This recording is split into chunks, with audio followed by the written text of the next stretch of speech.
to let you know you're one of my kind.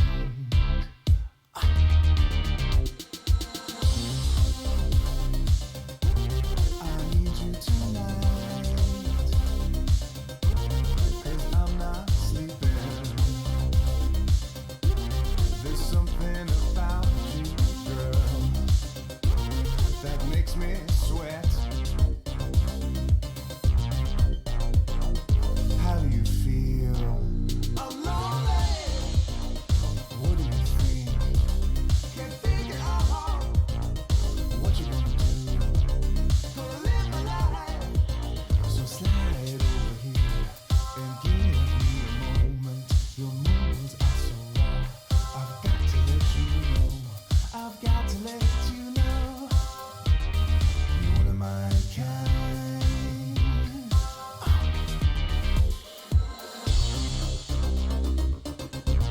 I need you tonight,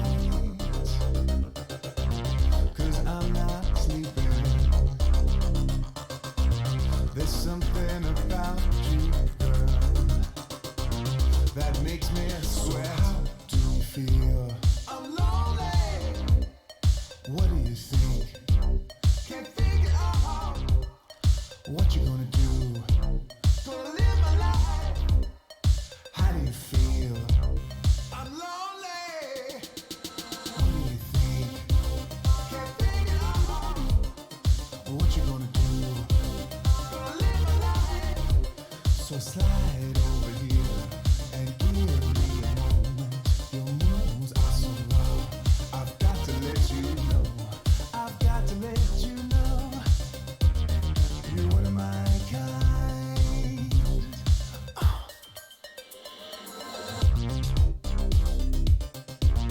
I need you tonight, 'cause I'm not sleeping. There's something about you, girl, that makes me sweat.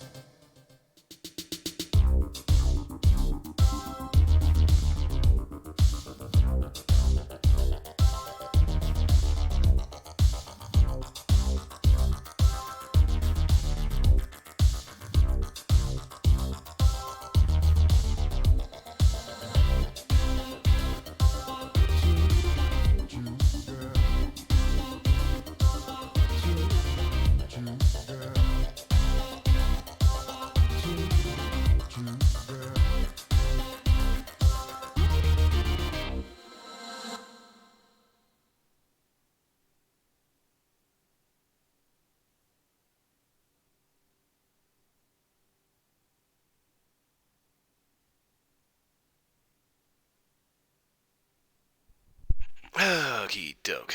Rooster, I see ya. There's Alt Tab. Look around with volume. Okay.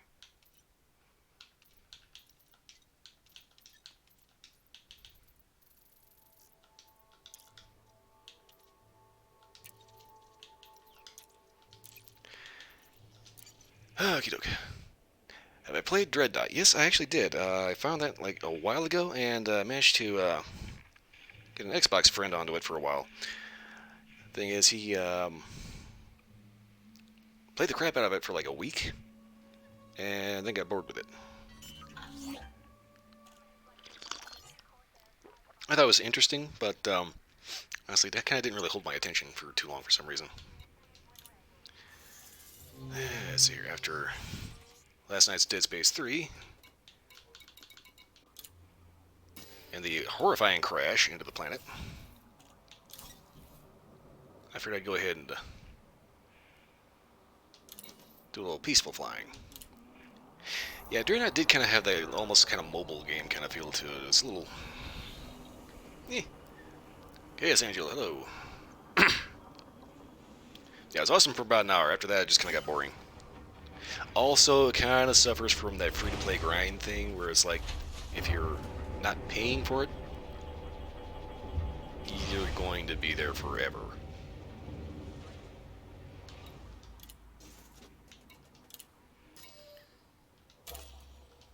Okay, go and grab my pilot. Ship not compatible. Oh, crap. Eh. Type 6. Wrong boat.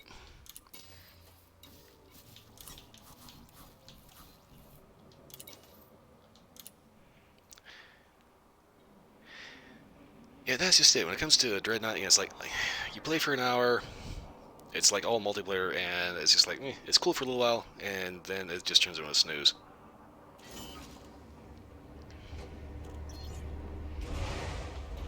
Okay, now I've got the one that actually has the fighter bay.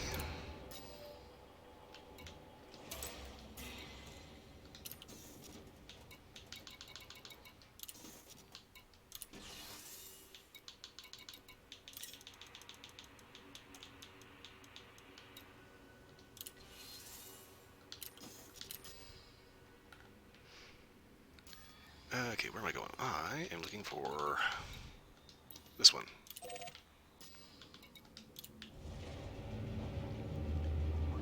Kind of like to start off with a little bit of mining, just because of the fact that you find a motherload asteroid, you make like crazy amounts of money. I did like 3 million credits in like one run.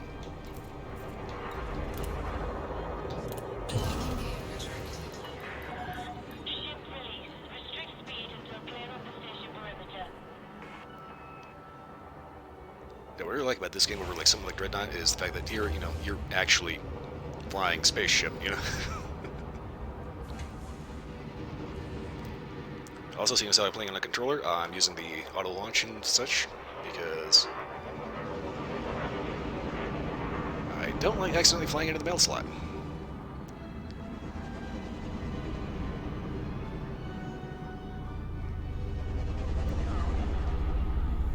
A nice fun little thing where basically in this game when you die, you have the option to pay to rebuild your ship, at which point you spawn in at the station you just left from. Or you can take the freebie starter ship, which takes you all the way back to your home system. And this is a game where the galaxy is rendered on a 1-to-1 scale. So yeah, my home starter system is like 148 light years away from here. So that was fun.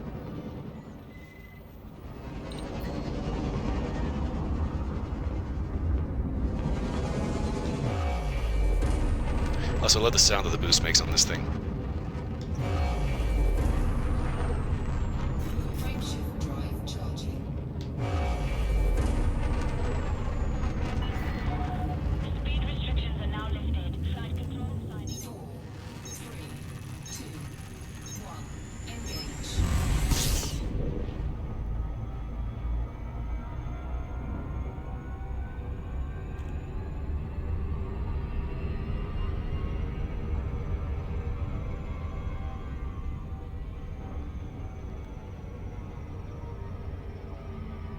These little hotspots, you actually have to manually get a specific scanner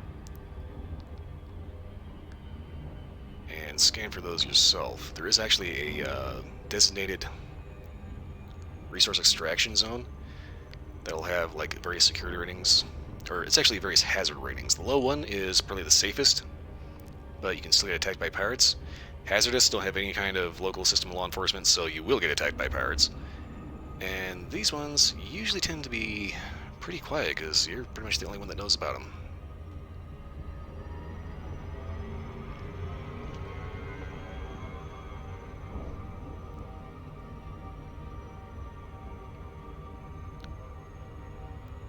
Kind of like running mining in a keelbag, just because of the fact that I have the ability to take a fighter with me. In this case, the fighter is controlled by an AI, but in a multi-crew scenario, you can invite a friend and have them fly it for you. And your actual friend, depending on how good they are, could be better than the AI pilot. Here we go!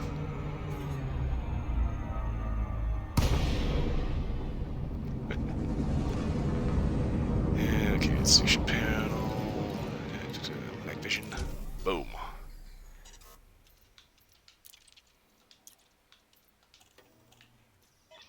Roger.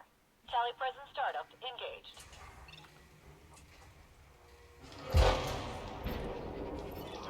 Fighter is clear of the mothership. Scan detected. Diamondback Explorer. Are you kidding me?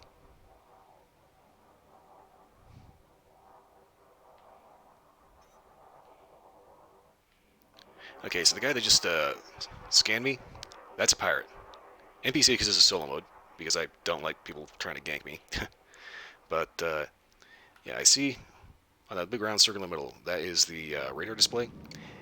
And that little triangle right there, that guy. Getting a quick scan on him. Good, he left. What we have now should be a, should just be the wake of where he hauled ass from.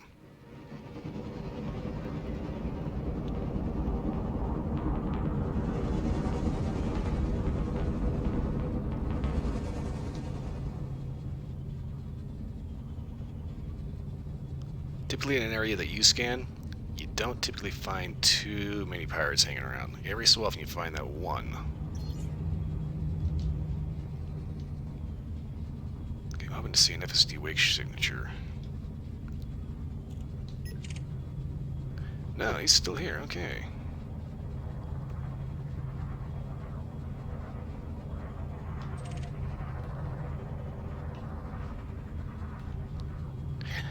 That's the problem with this ship. This is a dedicated miner. And I'm pretty sure if I just stick my fighter on him, he's probably going to end up targeting me specifically, and I have no shields, so I could just wait for him to leave, or I can go ahead and recall my fighter and do a Painite hotspot instead. I think I'm going to go ahead and do that.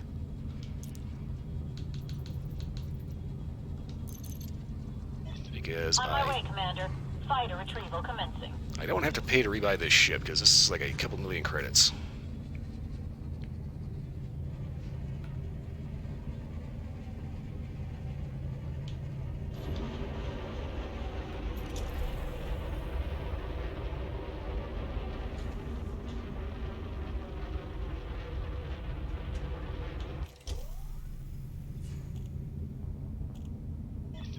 Sequence complete. Fighter is safely on board, Commander.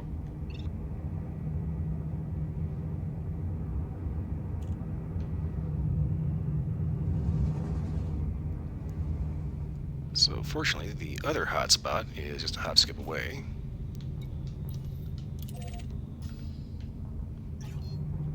Frameshift drive charging. 4, 3, 2, 1.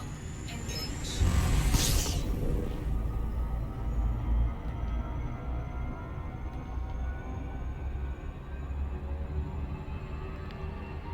And hopefully this one will be actually empty. Because I kind of don't want to run the risk of,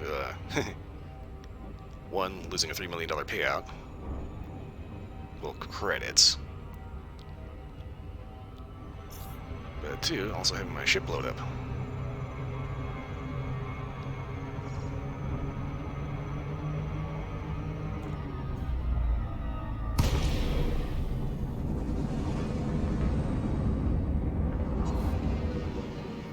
Okay. Scanning, scanning. Anybody? Good. Completely empty. So I don't have to worry about getting screwed up. Okay. Copy. Deploying the fighter now. Now, one reason why, pretty much the biggest reason why I'm willing not to, Fighter is clear of the mothership. why I'm not willing to hang around and get into a duke out with this sucker, is this ship doesn't actually have any weapons on it.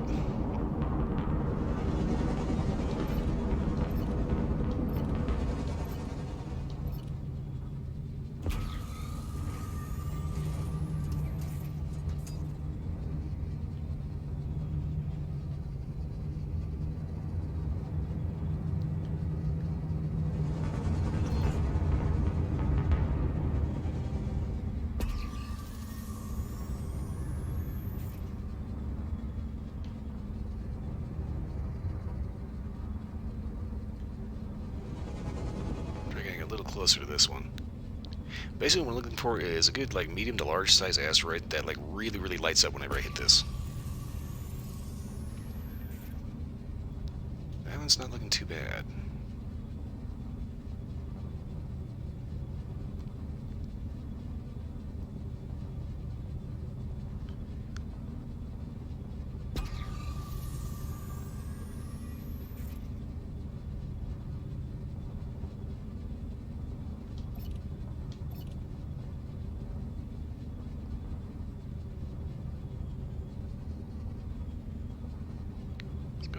zone and visual inspection doesn't make me too hopeful, but here's hoping that my prospector a little bit.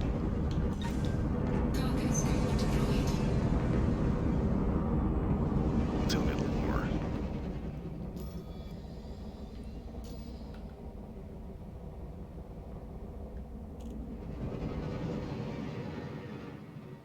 Programming limpet drone.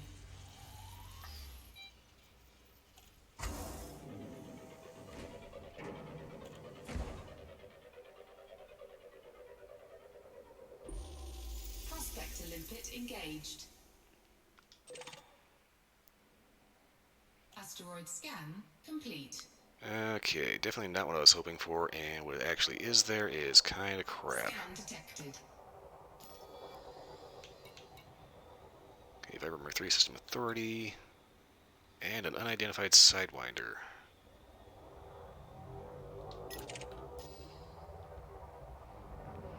Okay, so the green dots are actually friendly to me. Those are the System Authority, which means they are on the payroll of the guy that owns the station. Okay, that guy's clean. Anyway, the green guys actually work for the local controlling faction. So, if I happen to get attacked, they will come screaming into my rescue.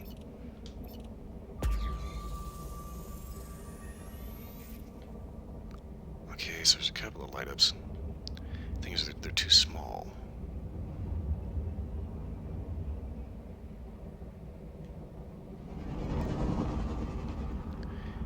Okay, so I'm looking for something about that size. Maybe a little bigger.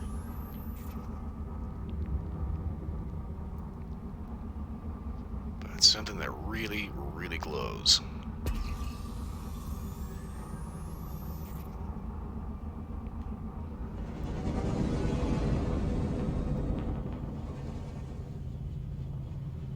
Like the brighter, oranger, redder it gets, that's the better. That's kind of what I'm looking for.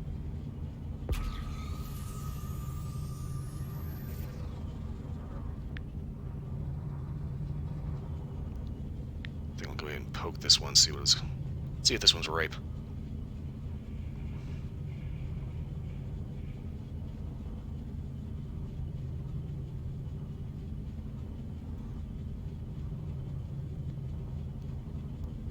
On the Xbox version of this, I actually have quite a bit more stuff.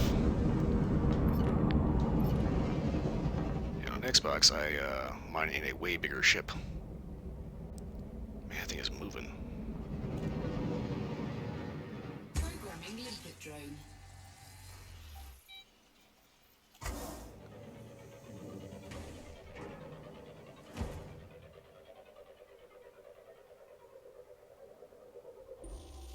Prospector limpet engaged. Asteroid scan complete. Mineral content. Crap. That's disheartening.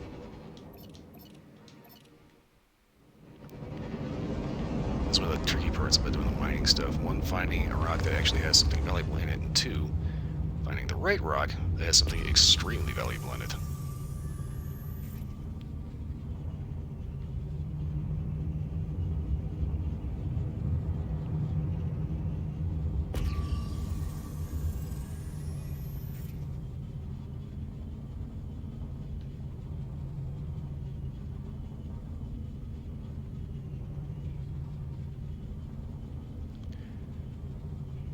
Flying through these fields kind of reminds me of the Dead Space 3 part where you have to pilot through that big, huge debris field in kind of a piece of junk shuttle.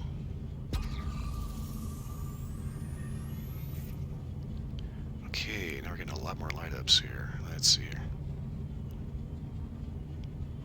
The issue here is that a few too many things are lighting up,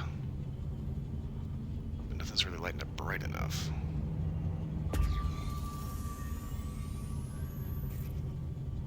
And then it starts doing this weird stuff where the closer I get and the more I ping it, the more dull it gets, like this thing.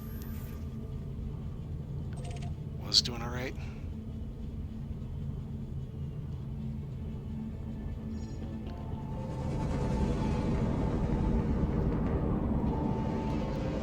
case like this, I kind of want to do a cursory visual inspection, just take a look at it. I'm looking for like a little spider web patch on it.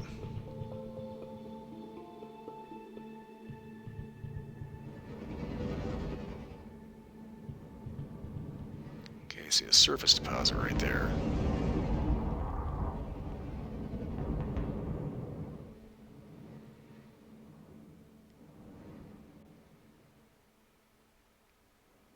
So far, though, it's looking pretty baby-faced.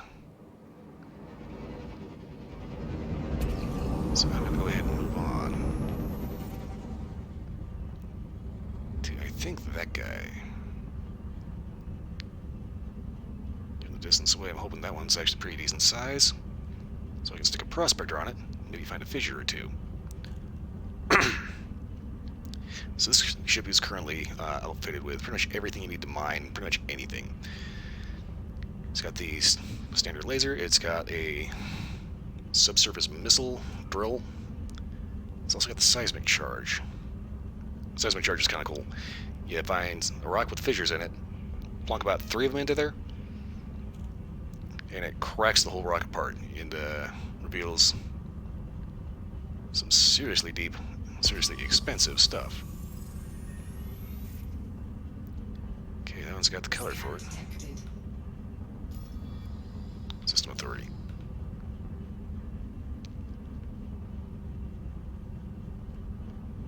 Being out in the middle of nowhere in an unarmed ship really makes me paranoid. Especially when I hear scan detected.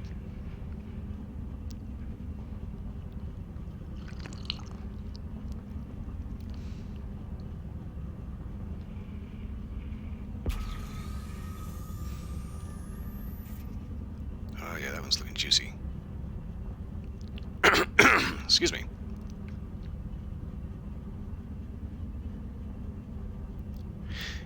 Go into a little bit of a current event real quick. I kind of heard somebody say that somewhere in Ukraine, there's a Russian tank commander that ran over his CO. Like, apparently intentionally. CO meaning commanding officer, for anyone that doesn't know military alphabet soup. But that basically tells me that even the guys that are on the ground in Ukraine right now that are Russian are none too happy with their current positions. Okay.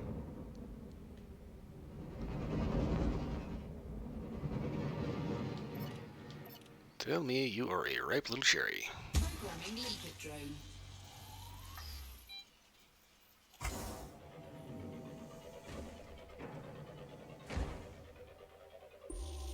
Prospector limpet engaged. Yes, it is. Okay, so Bertrand, that's not bad. Silver. Scan complete. Alright. Programming limpet drone. Pop some collectors.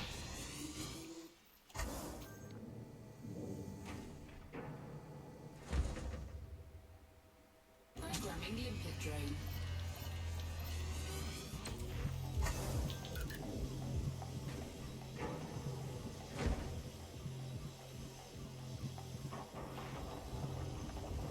This is the painite too, this is the good stuff.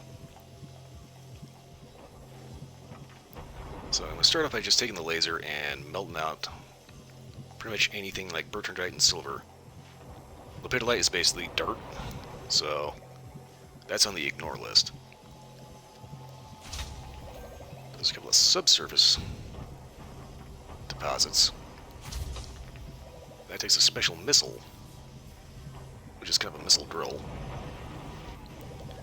I'm not seeing anything on the surface, so as long as I got a couple of good sized fissures and cracks in the rock, I'm going to crack this sucker open like a walnut.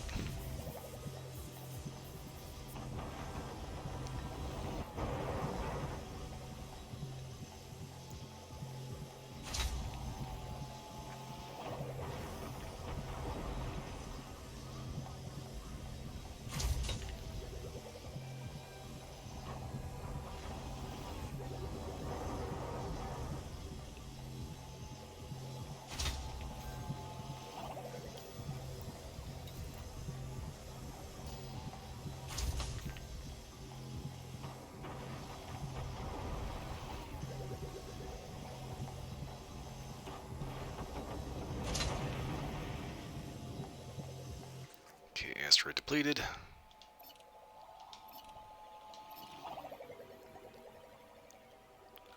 Okay.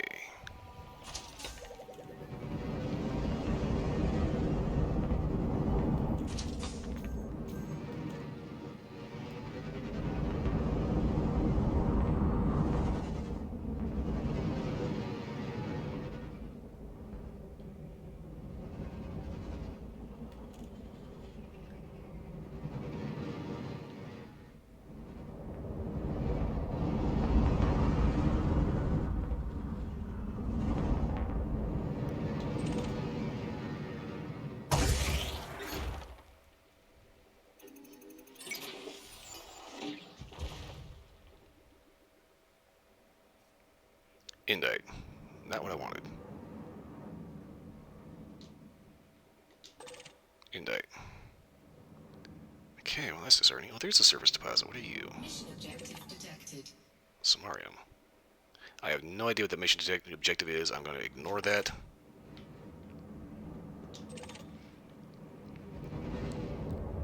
Okay, we'll hold it. Okay. Stuck. Detonation sequence initiated.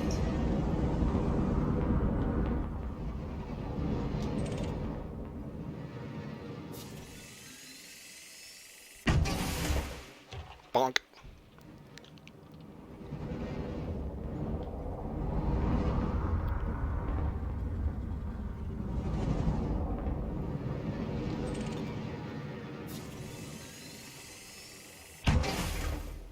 Got it. Okay, now back off from this to about 2 kilometers because this is going to be one really, really big bang.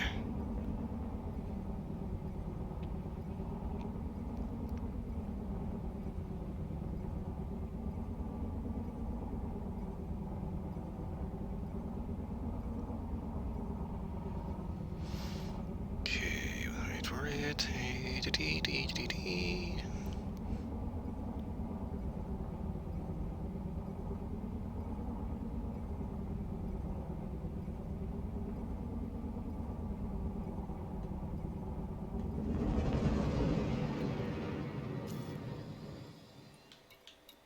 Detonation in 10 seconds.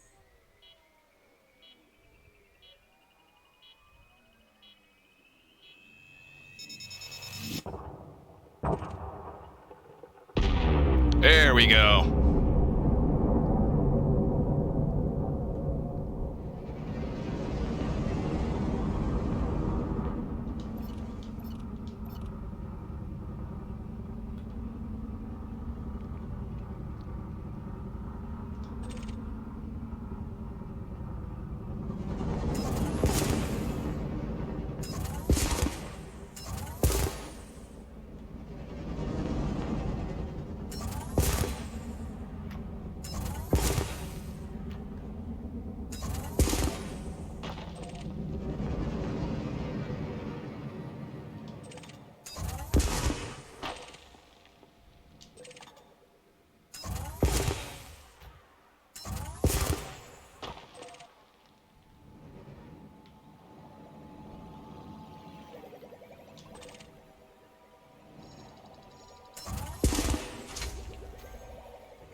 Okay, I don't want to get too into this debris.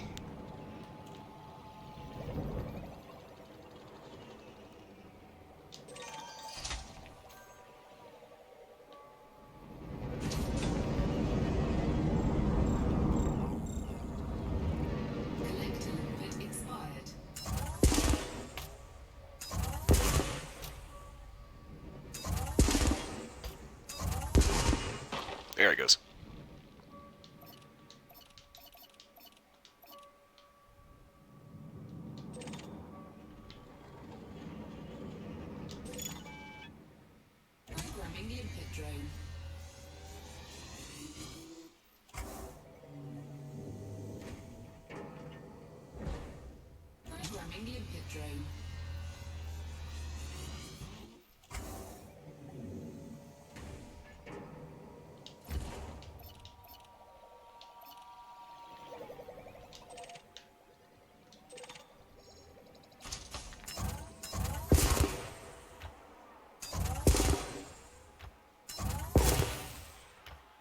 That's on the other side of that rock, isn't it?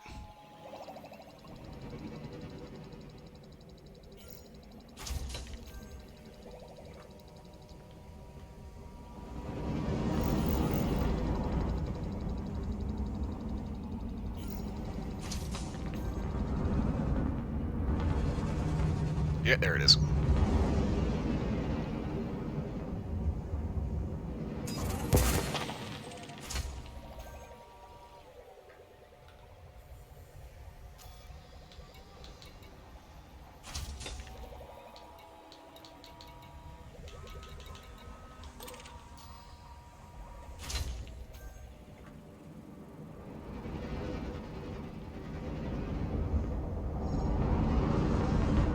Ooh.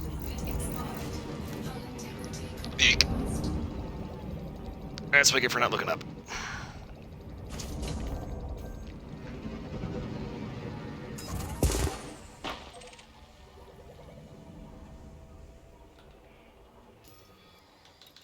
Okay, that should be all of them.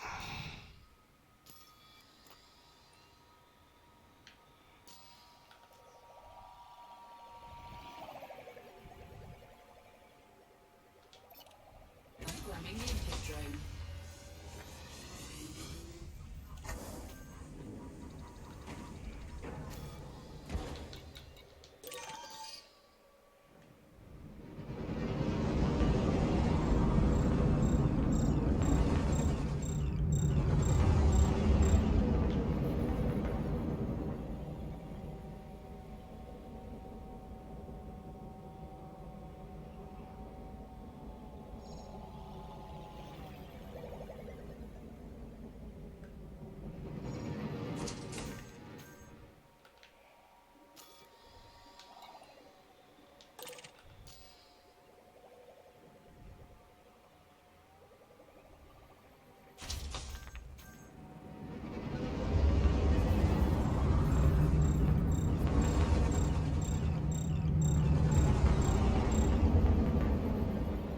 Oh, well, I just got blasted off into nowhere. Alright.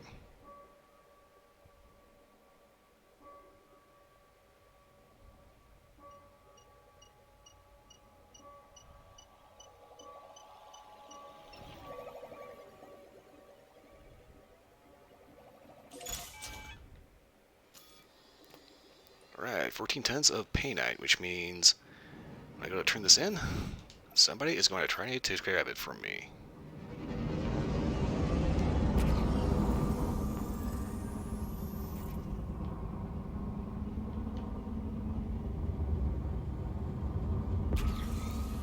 So at this point, everything else I'm looking for is just going to be kind of supplemental.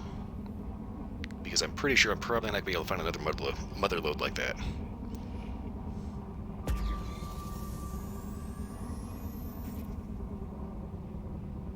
Also, I got a dent in the hood.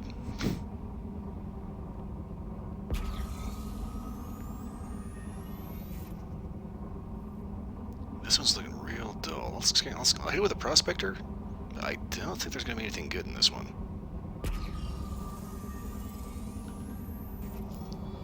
Space is looking okay.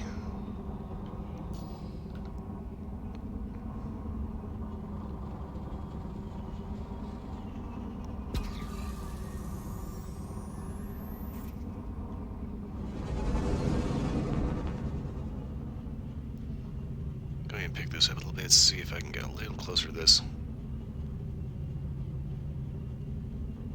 I kind of like to be within mining laser range before actively throwing a prospector at it. Okay, I can already see surface deposits, so that's not bad. The question though is, what are they?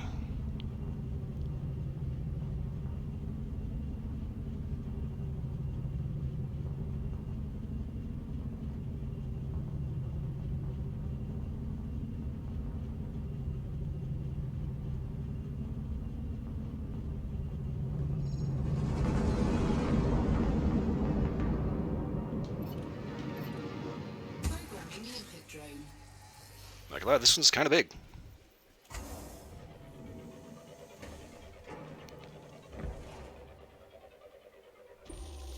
Prospector limpet engaged. Ah, Uranite, Lepidolite, and Colton. Asteroid Asteroid scan complete. Big rock full of garbage. Although it does have a Samarium on it, that might not be too bad.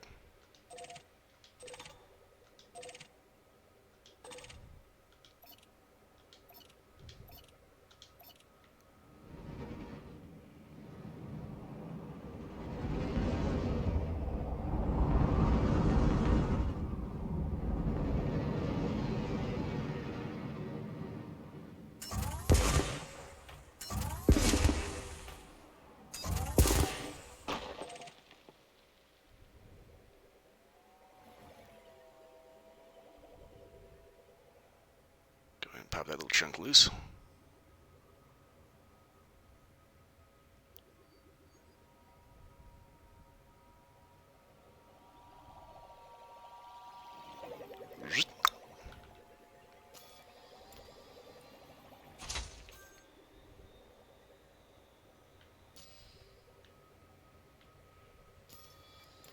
Really?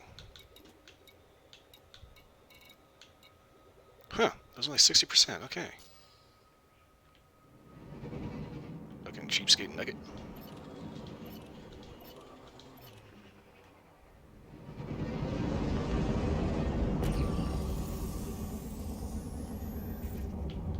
Hello. Ooh, what do we hear?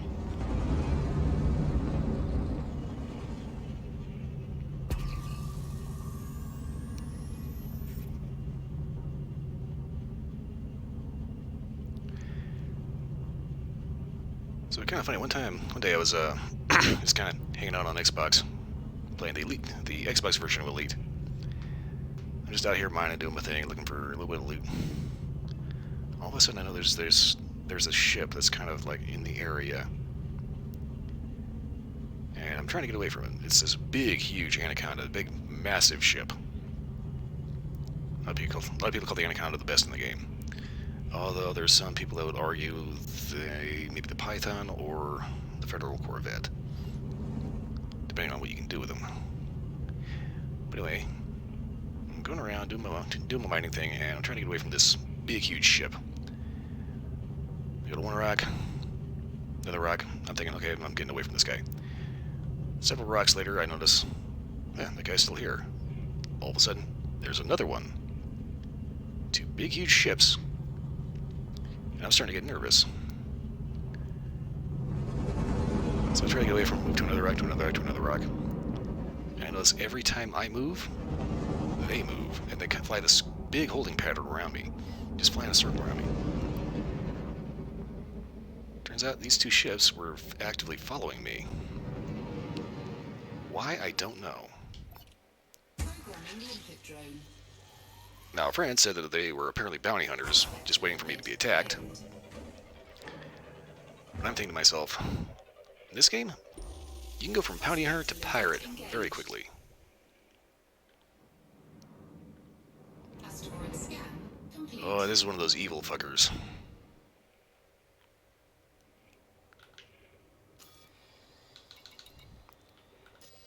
Lights up like a Christmas tree, only to be full of garbage.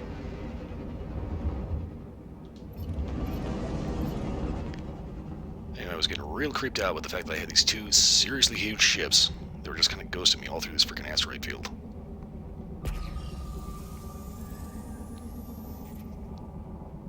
Needless to say, the paranoia won, and I hauled ass the fuck out of there immediately after I noticed they were both circling me. But I got away with the loot.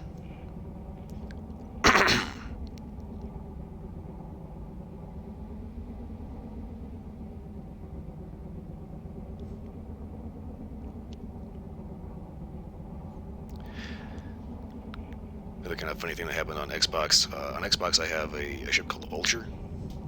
Everybody that plays Elite, you know what a Vulture is. It's a small ship with two really, really big gun points on it. Collector limpet expired. So that's kind of how I had mine set up, as a light fighter with like some serious firepower. And I wasn't running a shield, kind of like on this one. It was kind of funny, the guys I was running with got so paranoid over the fact that I didn't have a shield. They basically demanded I put one on. It was annoying, but kind of funny. I think I'm seeing a big-ass service deposit on this one.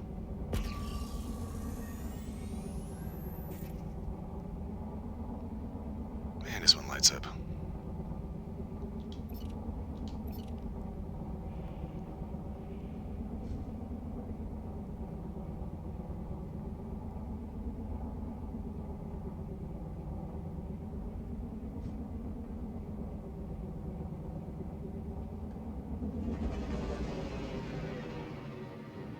Programming limpet drone.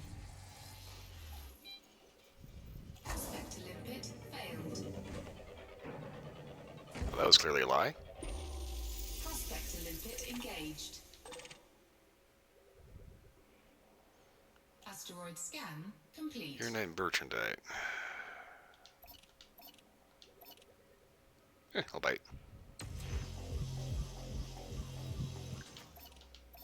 Programming limpet drone.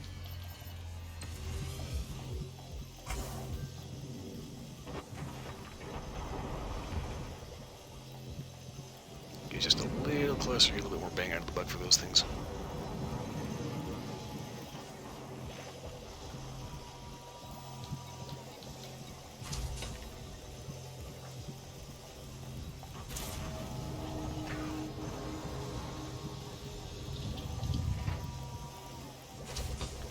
Collector limpet expired. Programming limpet drone.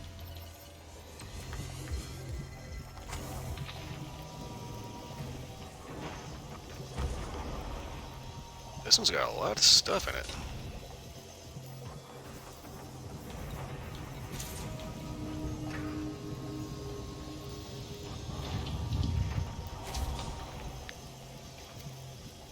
Okay, so now the real issue here is when I actually go to get out of this ring. Because I know with 14 tons of painite on board, someone is going to try to attack me.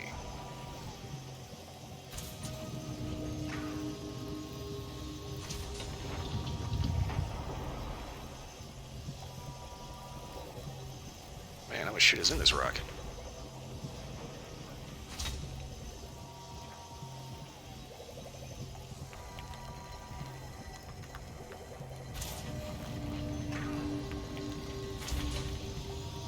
That is so weird. You get a surface deposit and the actual laser makes a different sound.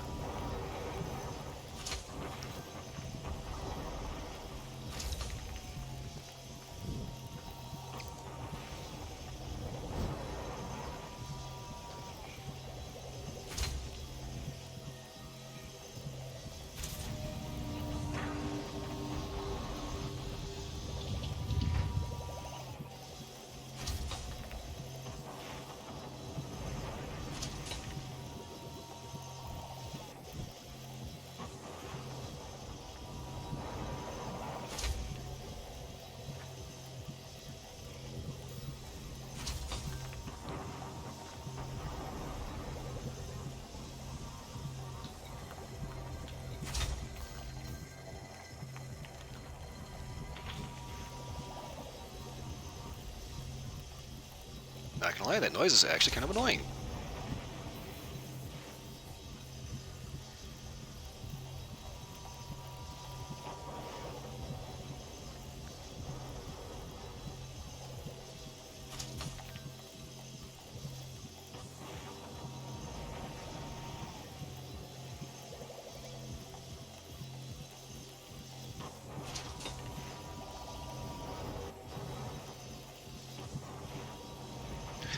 Yeah, after this I am definitely going to go turn this stuff in because that is a lot of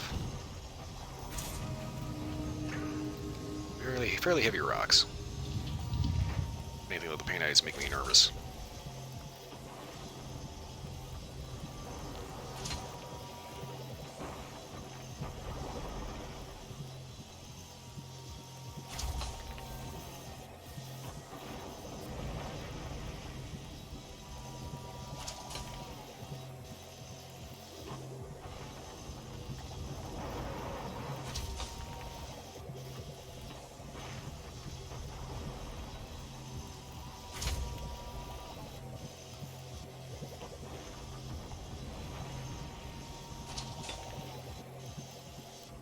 My god, is it almost done yet?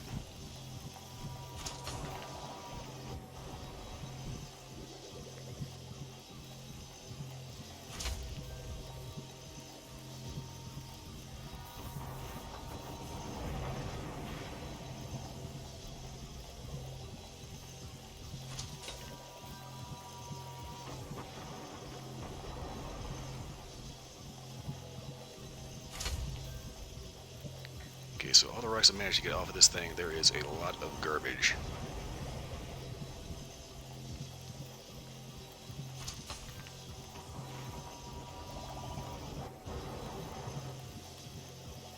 Asteroid depleted.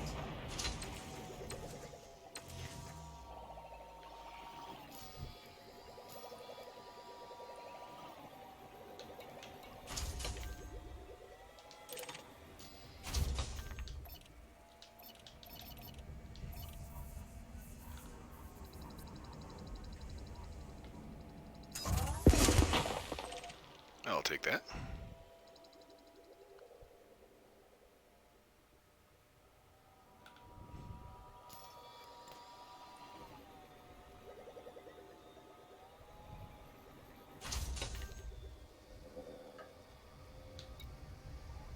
Oh, it's almost a full ton. Okay.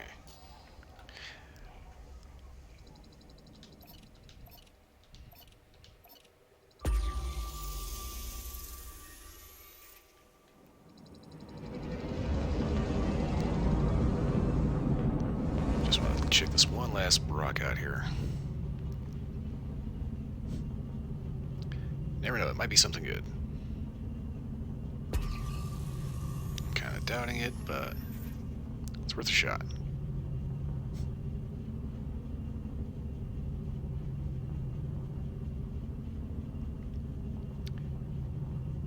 I highly doubt I'm going to find 2 motherlode asteroids in one outing.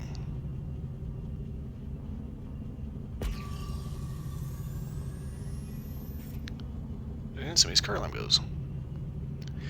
Okay, this is always what makes me nervous. I get closer and ping it, and it's nowhere near as bright as it was a second ago. Or maybe.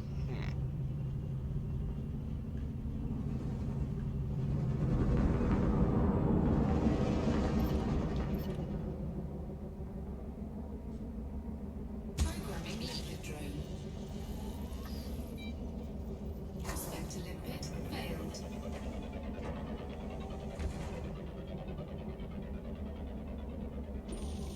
Prospect to limpet engaged. Asteroid scan complete. Yep, it's all garbage. Cargo scoop retracted. On my way, Commander. Fighter retrieval commencing.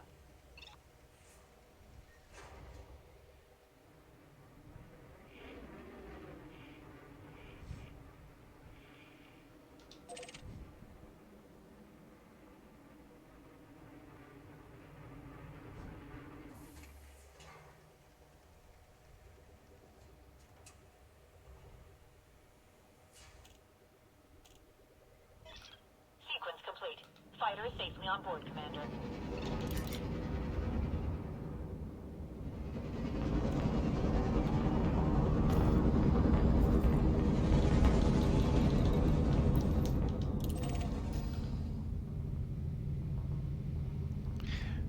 It's kind of weird. It's like, you can tell. You keep painting it. It starts off real bright. The closer you get, the duller it gets. You can tell it's full of garbage. When I say garbage, I mean minerals that, at least in this system, sell for peanuts. Cannot comply. Oh, shit. Wait, hard Cargo points. scoop retracted. Frame shift drive charging. 4, 3, 2, 1. Engage.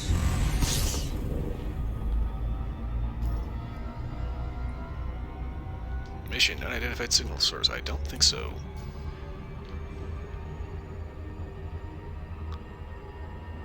Now, my problem, I have to avoid the loop of shame. Which means I have to make sure I actually get to my destination instead of lawn darting right past it.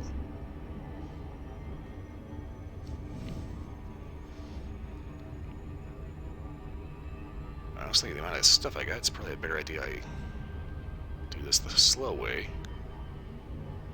Because I do not want to get stuck getting nabbed by some idiot.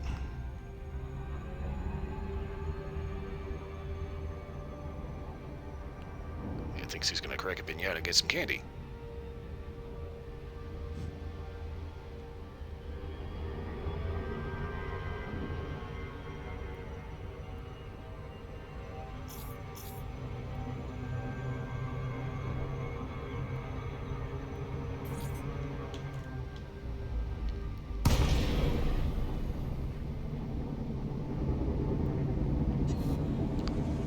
for sure I was going to get interdicted. Lake Golf Oscar Tango. This is flight control. Please note that access to the station is by authorization only.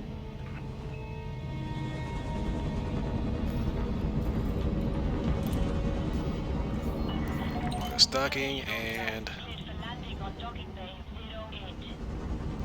08. Yes, indeed, I love the auto dock. Commander.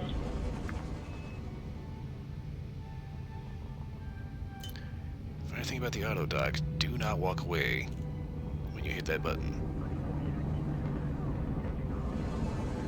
Because 9 times out of 100, it'll work just fine. But there's that one time when it screws up and flies you into that mesh shit.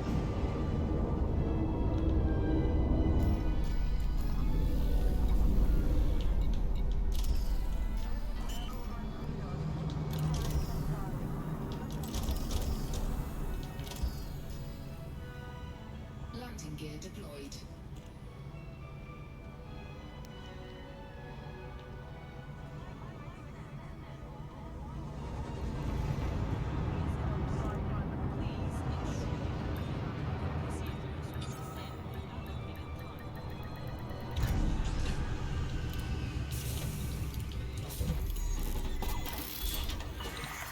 Touchdown confirmed. Dispatching ground crew.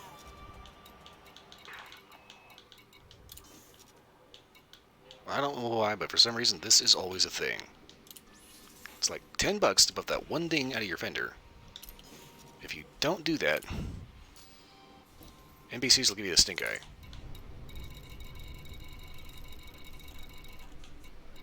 Okay, Bertrand Wright, total is 170,000 credits.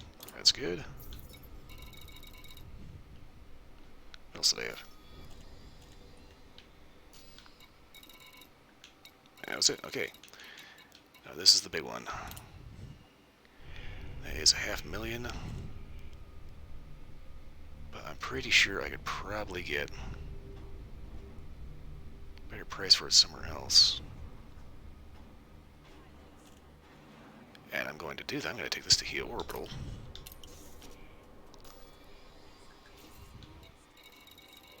This is a bit of a risk. Too far.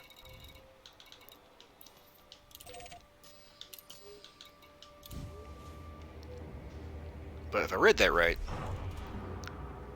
that should be a way bigger payday. Landing gear retracted. Landing coupler disengaged. Departure authorized.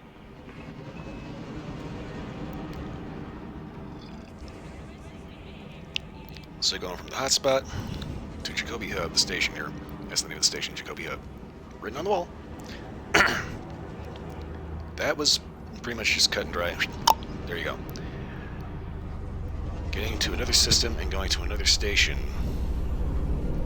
That is a substantially higher risk.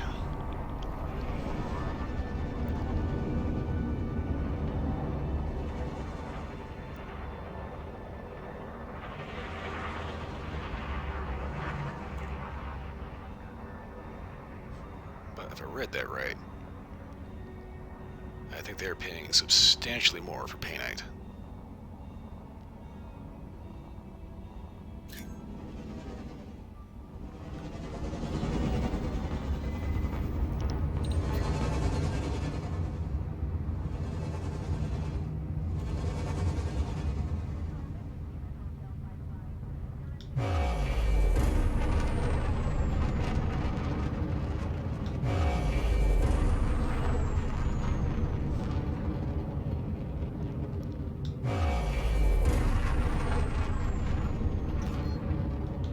Frameshift drive charging.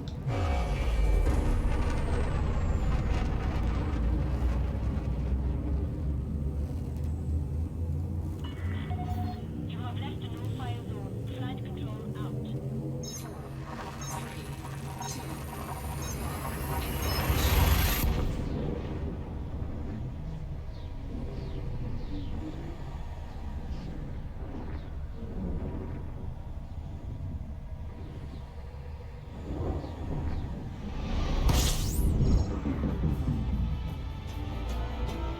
Gonna try not to fly into a star.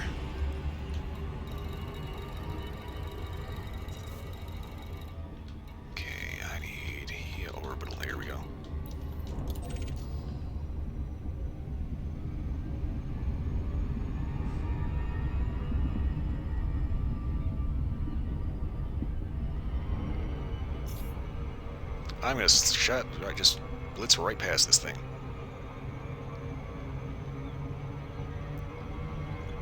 Yep.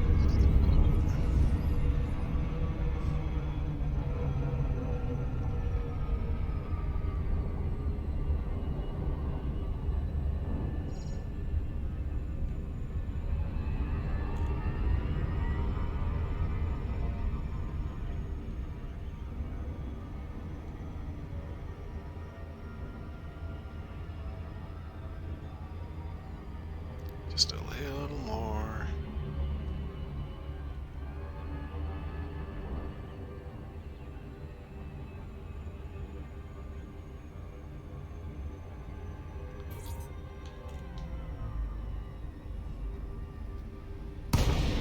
All right.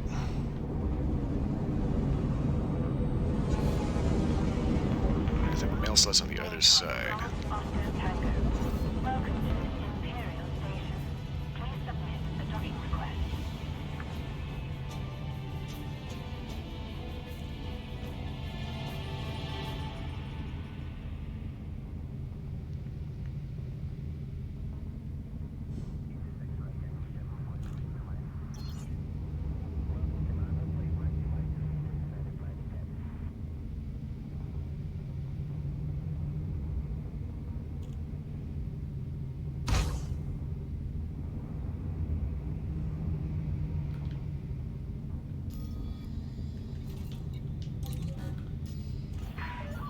Permission has been approved. Please continue to Bay 4-5.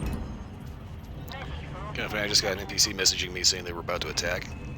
That has to be one stupid NPC if he's gonna try to attack me right outside the front of a freaking space station.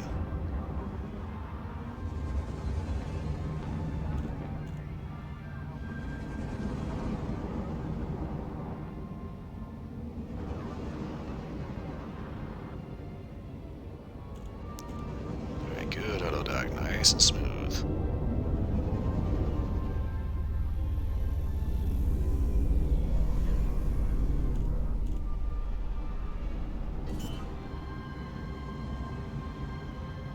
Yeah, don't forget your limpets. That's another thing I like about this game. There's actually a player faction called the Fuel Rats. They now actually have actual banners in-game.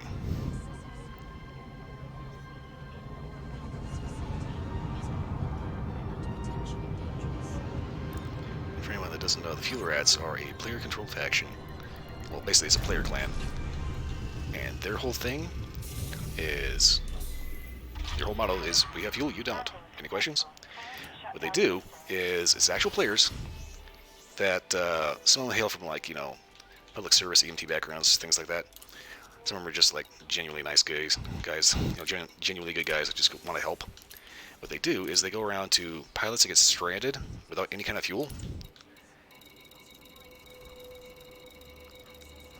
and they give them a way back home. Here we go. Yeah, 500,000 credits to 2 million credits. Cha-ching.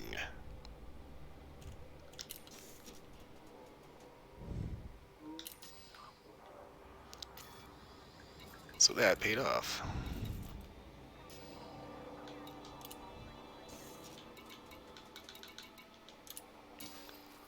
Never remember what all they sell here. Let's see, Sidewinder, kind of sucks.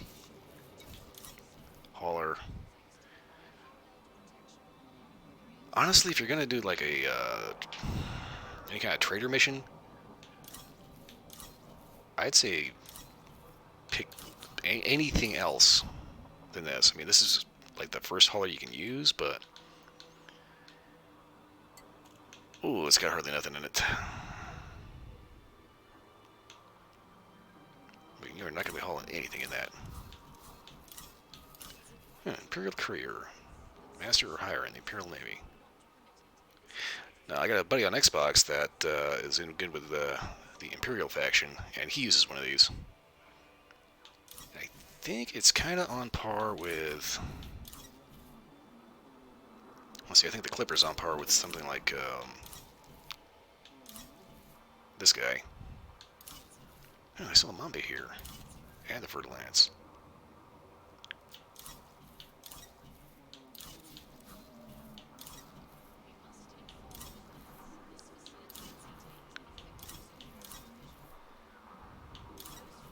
9 heavy beluga liner. My friend on Xbox also has one of these things, and this thing, it's a little big. Imperial cutter, okay. So they don't sell anacondas, but they do have the cutter, which is pretty much the Imperial version. With a price to boot, okay.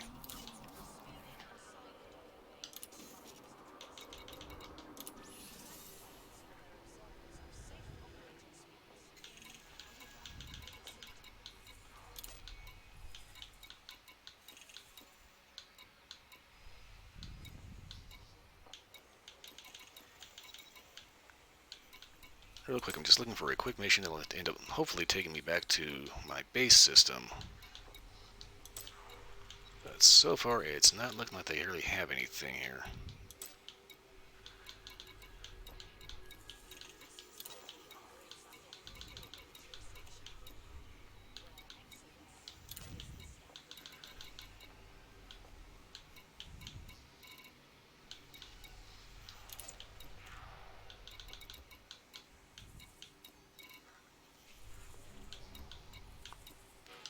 Nope. Nothing. So that means I get to just take a quick trip back and switch ships.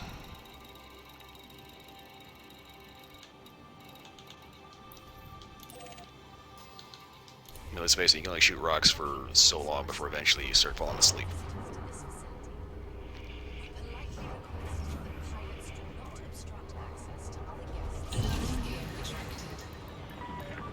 Restraints removed. You may leave the docking area when ready.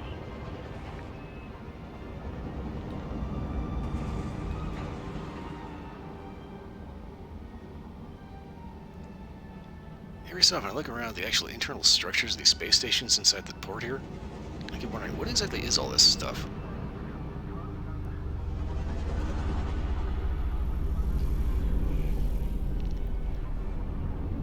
I suppose if I had Odyssey, I'd probably be able to just go ahead and walk around and find out.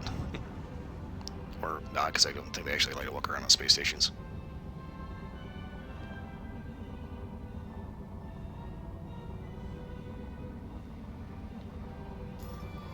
Okay, cargo hold is empty except for 2 limpets.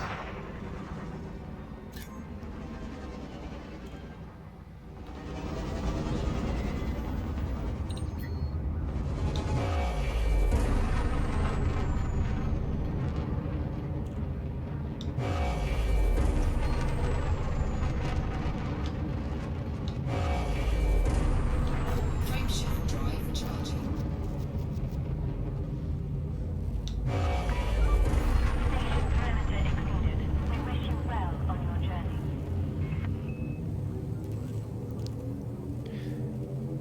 Imperial faction is kind of interesting in this game because typically their operators will be very polite and cordial. But at the same time, it's one of the, I think it's the only faction where you can actually run slaves. Which I'm not even getting into.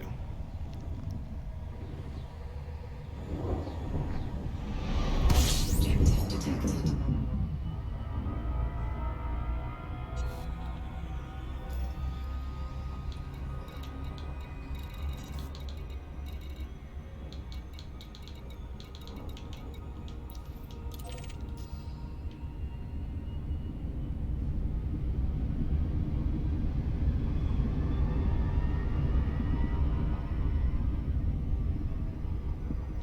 Okey-doke, so if I time this right...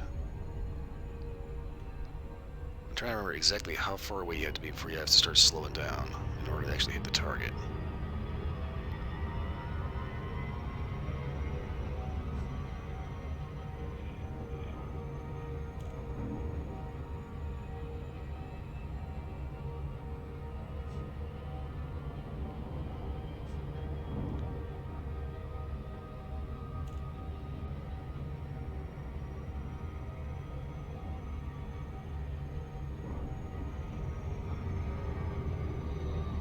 Okay, get to about 1,000 light seconds and bring that down just a bit.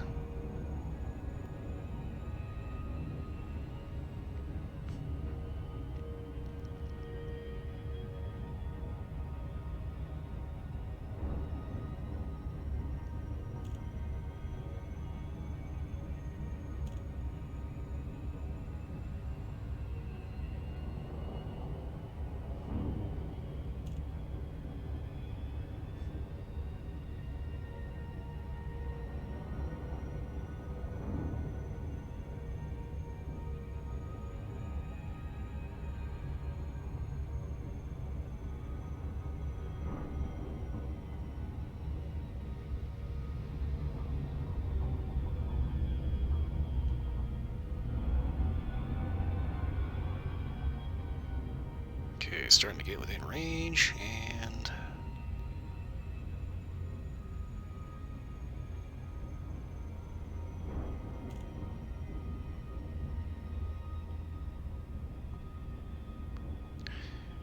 just kind of started thinking, I've never actually had the Fer-de-Lance in this game.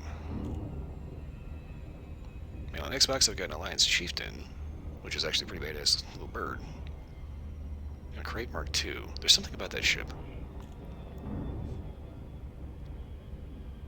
But the Fer-de-Lance, that's kind of that medium size. Should be an all-rounder, except it's actually more geared towards combat, whereas like the Mamba is geared towards straight speed. Okay, I think I can afford to go a little faster.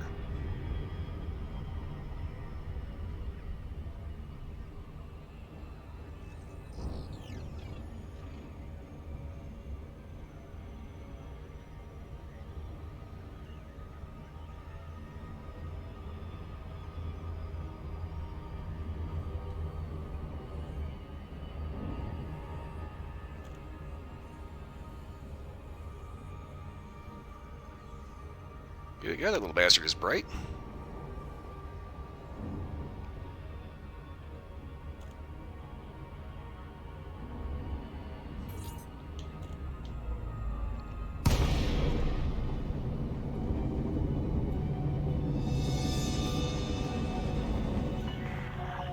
Lake or Golf Oscar Tango.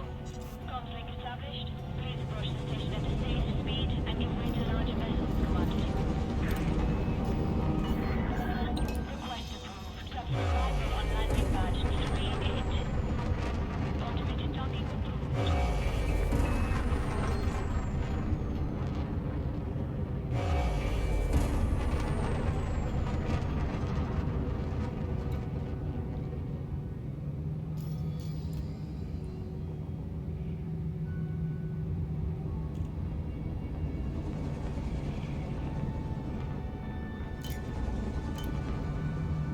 Good man, kind of nice being able to just maneuver through fate, you know, through just big open space and don't have to worry about some horrifying monstrosity trying to rip your head off. Instead, you just have to worry about a pirate shooting your ass out from under you.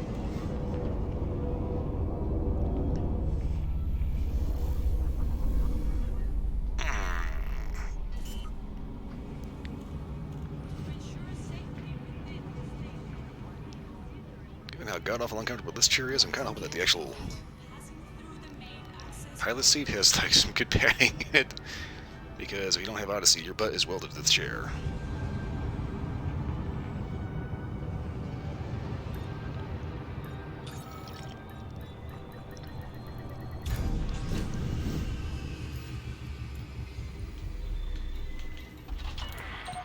Contact. Docking restraints engaged.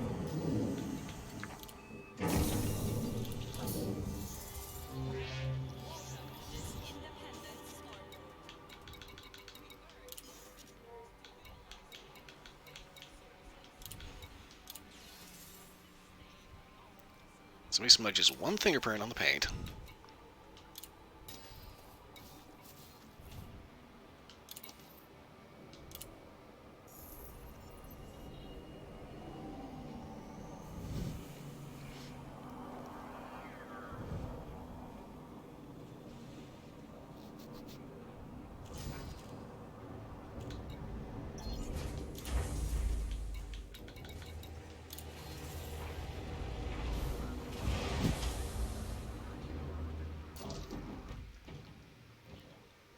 Okay, so this one is a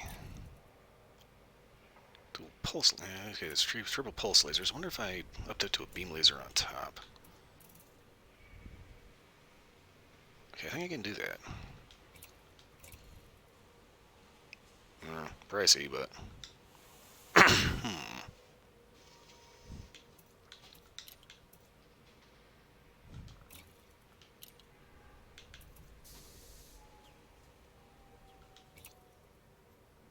do the gimbaled one.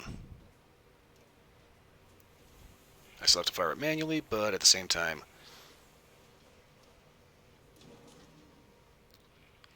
I don't don't have to break the bank to do it.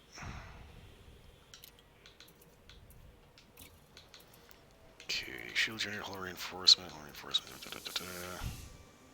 I would put a shield reinforcement on here, except I don't have the power supply for it.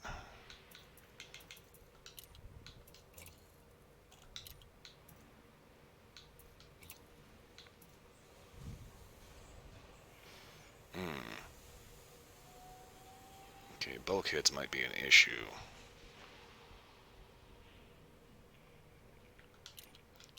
I think as long as I keep to a relatively low risk area, I shouldn't have to worry too much about getting my ass shut off.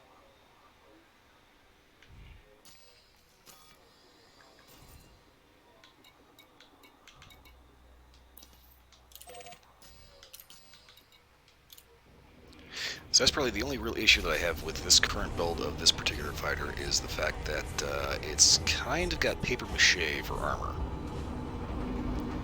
But decent shield.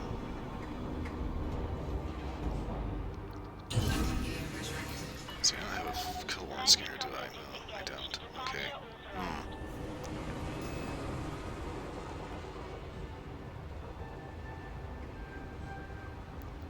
Suppose if I want to kill warrant, I need something with a few more cubic meters to stick stuff.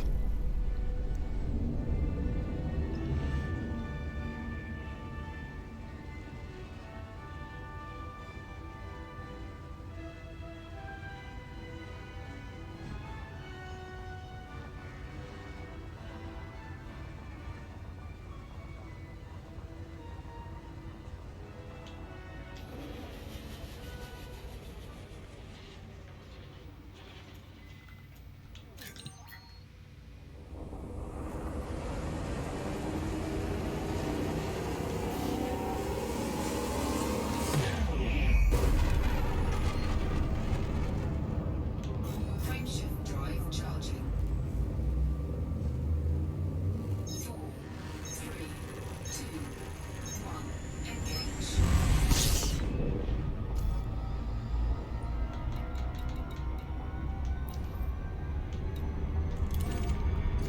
Alright, woo. I am morbidly curious. I want to see, wait. Mission trading beacon.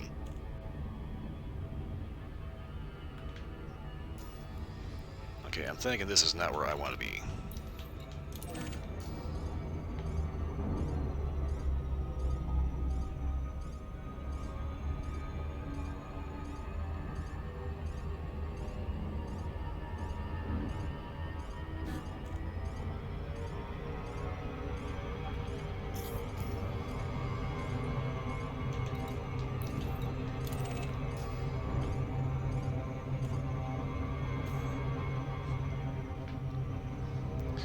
So that's it, trading beacon, which makes me think that they want me to do something with the trade objective in mind there.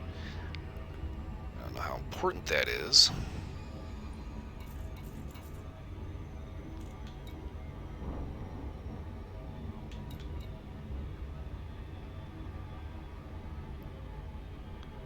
Reputation with the Alliance neutral because I have not encountered them yet.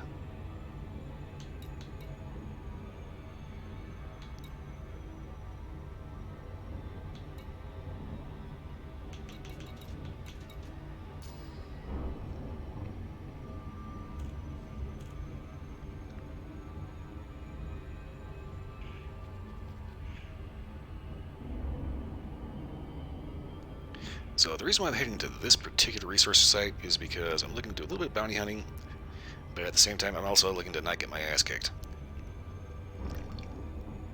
And considering the fact that this has the default lightweight alloy basic bitch armor on it, yeah, if my shield goes down, I get shredded.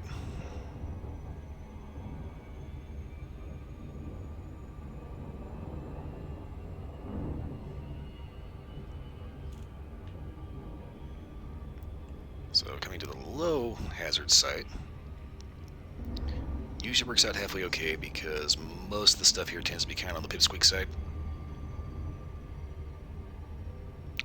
Tends to be. Every so often you find a federal gunship, which is basically a flying brick.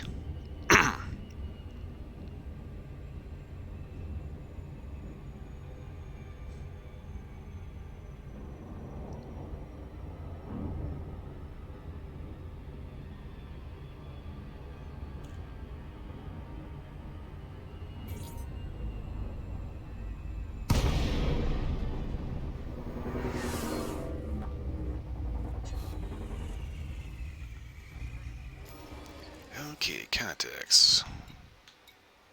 Got an unidentified sidewinder, really? Who might you be?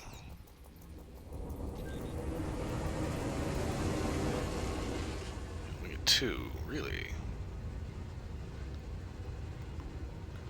In that case, Mr. Lynette, who is your buddy? Vulture, serious security. Scan detected.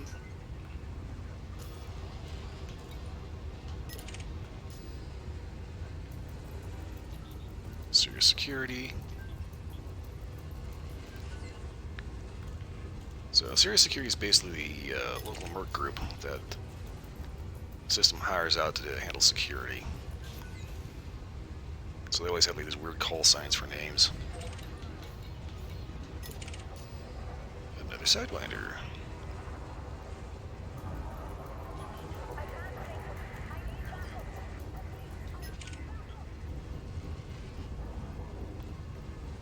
And this guy is all of a sudden losing his mind.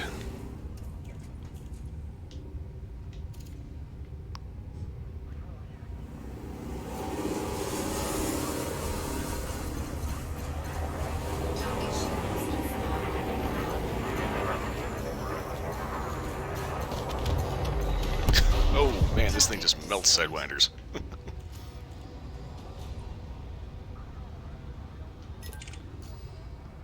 Okay, beam laser, good idea.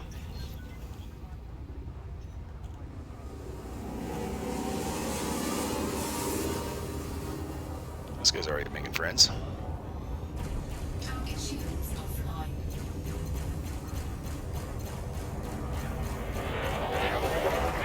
Shit.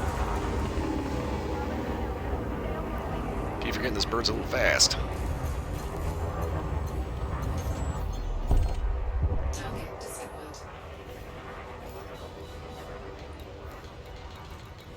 Okay. Hello, random sidewinder.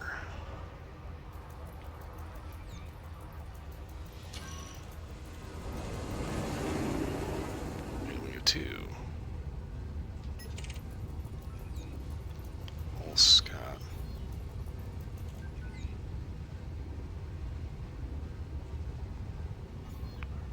Guess that's a standard eagle. So here we have a shield. So I think he just took off.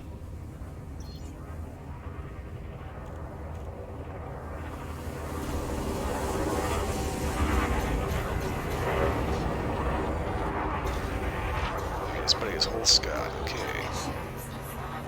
Scan detected. Under attack. Flight assist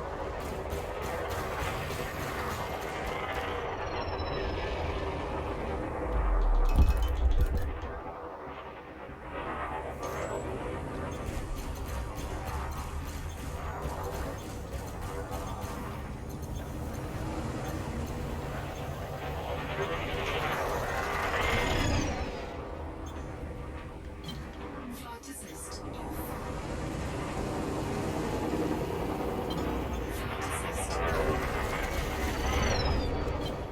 Flight assist. Flight assist off.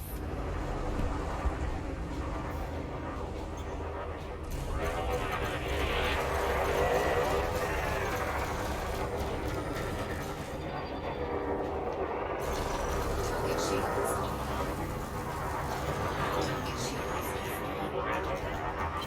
Flight assist off.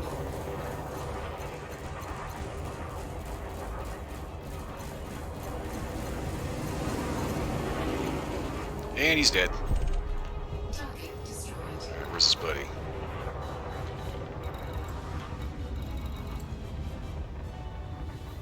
Looks like his buddy bailed on him. Okay.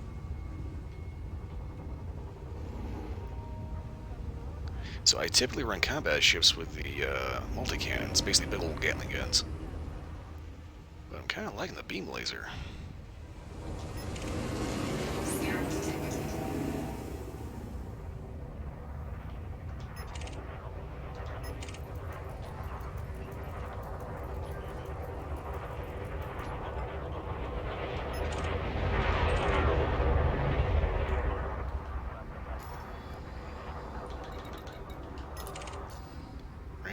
better. I hope this guy's not out here trying to mine in that thing.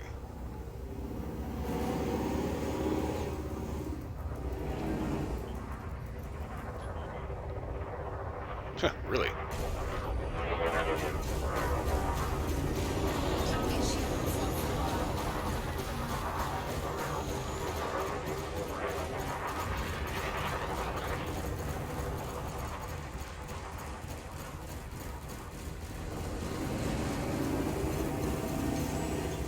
Frameshift charge detected.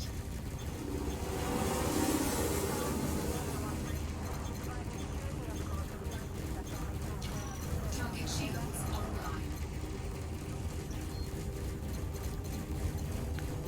Hate it when they run.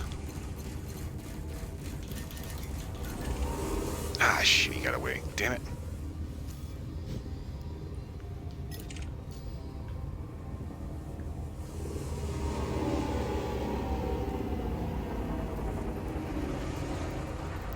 Anvil, serious security, right.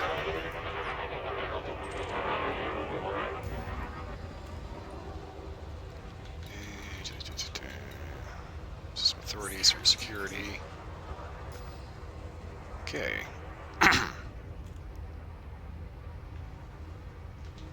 Who are you, Anvil? Okay.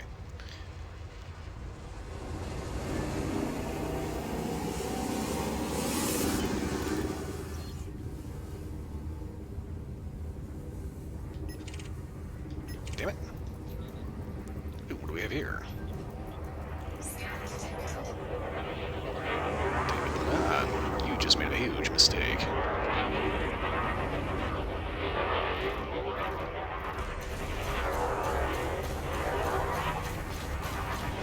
Target shields flight assist.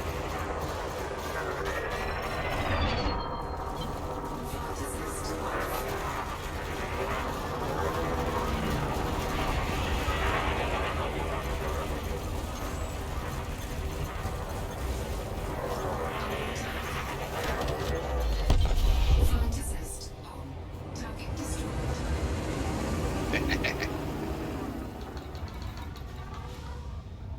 That's kind of a thing with me. If you start scanning me and you're not system authority, that is very hazardous to your health.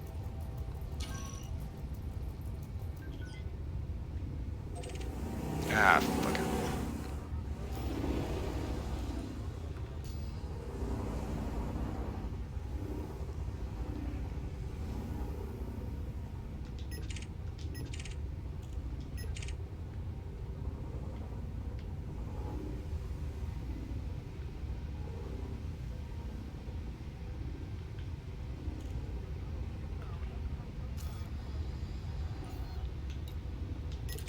Asp Scout.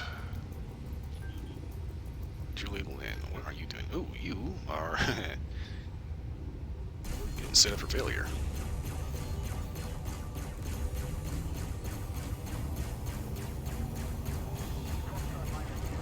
Under attack. Flight assist off.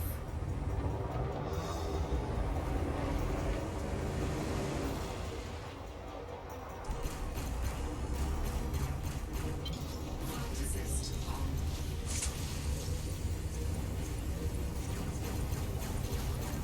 Target shields offline.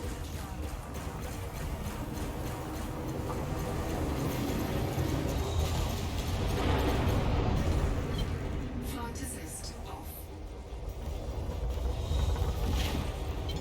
Flight assist on.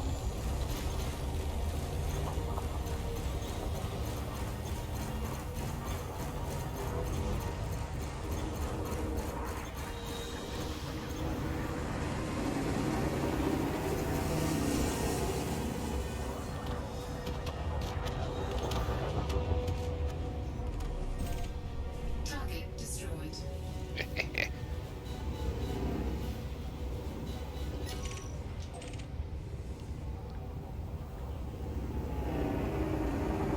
Alright, what lab 2? Alright, 3,000, not bad. Viper Mark 3, hello.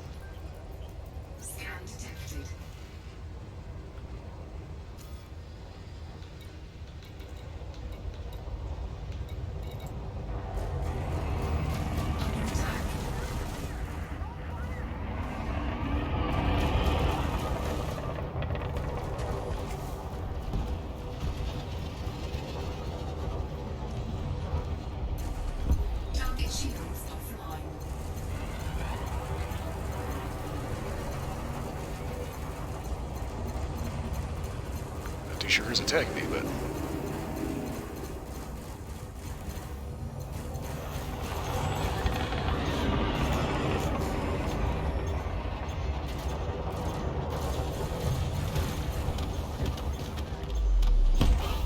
Target destroyed. That escalated quickly.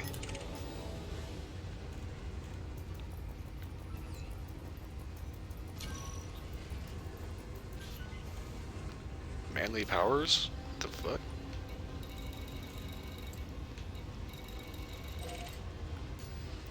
Yeah, I think I'm getting a little far away from the action here.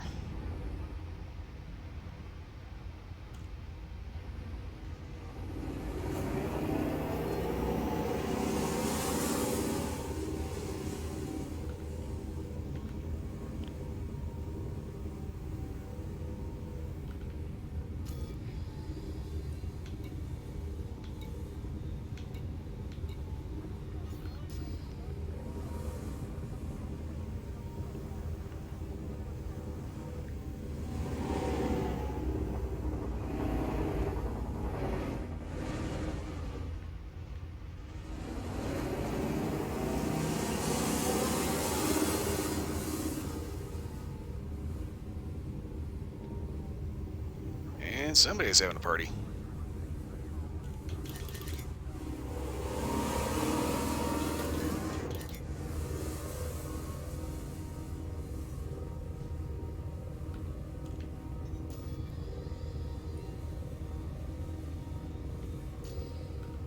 I hate that. I see a light show going down and it's so far away I can't get to it in time to actually join in.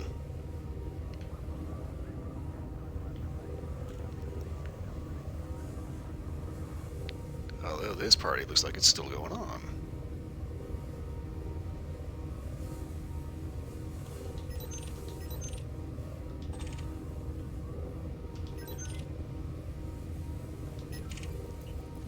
There's a transporter, manly powers.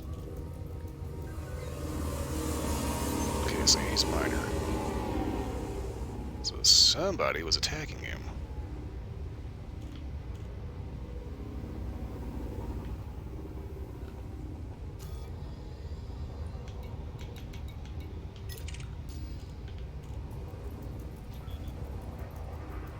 Scan detected.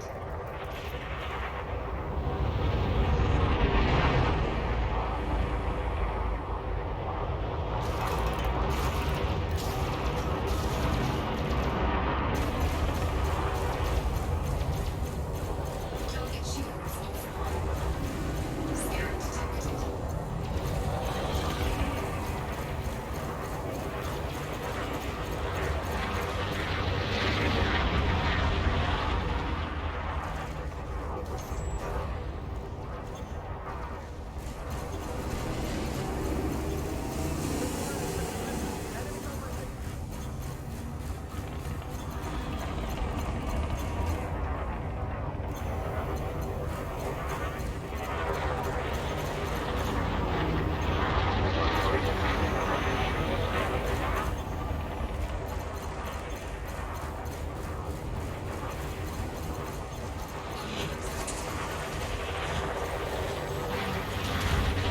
He did. Target destroyed. Alright.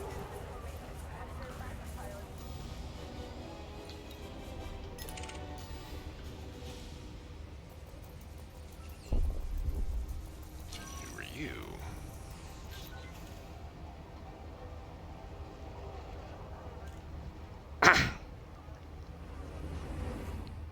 And we got 3.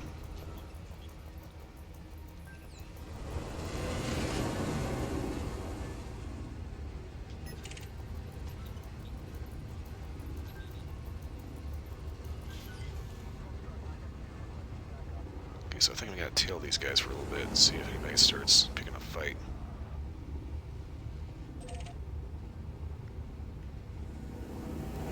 Okay, did they just bail? Oh, they just got out of my sensor range, okay.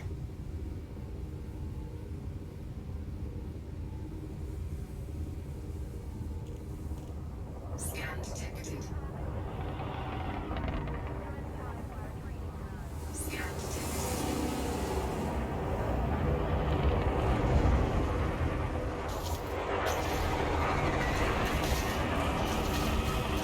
Somebody's taking a pot shot at him.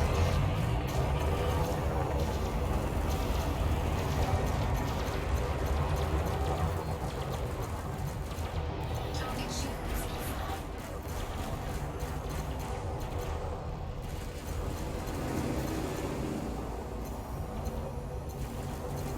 Under attack.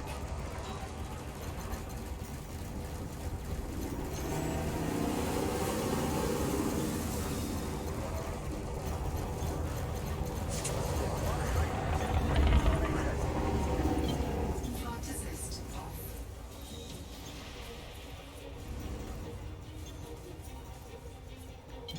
Flight assist on.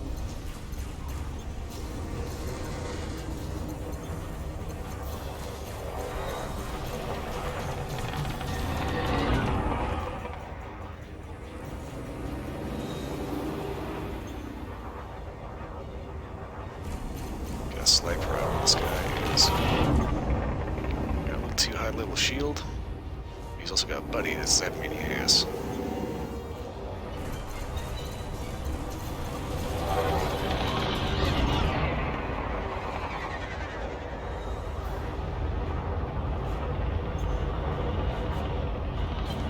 Flight assist off. Flight assist on. Under attack.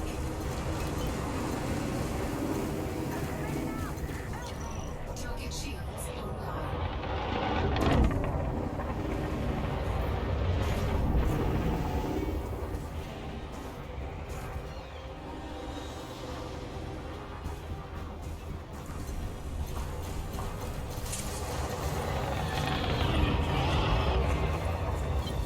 Flight assist off. Split, you made it.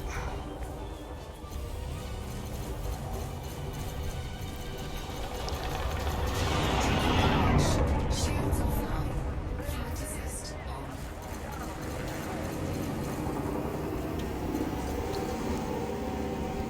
Got a little bit of an issue. I got a little bit of a 2-on-1 fight here. Target shields offline.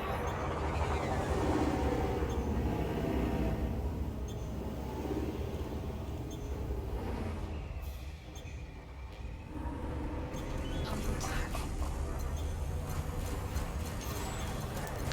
Looks like System Authority's on his ass.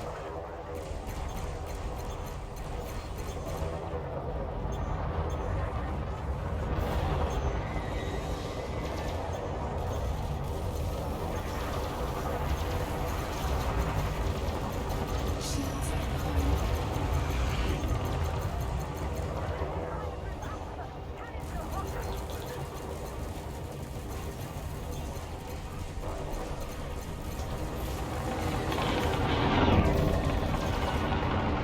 This dude is not just melting.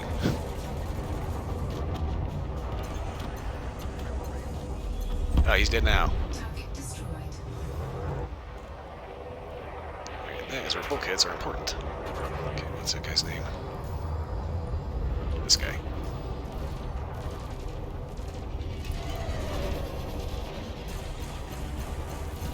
And System Authority is cooking his goose. I get beat. I did. All right. Destroyed.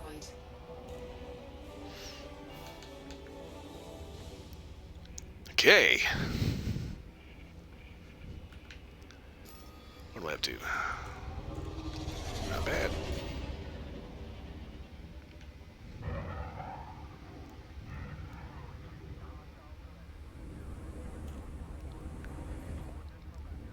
If I brought a kill warrant scanner, then I'd probably get a lot more payout. That said, I'd also have payouts in different systems, because some of these guys that you end up scanning are wanted in multiple systems, not just the one you're actually based out of. So anyway, Split, how was your day?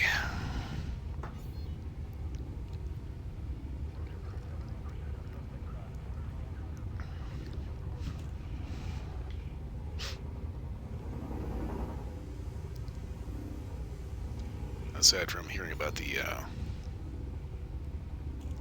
next chapter of my Game Share Partner's Nick Beer Roommate saga.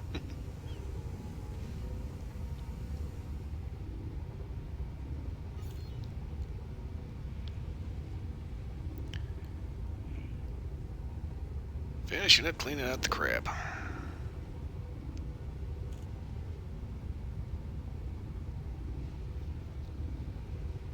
Yeah, I just started thinking something. How am I today? I'm actually doing pretty good. Like I said, the biggest thing that happened with me was I kind of don't like going on about it, but my game share partner's got that neckbeard roommate. Found out he's actually still got a Reddit account active.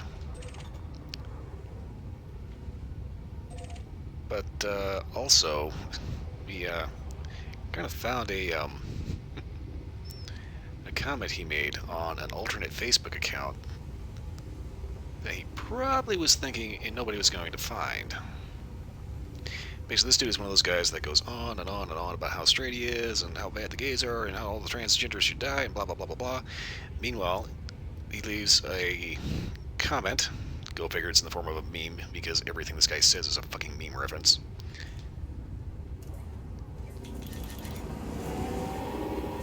Where he basically shows that he's into little furry femboys. Hey, Tui. Who's Tui?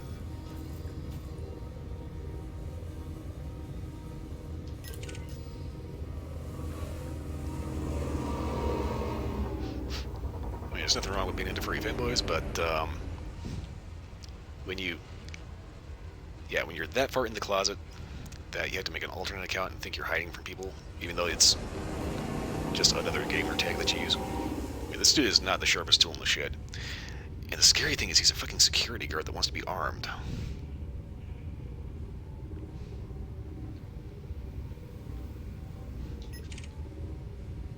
Okay, that's right, that's a guy already scanned. And I guess Tui just got completely boned. Or not.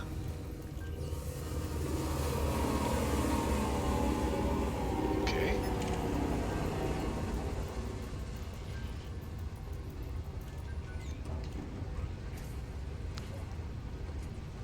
Cobra Mark III, but in a wing.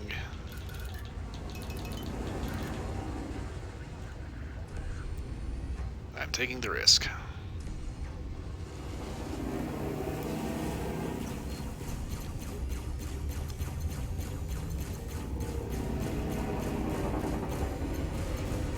Yeah, this dude is one of those guys that is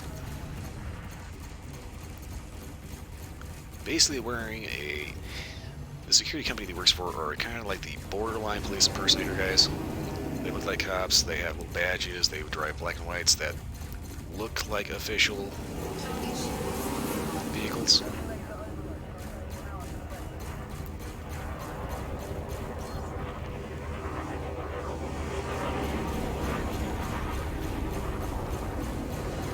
you know that the only reason why he wants that is because he wants the authority that comes with the appearance.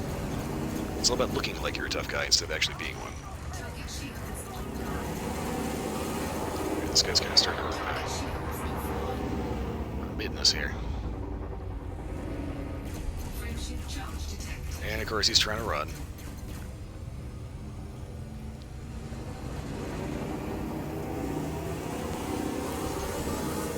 And he's gonna get away, goddammit.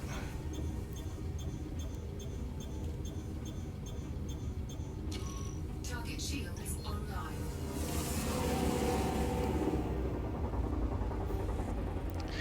Okay, I think I better cash in while I'm ahead here.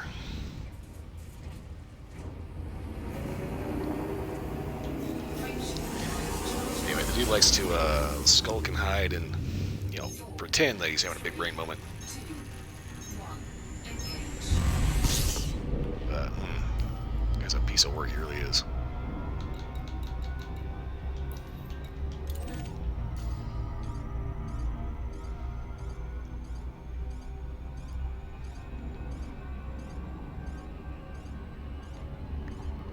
But that was kind of interesting. I also found out that he had one account get banned on Reddit, but he's got another account that he's still fairly active on. Anyway, that's all I'm going to say about that, because, let's face it, I kind of don't want to... Sounds like he's dangerous. Well, he very well could be. Keep in mind, this dude is like a little skinny fat twink of a neckbeard, as in he's physically incompetent. That said, if he actually was armed, he's emotionally unstable enough that he could, in fact, be quite the problem. I do believe he has borderline personality disorder, severe anger management issues. He's gotten better about it recently, but he used to, basically, every time somebody beat him in Call of Duty, he'd fling his controller into the wall until it broke. Or left a hole in the wall, one of the two.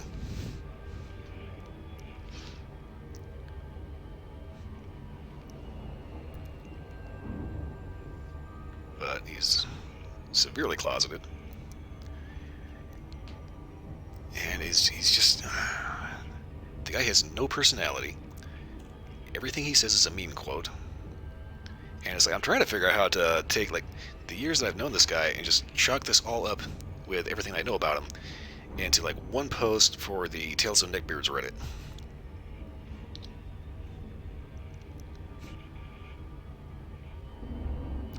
He's also started identifying as a furry within the last couple of years here, so apparently about 2016 was when he actually got onto Fur Affinity, and that site kind of...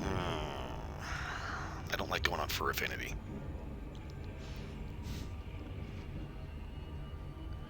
But yeah, when he was supposed to be paying rent, he was buying video games and having an artist commissioned to draw his persona. Because clearly that's more important than keeping a roof over your head.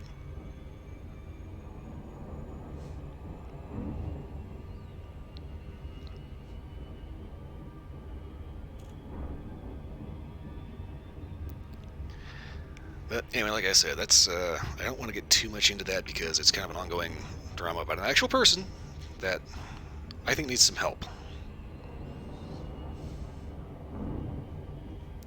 Yeah, he's basically completely incompetent, completely useless. He likes to pretend he's the big man, you know? Your nose can remember 50,000 different scents. I'm thinking your brain can remember a hell of a lot more than that. It's like, wherever these fun facts come from, I don't know how much you want to trust those because, you know, remembering 50,000 different scents, there's a little more to it than that because there's a lot more than 50,000 scents out there. But anyway, it's like I kind of don't want to go too much onto the whole bootball guy. You know, that one is actually accurate. That when they're born, a baby panda is actually smaller than a mouse, and hairless and underdeveloped.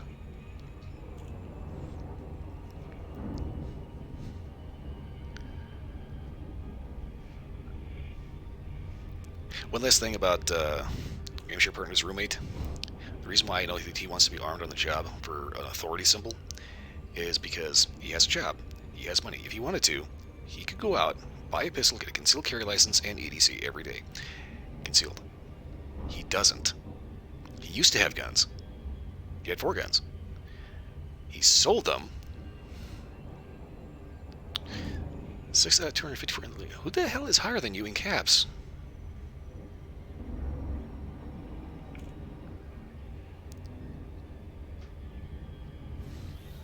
Hello?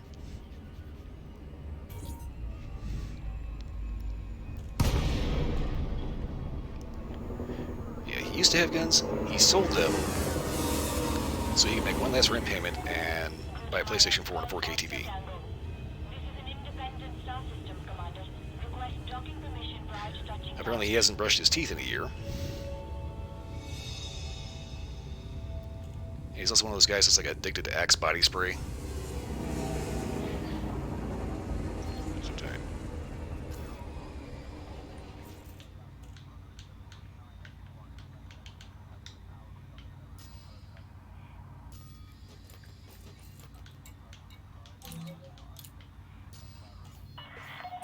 Position authorized. Prep for arrival on landing pad 1-2.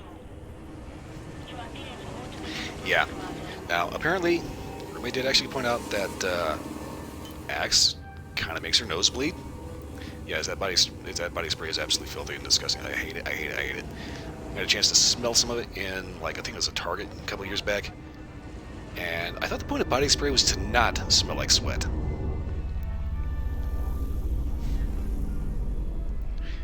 Anyway, Gameshare Partner pointed out that Axe body spray kind of makes her nose bleed, so he's kind of,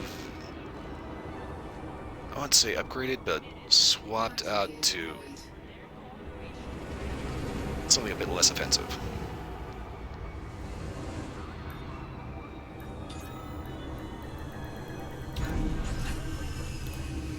yeah, apparently hygiene is not a big part of his. Touchdown. Yeah, I used to use Old Spice, but then they started doing those really stupid commercials.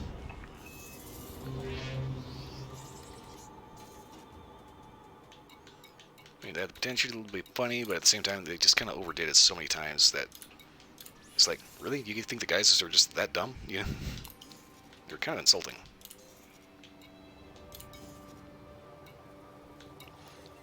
Okay.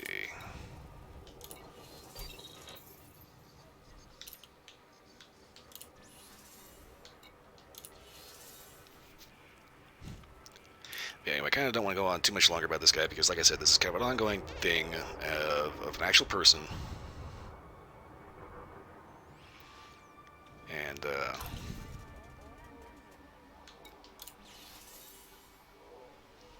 apparently he knows that I stream, but never actually bothers to, check out that somebody's saying something about him.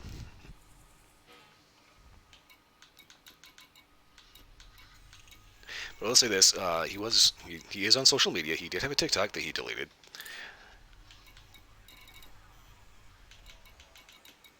If you put yourself out on the internet, people are going to talk shit about you. So if you can't handle that, he's going to need to grow the fuck up and fast. It's kind of like I point out, he's kind of lucky that somebody like me is bringing up his bullshit instead of somebody like Keemstar.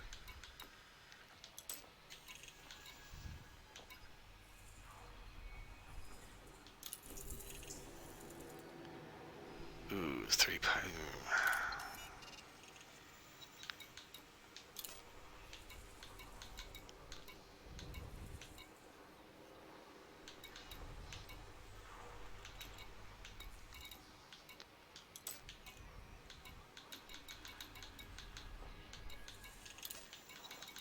I kind of want to do some missions, but at the same time, it's less like some of these are a little over the top.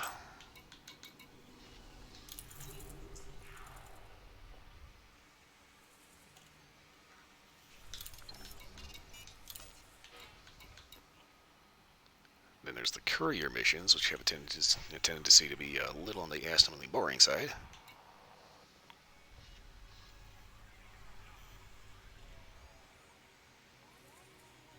Your Wi-Fi crashed. Uh-oh.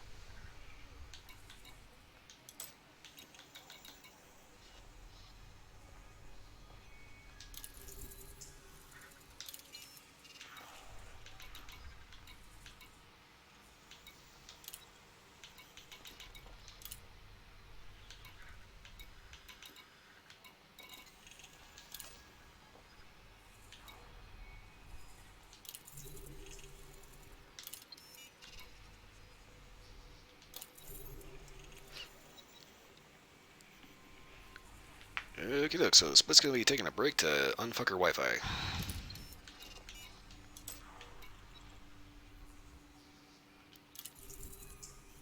This is the thing about these. They pay like crazy, but at the same time, it's like the amount of payout and the risk involved. I mean, a little bounty hunt here and there, that's fine, but you want... Except this requires rank of Master, which kind of tells me that these guys are probably going to be decked out in shit that's way up the food chain, as it were. Okay, so I've got an idea.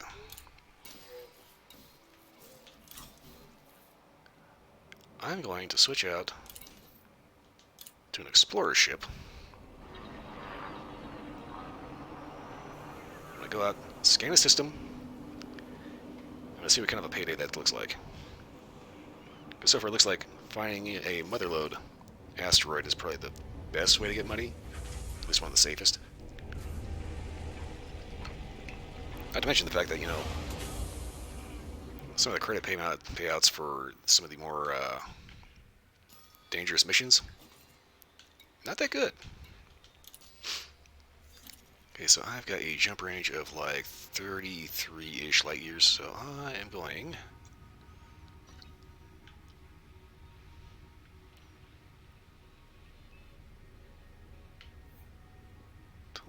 let's see, Inner Orion Spur. Zodia Nong. Commodity prices, explosives.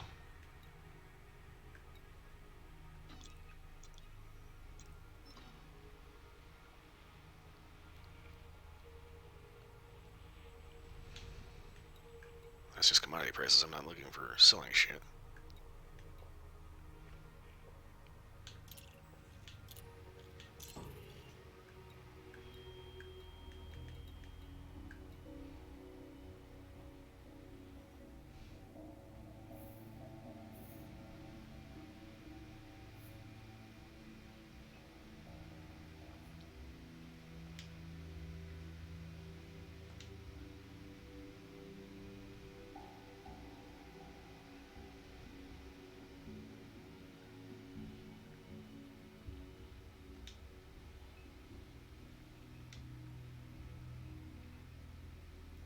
What on earth is your deal?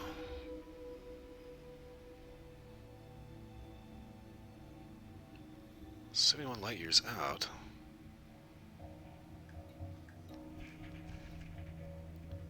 Repairing starports, okay. Travel warning for the system has been expunged from the Federation's... Expunged by the Pilot Federation, really?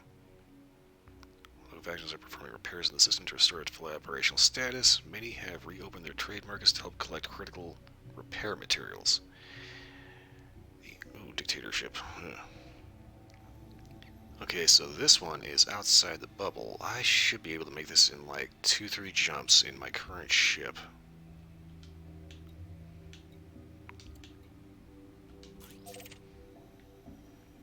Or if I'm being cheap about, okay, maybe 20-30. What in the hell? 17 jumps.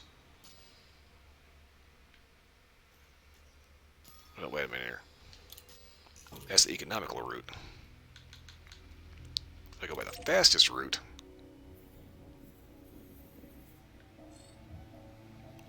that's 1, 2, 3. It's like 4 jumps. 3 jumps.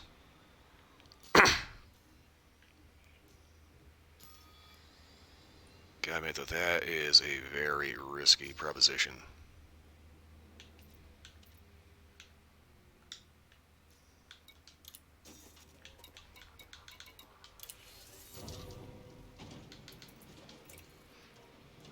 Okay, 4C fuel scoop, so that's good. Deal surface scanner.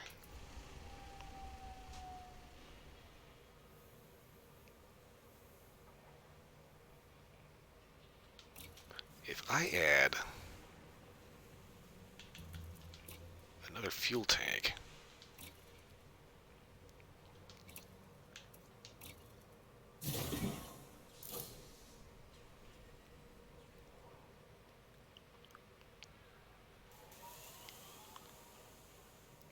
that gives me a minimum jump range of 31 light years.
If it's deep boost.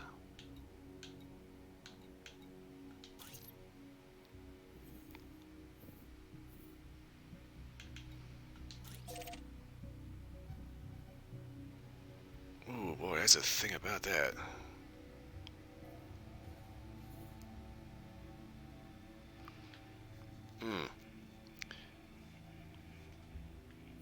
I've got an option here. I can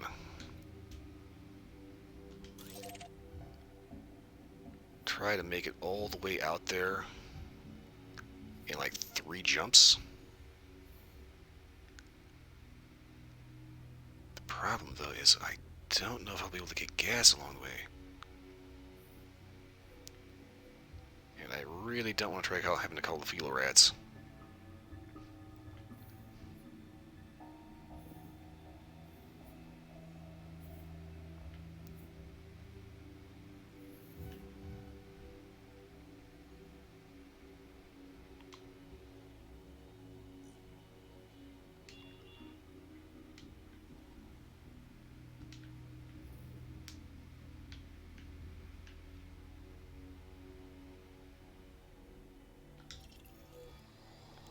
Okay. Ooh, I don't know if I've got enough fuel to actually make that.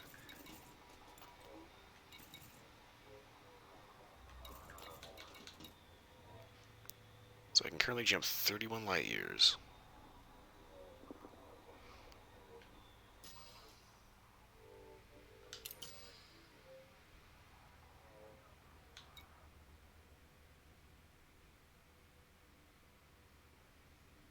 I'm gonna give it a shot. This could be incredibly stupid, but hopefully I'll be able to get there, refuel, and scan the system.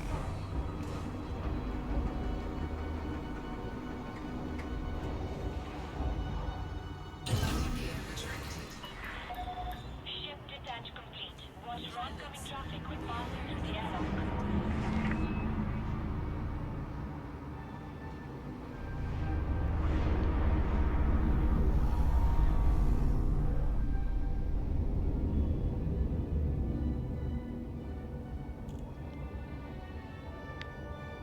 So basically, this is kind of the reason why I got this.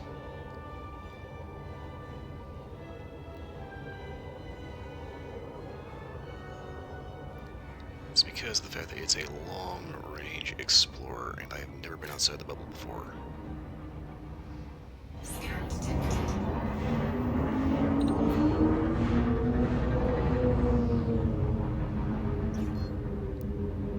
Okay, so 29.1 light years away, that's almost max range.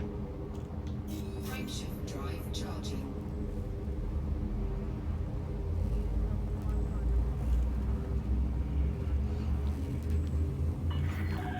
You have left the no-fire zone. Flight control signing off.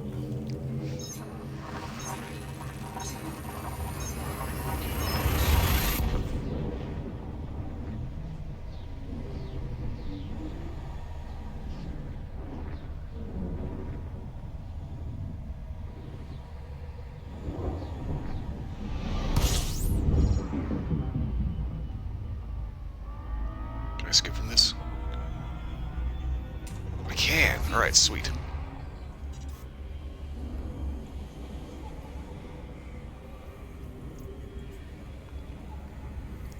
Can I leave the ship? If I had Odyssey, I could. If I landed on a planet, I can use an SRV, Surface Remote Vehicle.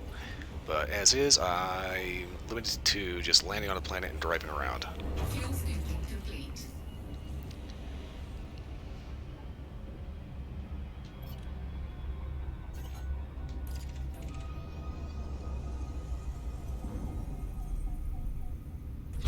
System scan complete. Frameshift drive charging.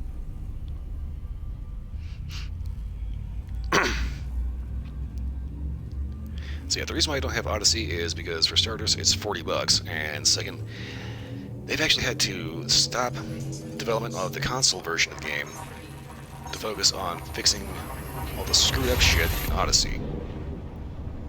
Like the fact that it's not optimized for crap and makes everybody's system chug.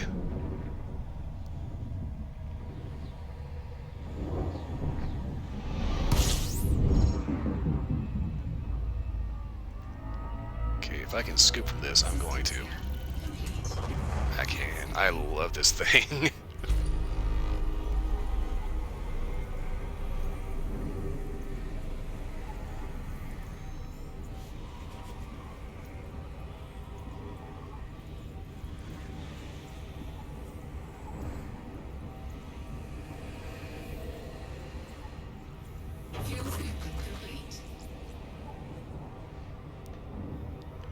I will be honest with you, I have been debating just saying the hell with it and getting Odyssey.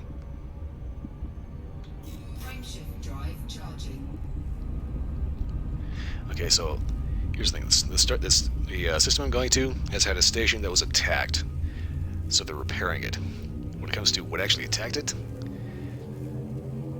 there are a race of extraterrestrials in the game called Thargoids. Basically, one Thargoid is an entire massive living ship. And if you don't have anti-Thargoid weapons, like shit that's been specifically engineered to kill them, you're boned. That said, they behave rather strangely. If you have something they want, they will come after you, so you dump everything in your cargo hold and then haul ass. Otherwise, if you don't,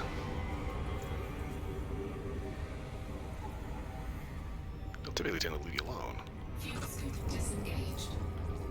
Okay, I wasn't paying attention to that scoop.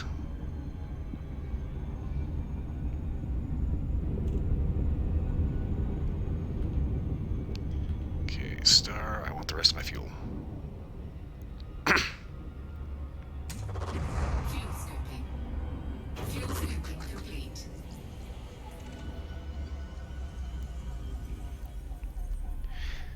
Is it pay to win? No, it's not.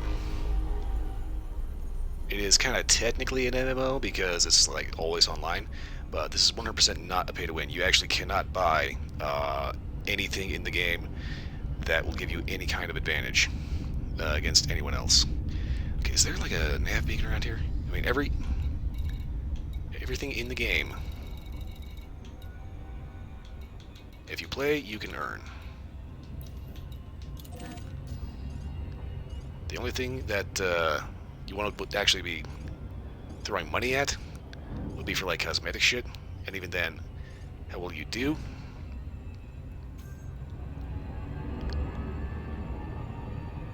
In just playing the game, you'll get the ARCs credits.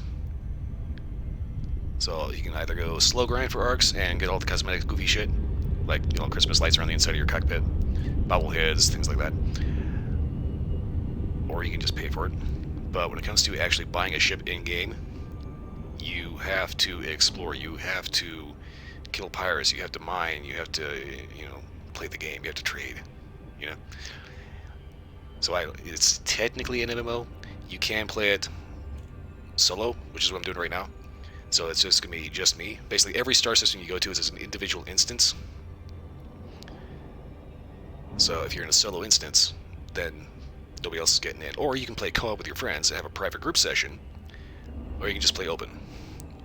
Me personally, I am way too paranoid to play open because every time I go into an open game like Grand Theft Auto 5, and it's just an open lobby, universally I have a bullseye on my ass.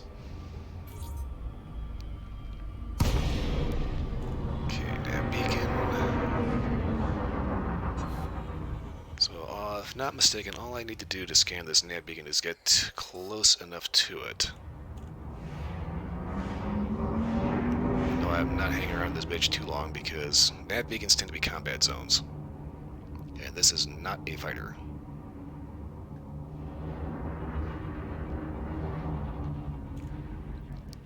Yeah, I would do that.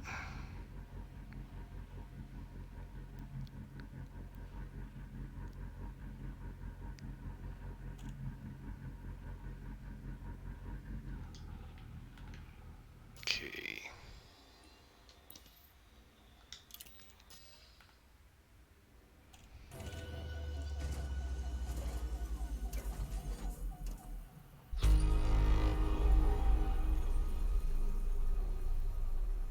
Okay, I'm not too sure how to actually scan the nav beacon.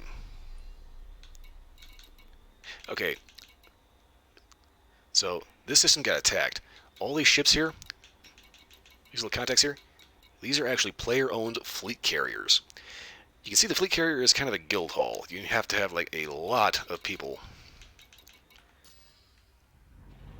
bringing in a lot of credits because these things are seriously huge and seriously expensive. Cannot comply. Frameshift drive charging.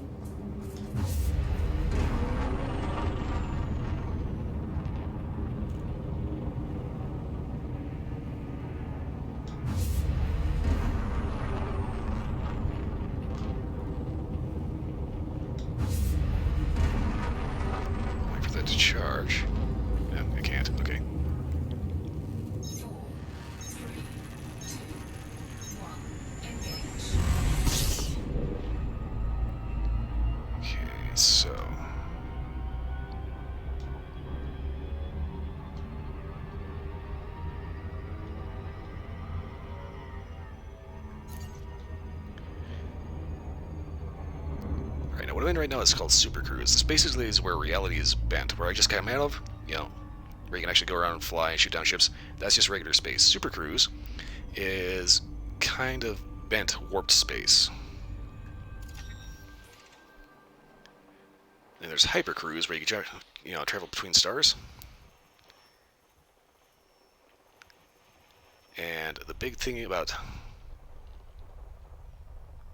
hyperspace is that nobody can legitimately pull you out of it, with the exception of a Thargoid. Code of the missions. Okay.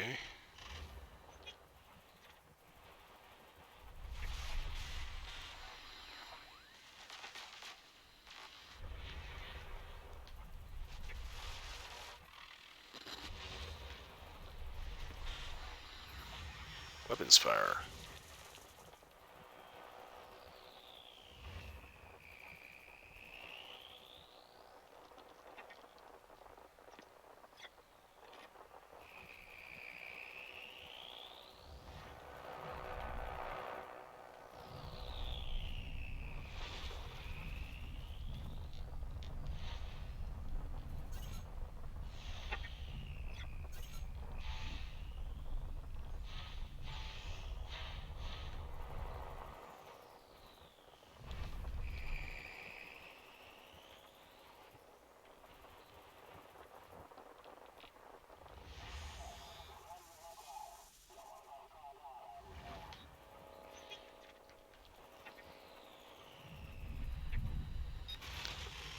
Degraded emissions. Let's see here. Let's fire. Too far.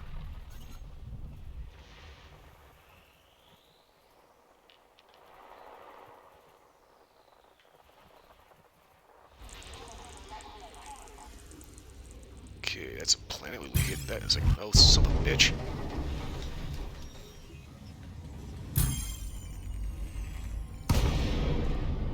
Scan detected. Fucking explorer, you dick. Frameshift drive charging.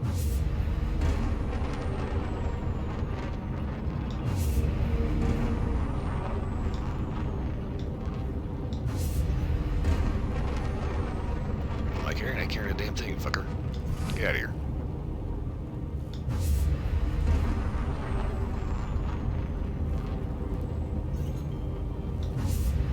Go on, get. Ah!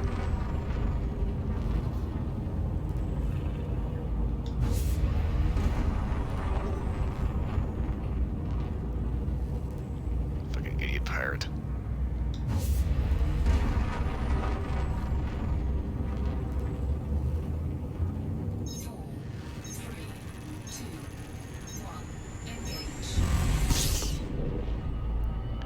Now, if I'm not looking at the super scanner, I'm typically pretty good about getting away from that shit.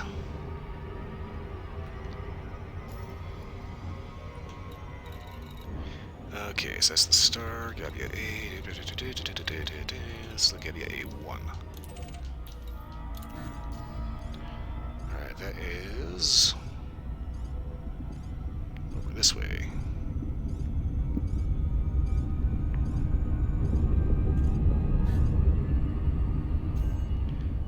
Okay, so I'm using a super cruise assist here because I don't like slingshotting past a planet and like missing it by the distance between the Earth and the Moon.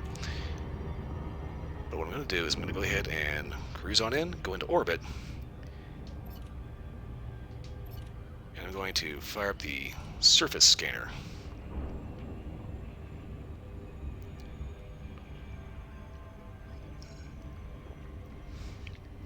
I'm also getting low on coffee.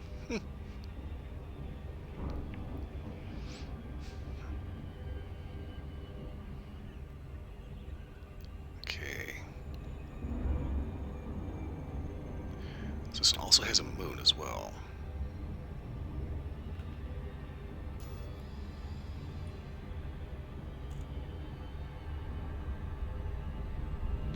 Lee Horizons. May have to pay them a visit.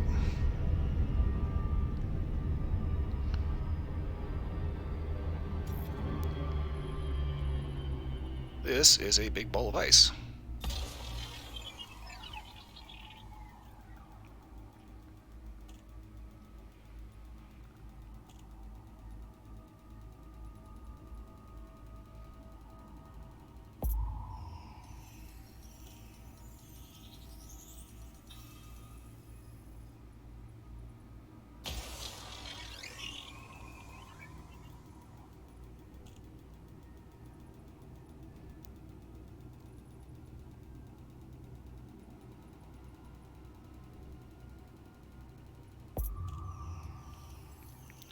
Okay, so the FSS Super Scanner, pretty much every ship that you fly has that one.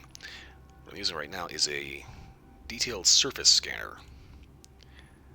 This actually takes up a slot in your ship's loadout and is kind of essential to miners and explorers. If you're a miner, you're going to shoot this into, say, a planet's rings.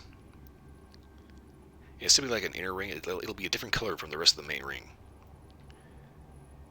But what that'll do is it'll end up highlighting various rare resources like serendibite, painite, and if you're on an icy body, what are called low temperature diamonds. Low temperature diamonds are easily the most expensive thing in the game when it comes to resources. They're also some of the rarest. Surface scanned by 50%.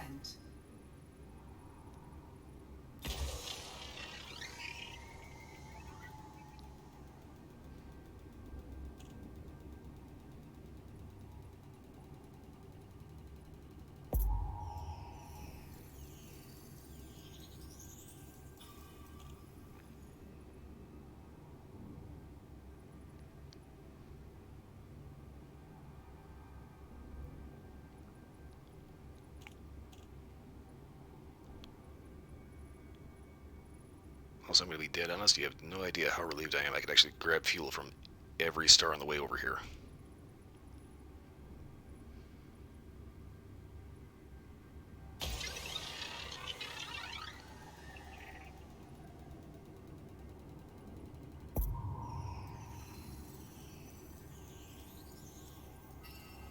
Surface scan complete. Okay, now Gabby A1, and then there's the moon Gabby A1A, which is here.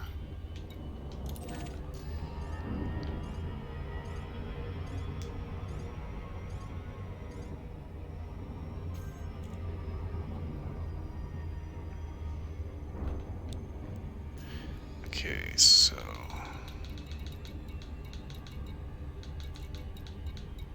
Gabby A2.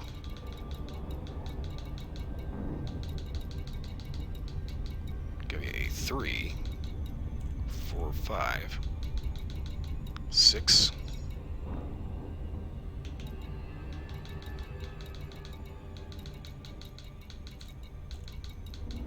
Oh, shit, too far.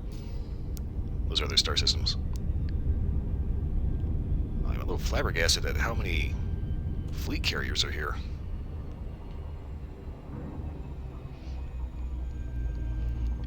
Okay, go ahead and get into orbit.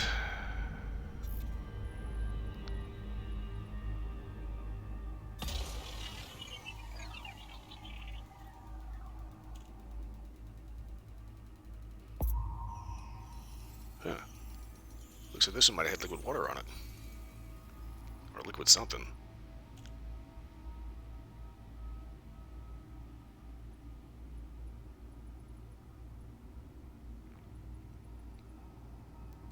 Not gonna lie, this part kind of brings a little bit of a nostalgic Mass Effect vibe. Go around looking for discoveries on all manner of planets. Buzzing all over the galaxy, except in this game you can actually explore literally the entire galaxy.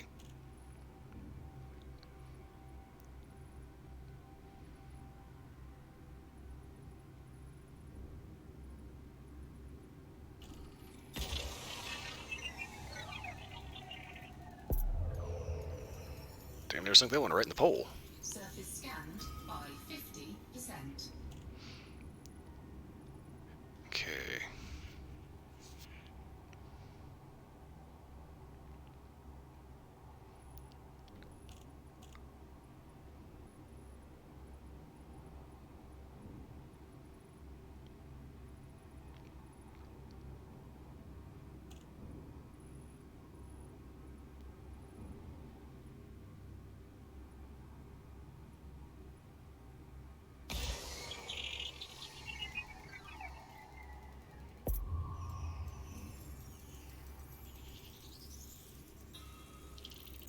Scan Alright. complete.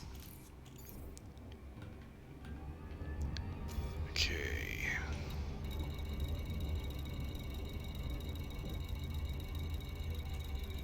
So it's A1, I need next up A2. Where is A2? Here.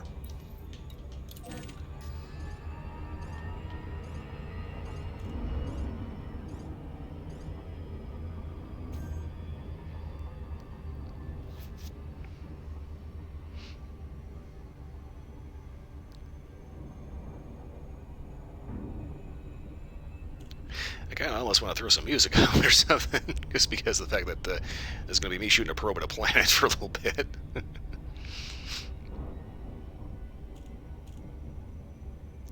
Thing is, I don't think I have anything that's like relaxing on cue.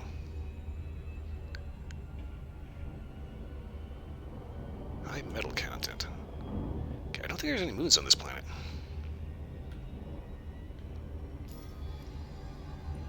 Let's see. Russian national anthem? Probably not a good idea.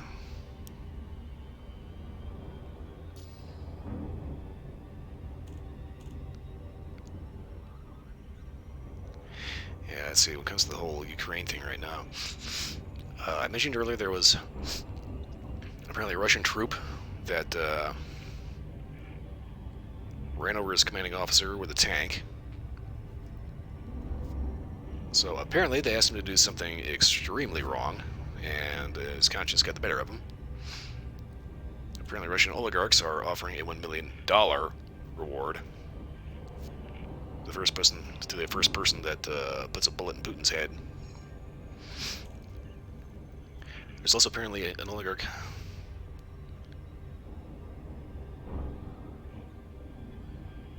You guys did in Vietnam. There was some. Vietnam got very weird very quickly, because if you think about it, if it goes from being just war to being personal, ooh, people get nasty.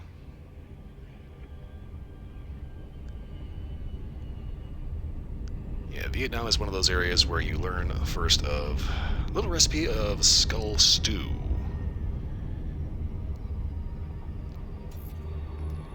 And it's basically when you have an enemy soldier that's watching your buddies. Count tens of friendly fire as combat diffs. Yeah, if you're out there long enough, people will get on your damn nerves, and it will not be pretty. But yeah, skull stew, when all of a sudden an enemy starts keeping an eye on you, and then intentionally killing your best friend and making it personal. Yeah, people start collecting ears, people start chopping heads off and boiling them down, making little totems. And yeah, crazy comes about real quick.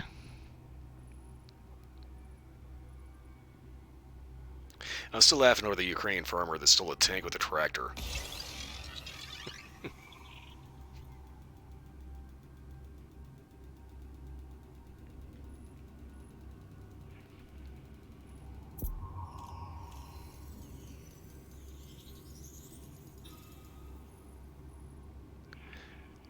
Also, if you actually start seeing some of the pictures and videos that have been coming from Ukraine, and like what both the Ukrainians and Russian guys are actually fielding, it is really weird, but I'm going to go out on a limb and say that the M9130 Mosin is probably now the longest serving centerfire smokeless cartridge rifle in history. Because there's actually guys, Russian guys, in Ukraine right now that are fielding scoped Mosin. Why? I don't know.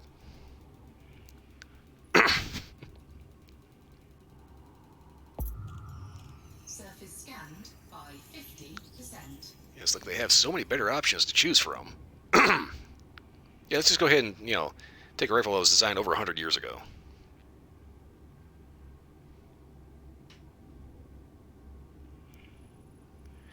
Yeah, Soviets never actually recycled anything, they just never threw anything away.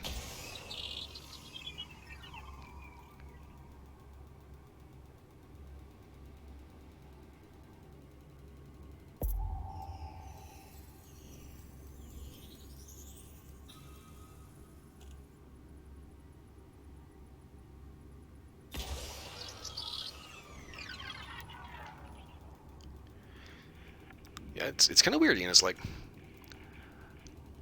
I have a Mosin right over there in a box. Just a nice little rifle case. Surface scan complete. And unfortunately, I've only been able to take it to the range twice. It's really irritating the crap out of me. And it's largely due to the fact that it's just it's just something about the Mosin that it's if we're being honest, it is quite possibly the worst handling bolt-action rifle to come out of the First World War. That said, there's something about it that just makes it endearing. Probably it's the fact that it's so unconventional. It's like you take a look like an Arisaka Type 38, you take a look at a Mauser 98, you take a look like a Springfield, 1903. Pretty much everything all kind of looks, like just standard bolt-action rifle. And then there's the Mosin, and it's just got that look to it, and the design of it is unique. It's from an engineering standpoint, it's brilliant. From a functional standpoint, it's kind of shit. I mean, let's face it, if you want to compare bolts, a Mosin bolt is, well, to be fair, a lot of things are loaded into the magazine with clips, but the Mosin stripper clip, I have never once gotten a Mosin stripper clip to load. I don't know if my actual clip slot in the bridge is just too tight, but I swear it's like it pinches the clip to the point where it just, grips it tighter. I've never once gotten them to load, which is kind of one of the reasons why I'm interested in like an Archangel stock, so I can use a detachable box magazine. But the actual design of the Mosin, it's fascinating. It's brilliant. Doesn't mean it's good. Anyways, if you compare like a 98 bolt to a Mosin bolt, 98 is just. Mosin, on the other hand, you kind of gotta show it.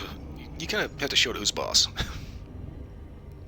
There's just something about them. They're just lovely.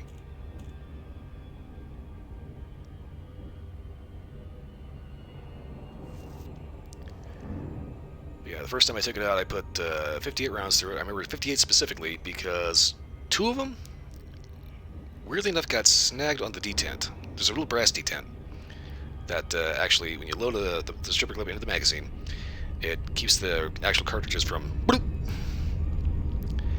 and it's designed to prevent double feeding. So a lot of people don't realize is that when you work the bolt, you have to fully close the bolt before it releases the next cartridge.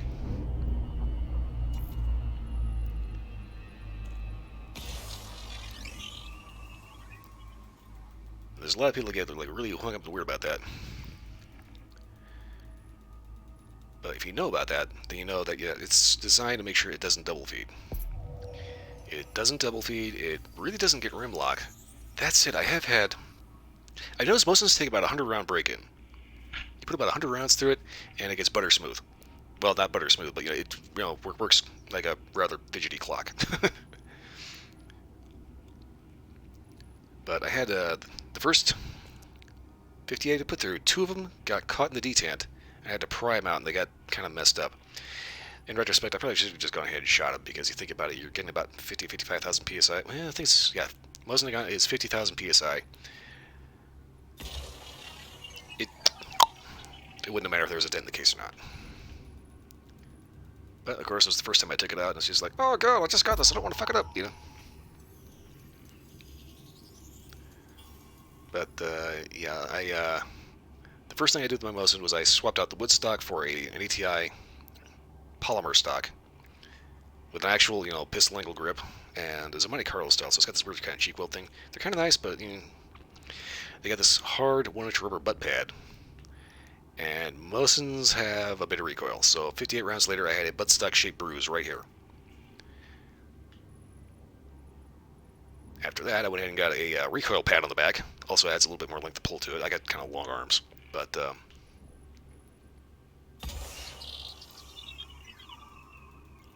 yeah, that recoil pad, it's like, I have air guns that recoil harder than that now. Surface scanned by 50%. Okay, this is a 7 Pro Planet, so this is a little bigger. Okay. So this is a 3.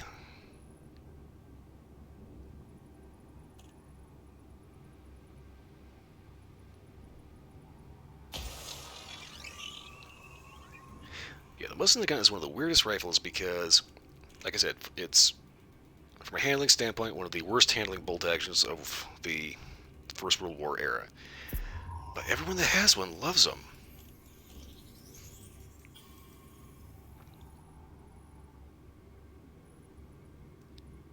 I still find it just weird as hell that they're actually still fielding it in 2022.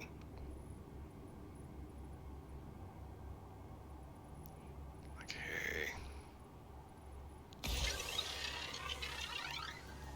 This is probably going to be a day late and a dollar short.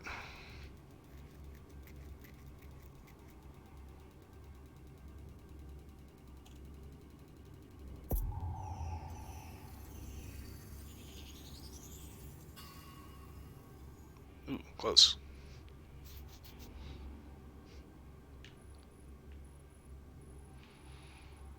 Okay.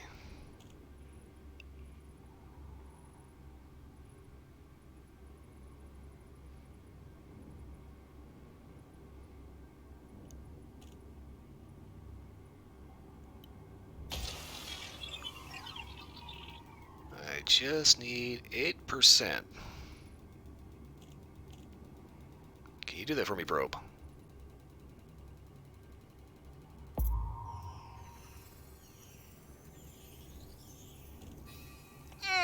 You bum motherfucker. Alright.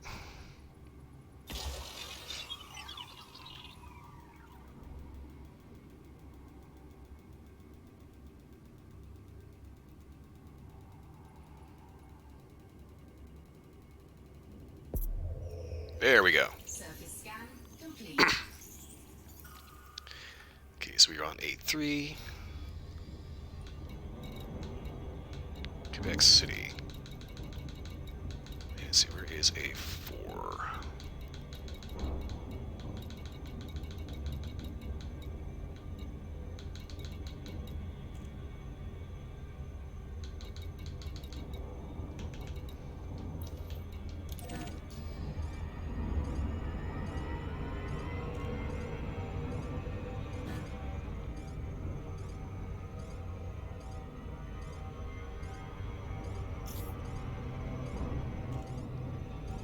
Get a little further away from this rock so I can actually get some speed.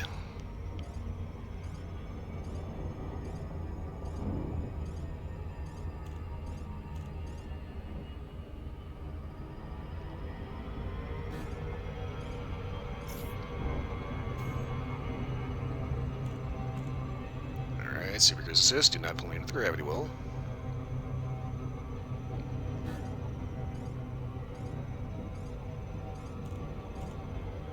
I want to get out of orbit.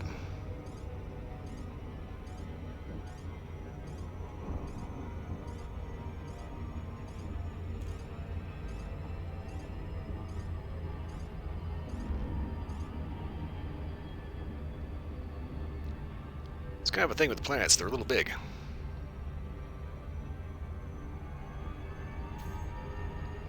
Alright, now we're cooking gas.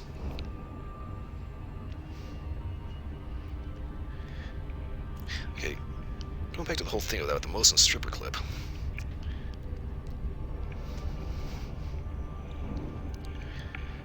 Alright, so this is a Mosin gun stripper clip. As you can see, the actual clip itself is gigantic. If you take a look at something like a Mauser 98, just this little ridge is everything that's holding all 5 rounds. Thing is, this is a big, huge rimmed cartridge. So in order to keep everything stable and at a specifically upward angle to avoid rim lock, it kind of needs to be that big. I said this is also just stamped sheet steel, well, spring steel. So it's easy to manufacture in bulk. That said, whether that Mosin stripper clip actually works is very hit or miss. Like I said, I have never once actually managed to get those things to load.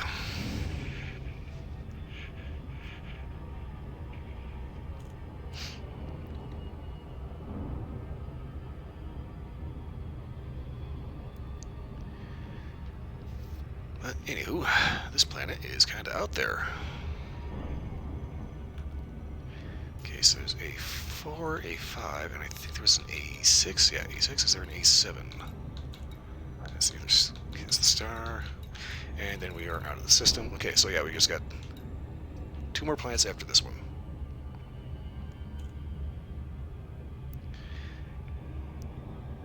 After that, I am going to stop in the little station, see if I can sell off anything like pilfered along the way.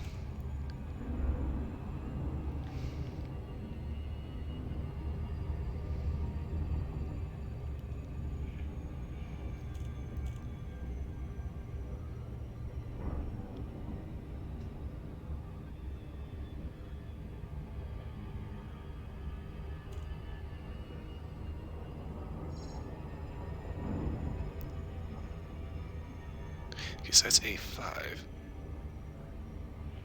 A4, A5. Oh, that's weird. Are these 2 planets orbiting each other?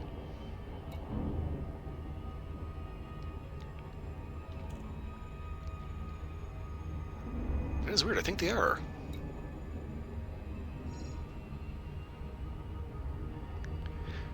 Oh, it kind of ends up being a pain in the ass when you find 2 stars orbiting each other.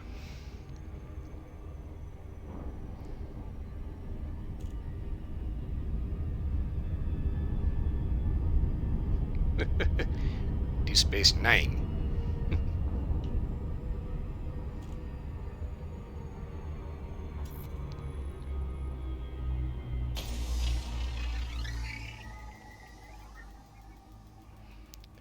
Okay, so this is a big old 7 prober.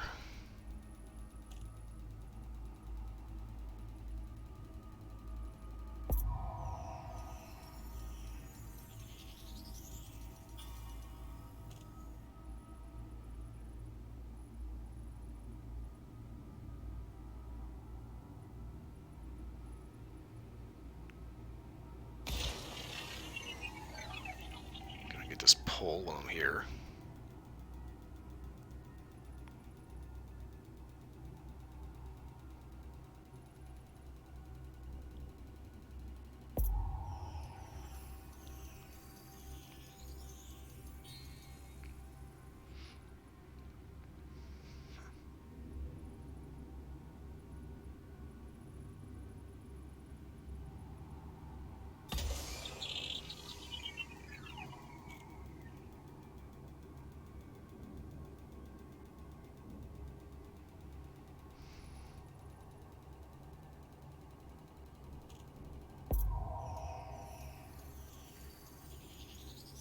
Surface scanned by 50%.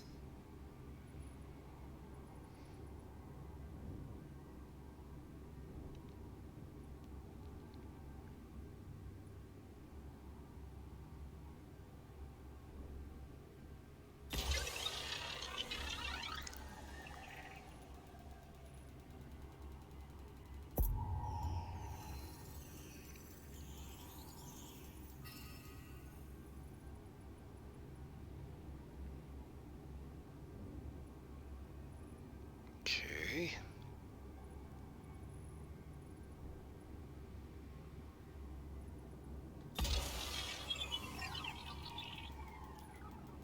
Popping over the other pole.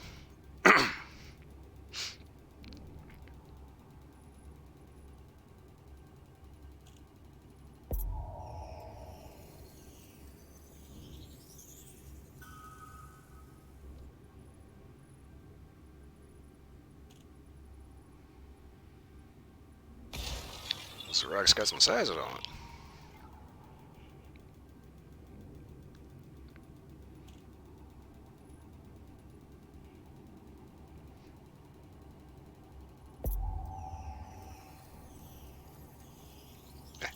Got it. Scan complete.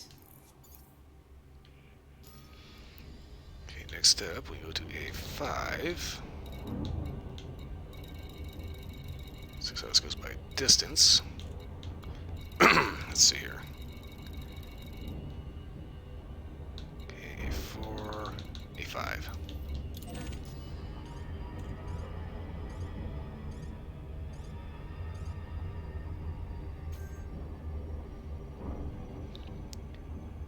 And we should have one last to scan around here.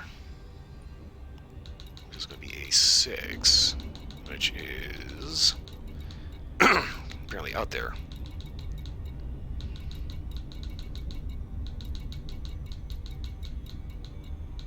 Yeah, here it is.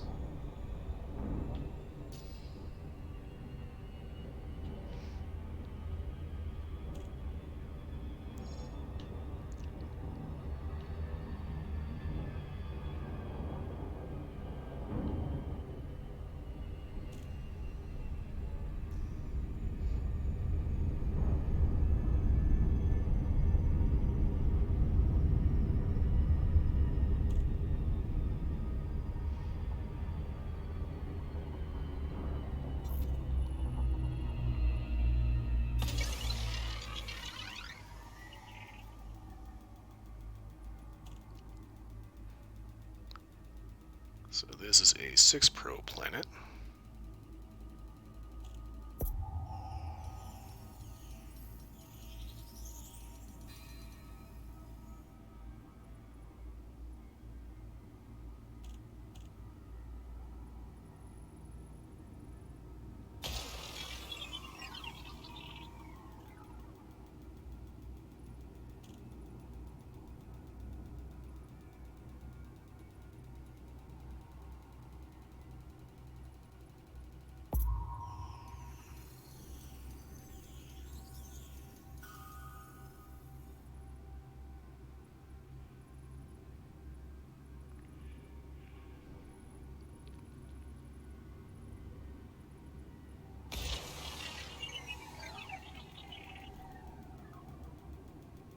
May or may not end up getting the efficiency award on this one. Excuse me.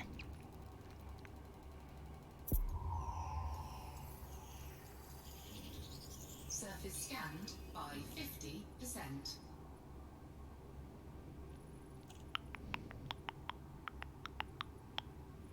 Okay, a little more, and plunk this one about here. Might be a little overkill.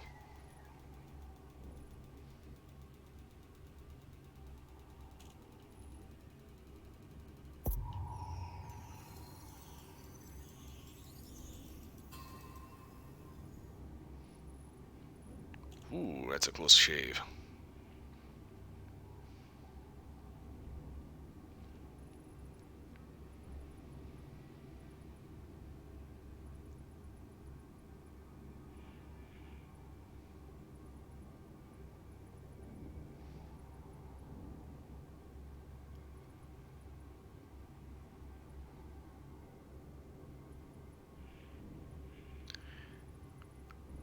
Okay, so this is a hefty-sized planet.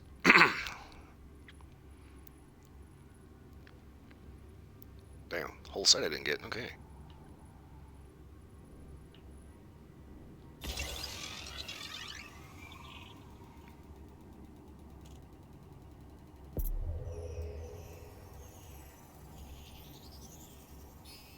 All right. Surface scan complete. Didn't think I was going to get efficiency for that.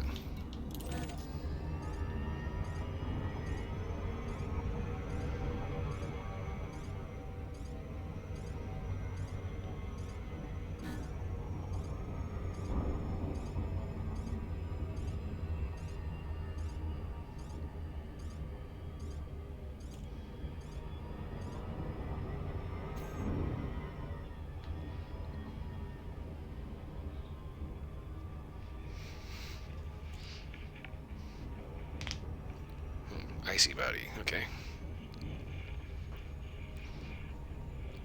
Okay, so this is the last planet to scan after this one had hit up Lee Horizons. That's the station in the system. I'm going to go ahead and sell off any kind of cartographic data that has been kind of sitting in there for a couple of months. Because there is a little bit. See if they have anything to sell, which I kind of doubt, but...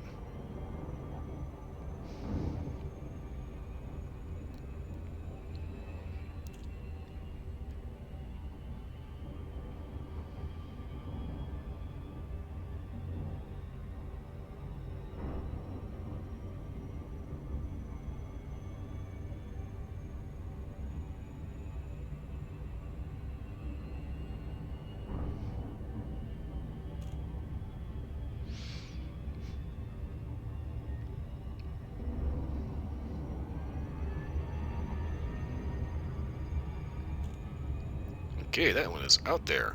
Can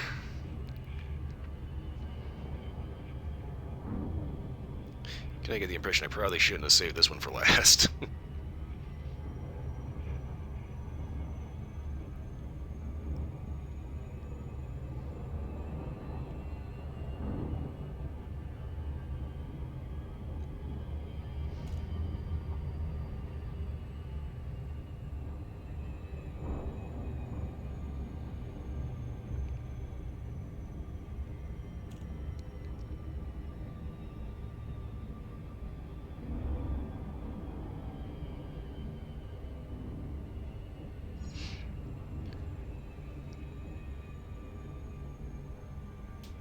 I just started thinking I would not want to be hauling cargo all the way out here.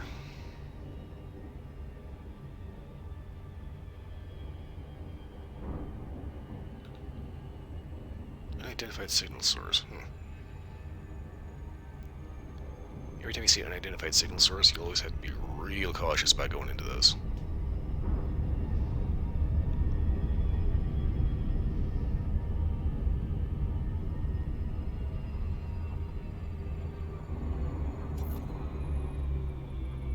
Because typically the unidentified source tends to hide a pirate.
Okay. Kind of a sizable planet.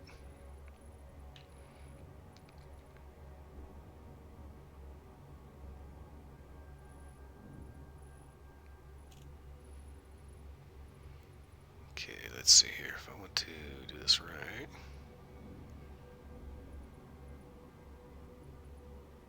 Wait a little further and try for the pole.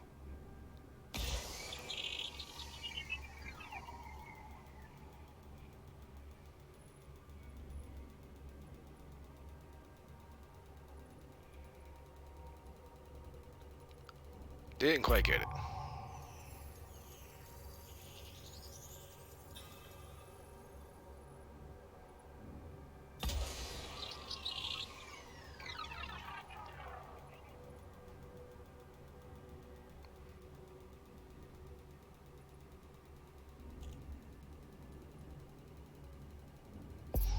Surface scanned by 50%. Okay. This is not a small rock.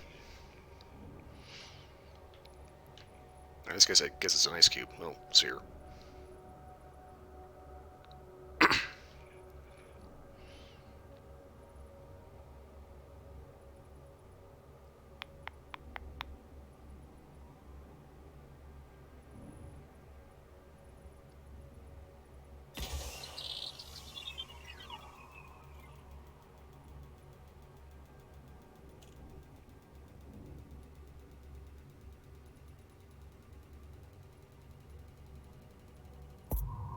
Okay. That one had some range.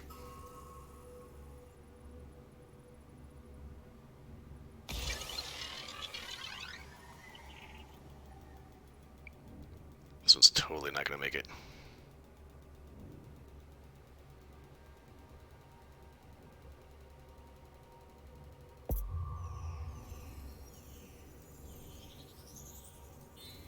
Oh, man.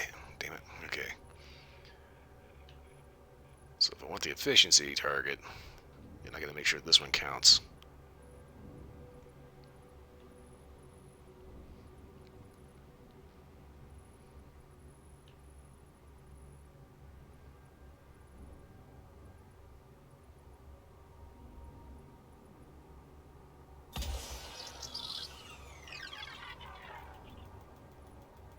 just need 8%. That's all you gotta do. Go on, little buddy, you can do it.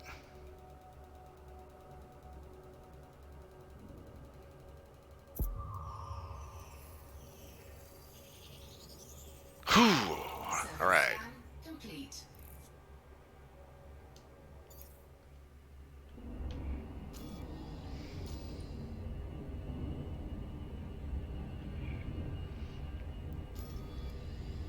Okay, now.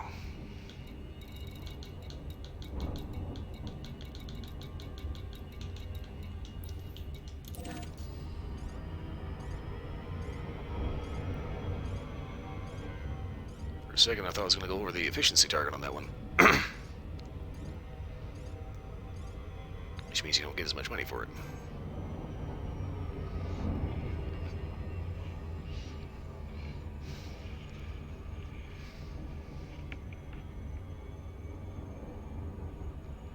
Okay, get away from the gravity well.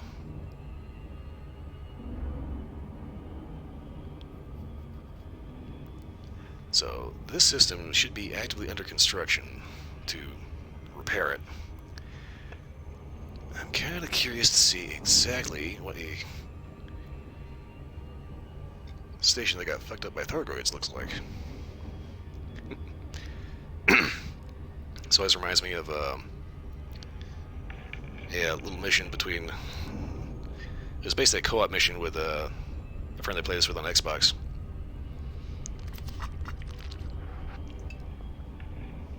Basically, I was the security escort for his passenger cruise liner. That was that big old beluga, like flying dildo with wings. But it's kind of funny. We ended up taking these bunch of rich snobs out to some location, and we pull into this. It's just like this absolute backwater system that we pull in, and it is the most fucked up looking thing. Half the lights on the front of the station don't work. There's like sparks shooting off of the sign.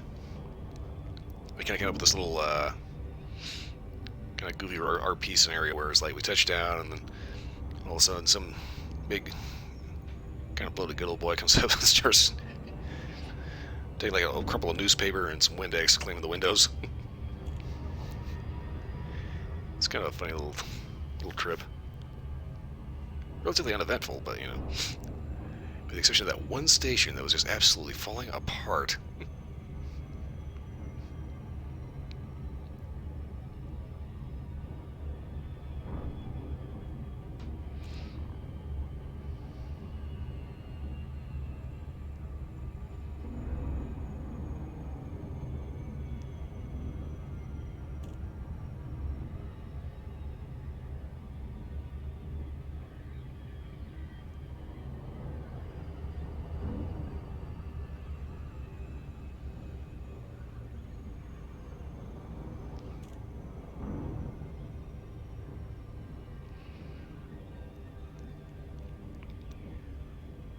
Okay, so here's hoping that getting back home will be as easy as just following back the same stars they hit on the way out here.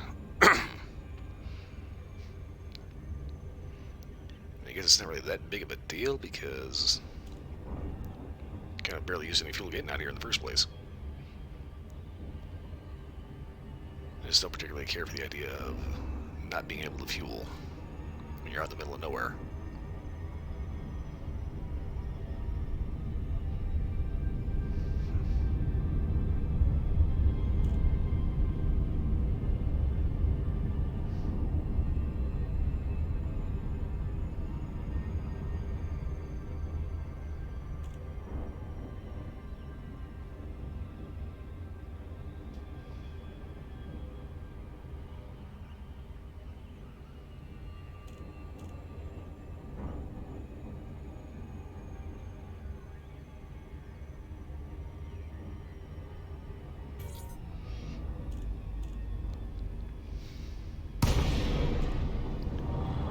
Okay. Lincoln Golf Oscar Tango. Please ensure you follow standard docking procedures before landing.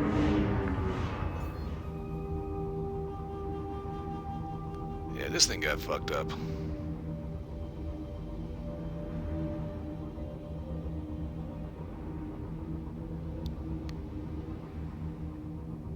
emergency lights on.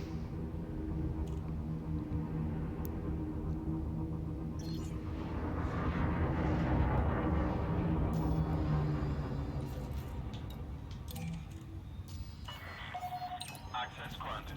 Clear to land at docking bay 2-1. You are approved for automated docking. Emergency lights are going, stuff is sparking. I'm pretty sure something's gonna be on fire when we get in there.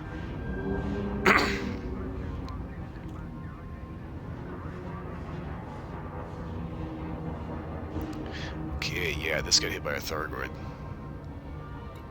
So all that corrosive shit's still over the mail slot. Scan detected.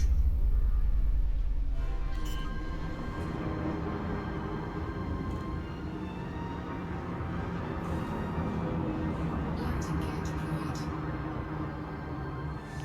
Ah, it's so smoky in here.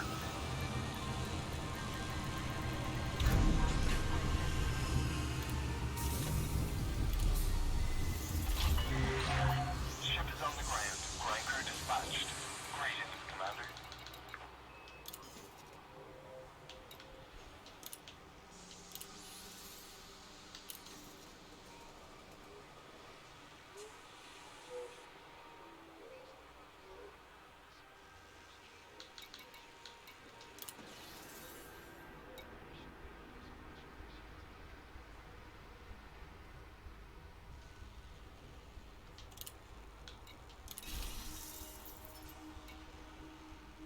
Okay, go and sell off that stuff.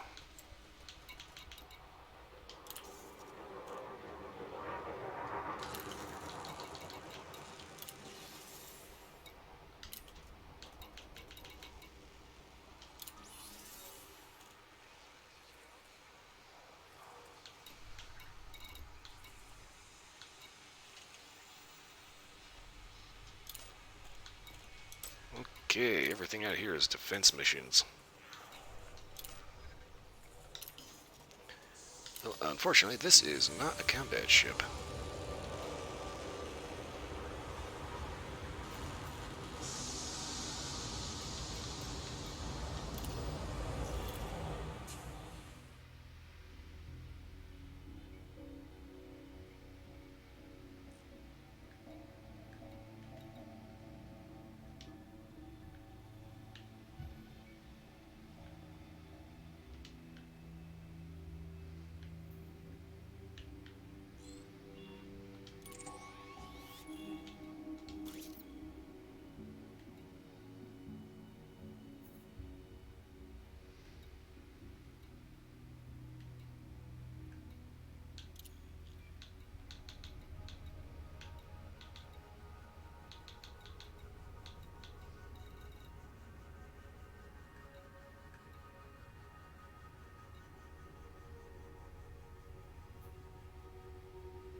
Okay, 3 jumps.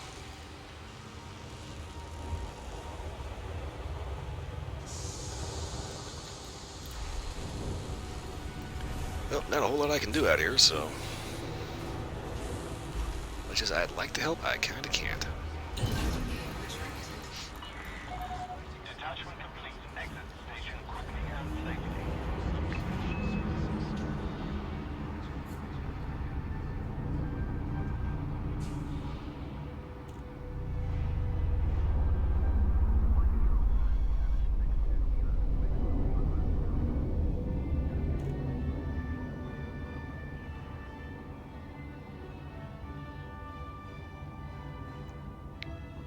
Yeah, that planet about 2 billion years, and we'll probably have dinosaurs.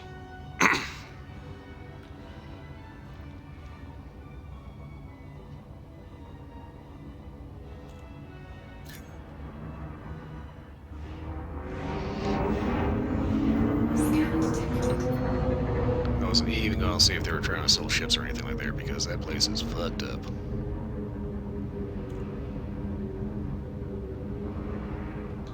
Frameshift drive charging.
of having the big scoop.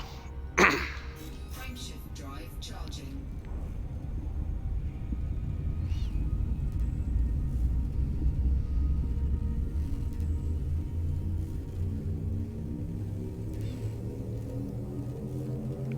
Ready to engage. 4, 3, 2. Almost forgot about that. You gotta be going full throttle before the hyperspace kicks in.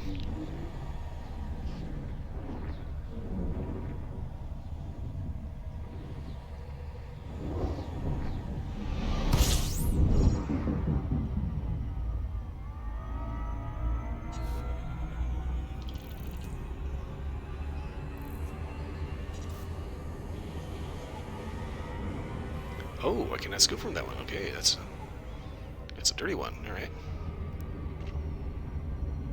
That's why I brought the big fuel tank. Frameshift drive charging.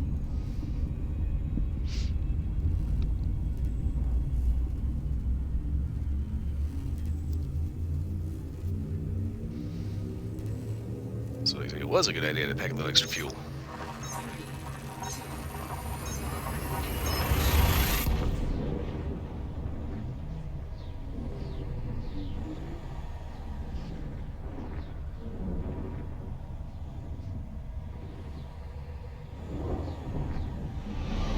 Objective detected. Yes, as we come to Closet Spring, Josenkyo. Fuel scoping.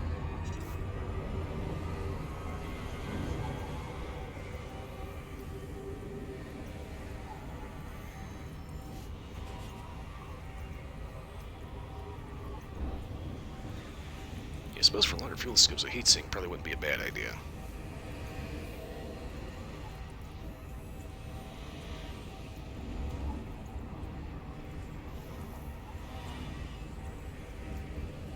Fuel scoping complete.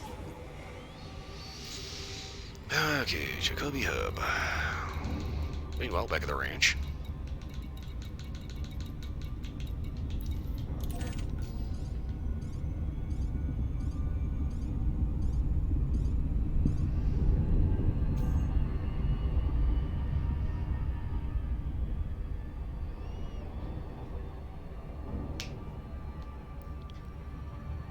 And see, considering I'm just an explorer with data, some asshole pirate better not try to interdict me.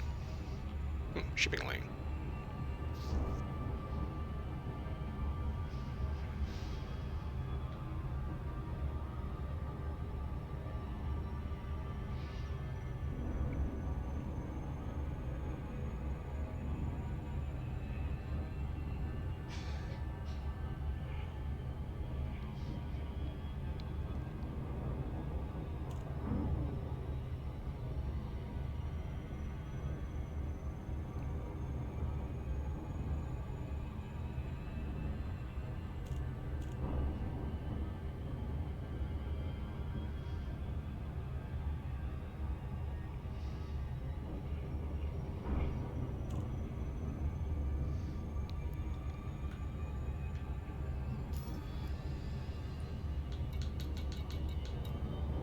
Mission unidentified signal source. I'm thinking I probably don't want to try that.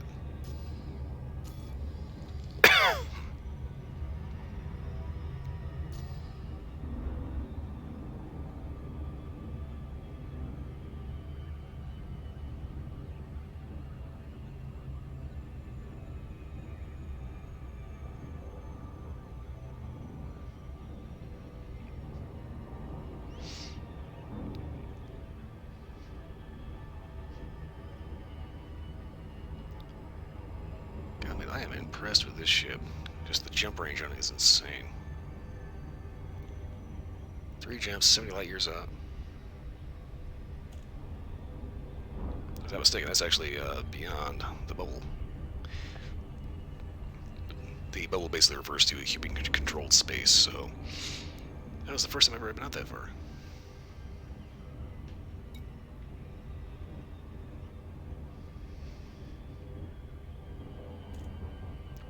It's not the furthest I've been away from Basuki, the star system I'm in, because my original starter star was 148 light years away, which was a freaking slog.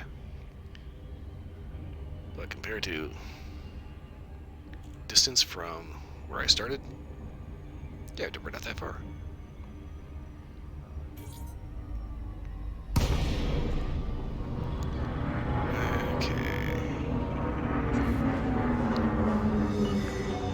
Lake on Golf Oscar Tango. Please comply with flight regulations as you approach the station, Commander.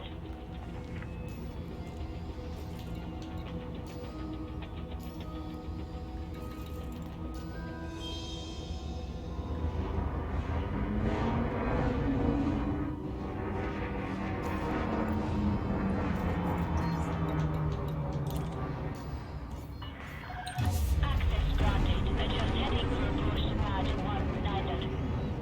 Automated docking closed. Items trying to scan the Probably System Authority.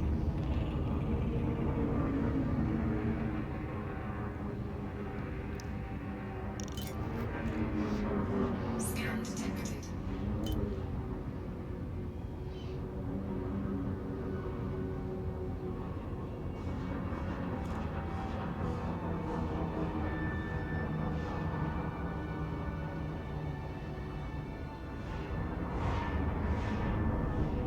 Scan detected.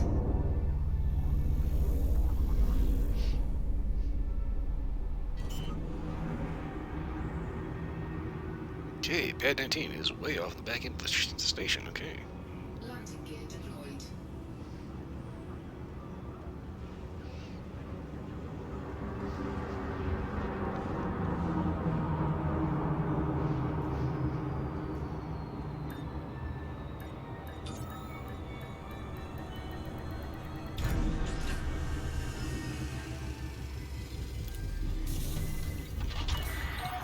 Touchdown confirmed. Docking restraints engaged.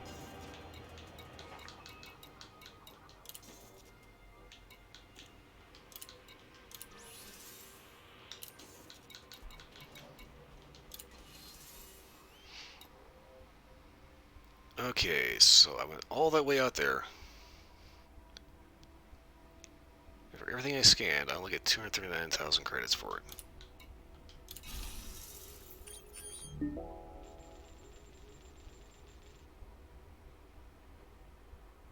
Huh. Really? First time at Gabia. Which nets me a 70,000 credit bonus. Nice. Hmm.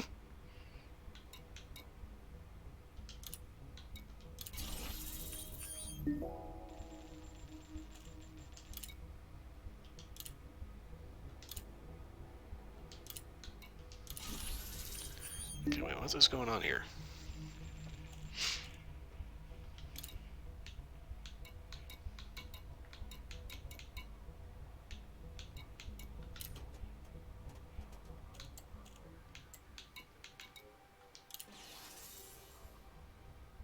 Okay.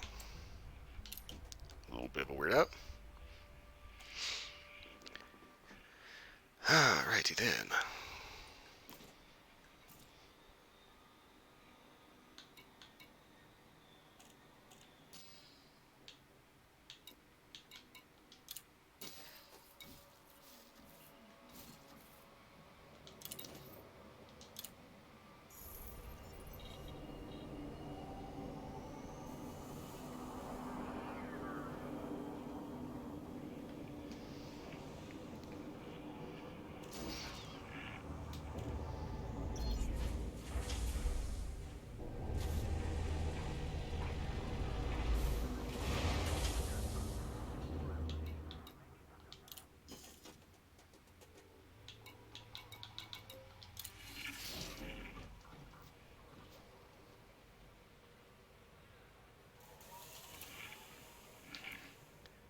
Okay, so out of curiosity, if I swap these out to something a little bit lower power draw,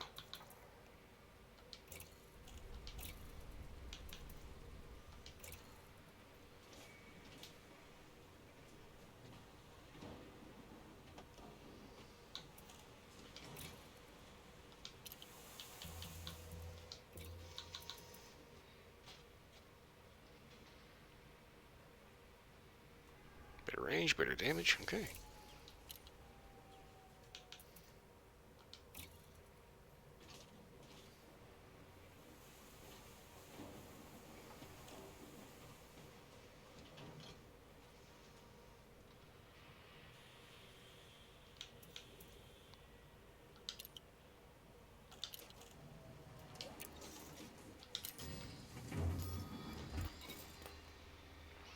Everything's set up the same. Okay.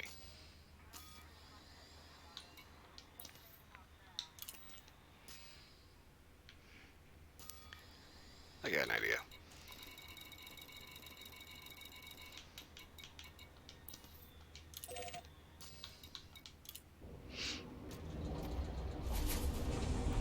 I know I have decent shields, but I want to see exactly how much it costs to put some decent actual bulkheads on this thing. Unfortunately, I cannot do this here because this is an Imperial style of ship. Ship released. Watch for oncoming If it traffic. was a regular Eagle, it wouldn't be a problem.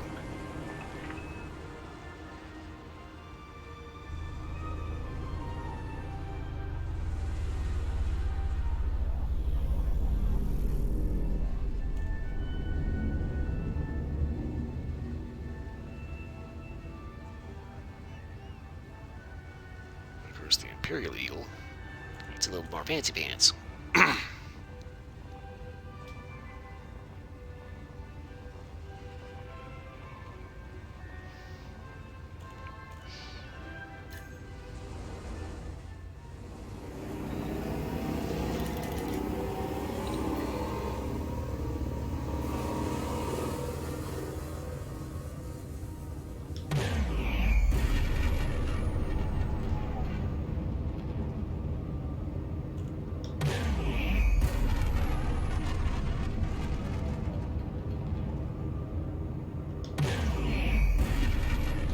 Frameshift drive charging.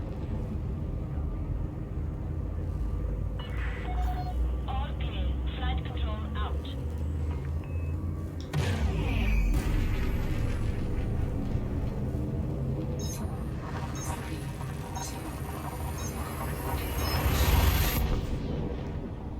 Go ahead and hop over one system.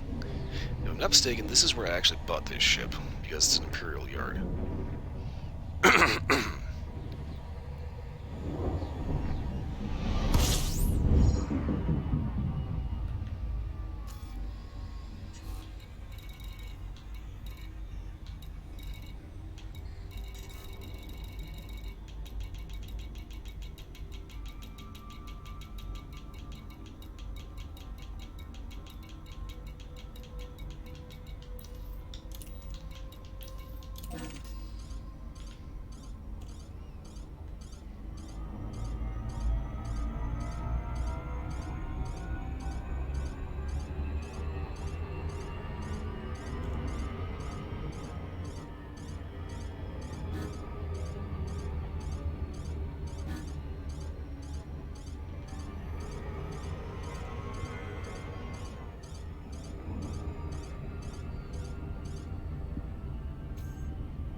Try to get away from that star.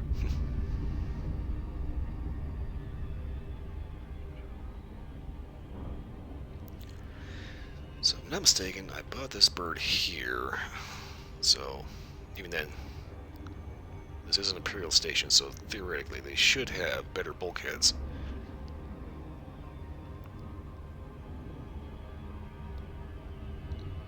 Meaning if I ever wanted to buy it for the Lance, I'd have to make sure I had enough money to get the bulkheads here, or wherever I buy it, because otherwise I'm going to be stuck with El Stupido.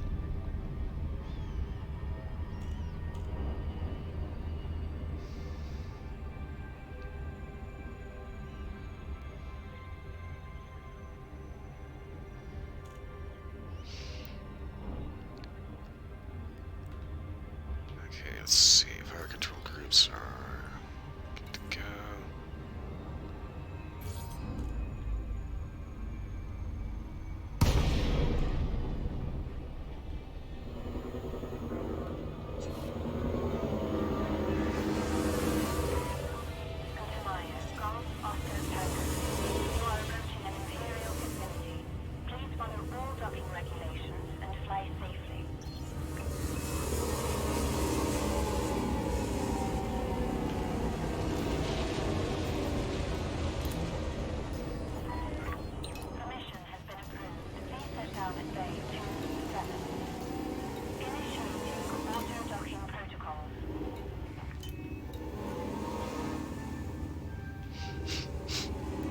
good field of view in these things.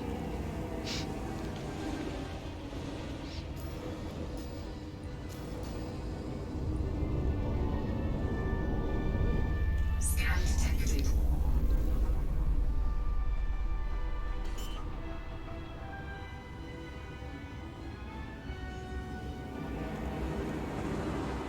Landing gear deployed.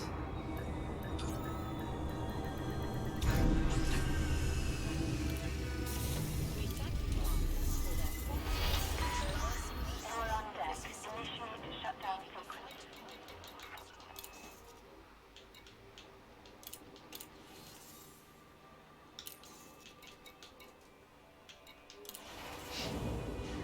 Okay, head to the outfitting yard.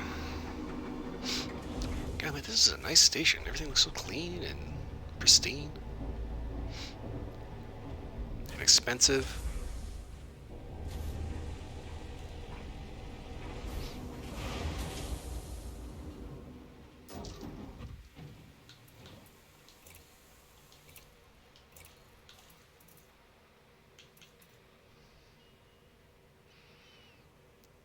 Okay, military grade composite does kind of bring shit down a little bit as far as overall weight.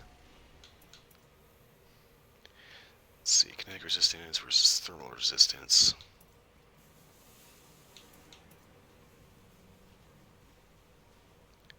I think we're gonna go ahead and keep it cheap and just use the military composite. Okay, everything else seems pretty well beefed up. Utility mount shaft launcher. Shield generator, hull reinforcement, Okay, all kinds of hull stuff. Flight assist so I can get into it and out of where I need to go without getting irritated. Multi-cannons and a beam laser. Okay.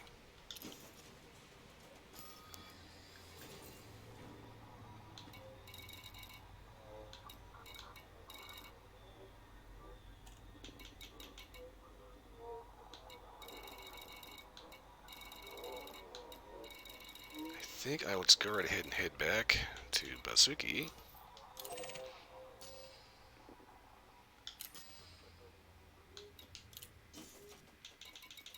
Although I wonder, is there anything interesting to do here?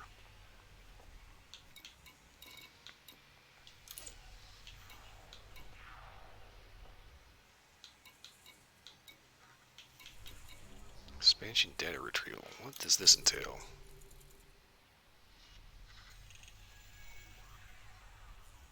So to infiltrate a settlement and interact with a data link in Wargus. That doesn't pay particularly well.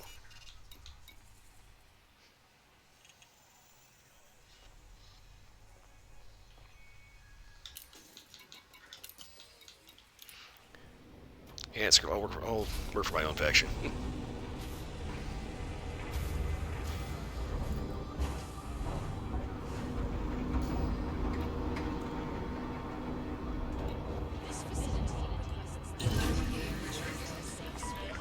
Ship is released. All clear, Commander.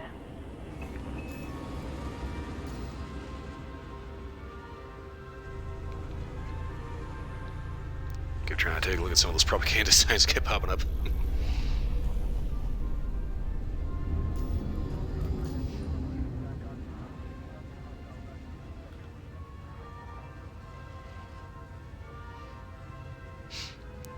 Okay, so hopefully survivability on this bird ought to be a little bit better.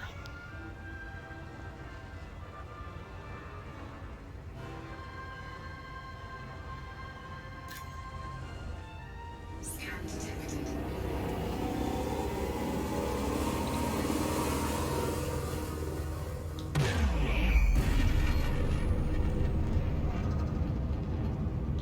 Frameshift drive charging.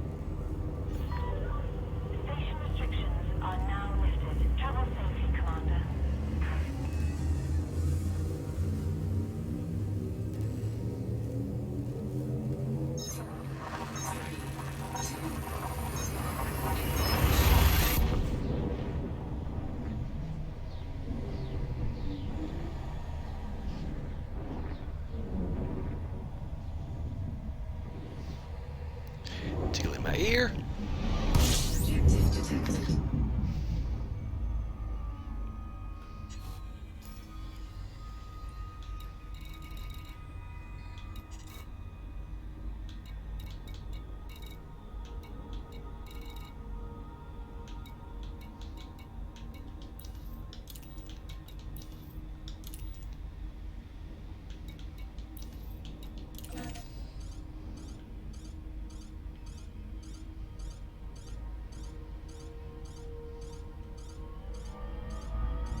It's kind of debating if I wanted to do the ballistic protection or the thermal protection.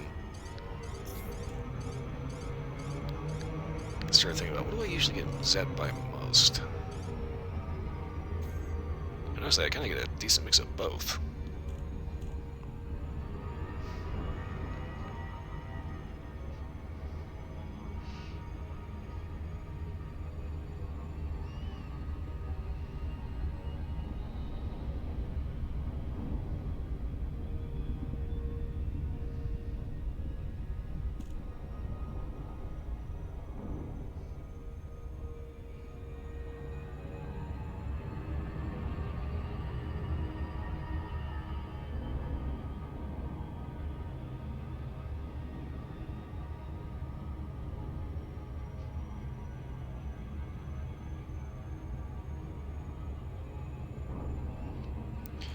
Okay, so I kind of want to try out the setup of multi-cannons and the beam laser. Beam laser kind of just melts shit. Whereas the multi-cannons, yeah, they use ammunition, but they have a lower power draw than the pulse lasers.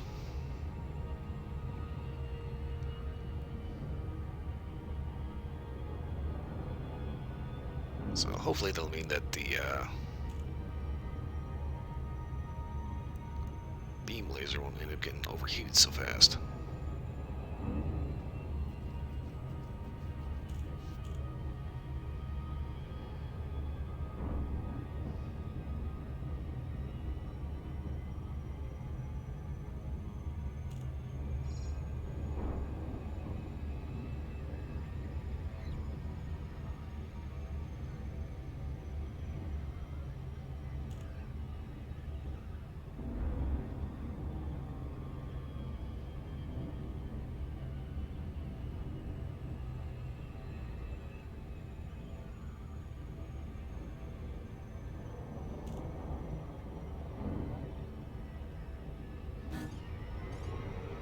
Oh crap.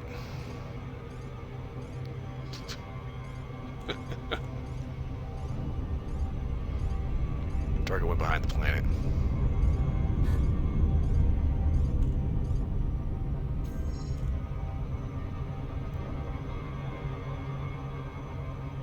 That was almost bad.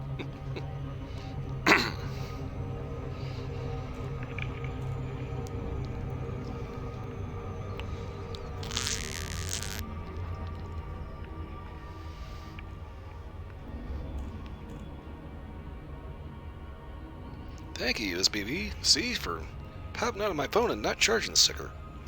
Fucking piece of shit. I hate USB-C.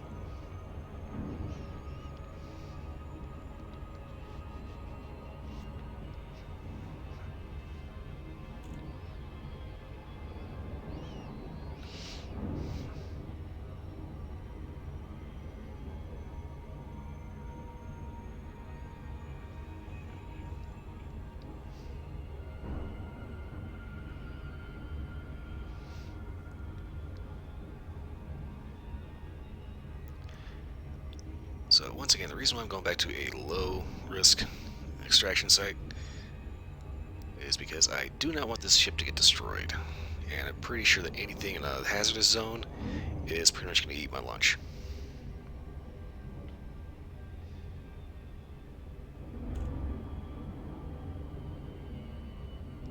I mean, on Xbox, I want to go hazardous with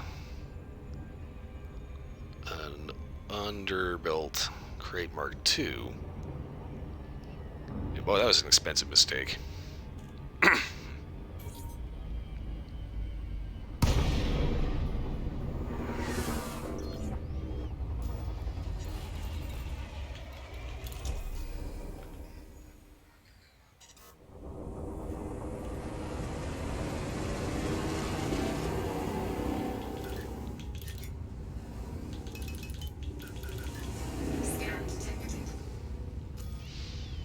Okay, who do we have in system? System Authority vessel, okay.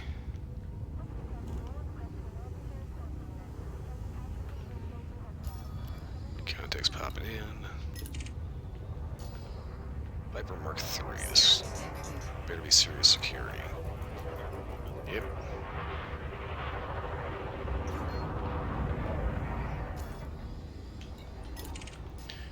AbelK Scout.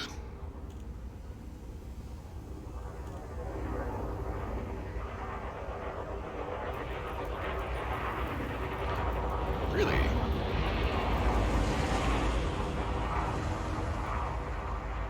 Dude, that's the thing that always irritates me about serious security. Is they always have... When they go to skin you, they always have the same dialogue as the pirates.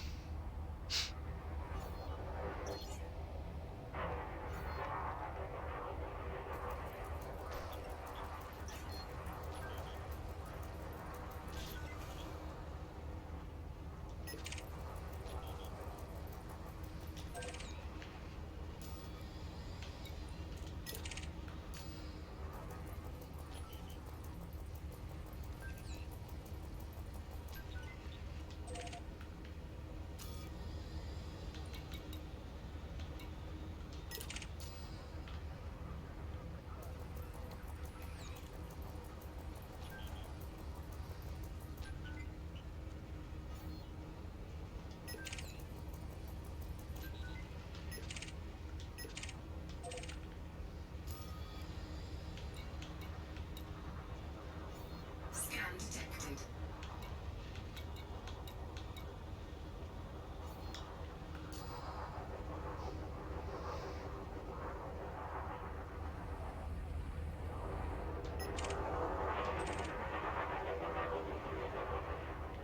Hello, somebody's getting into it.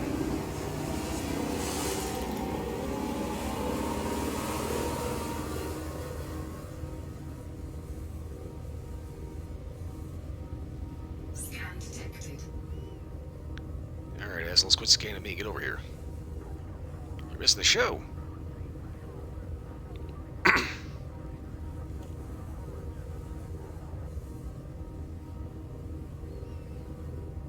God, there's no way I'm gonna get over there in time to actually get a part of that.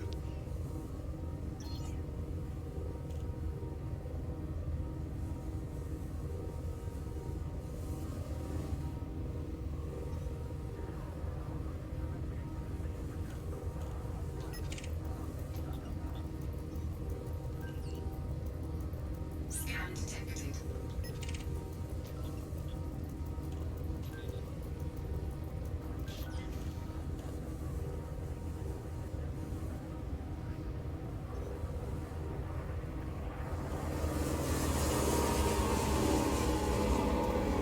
Scan detected.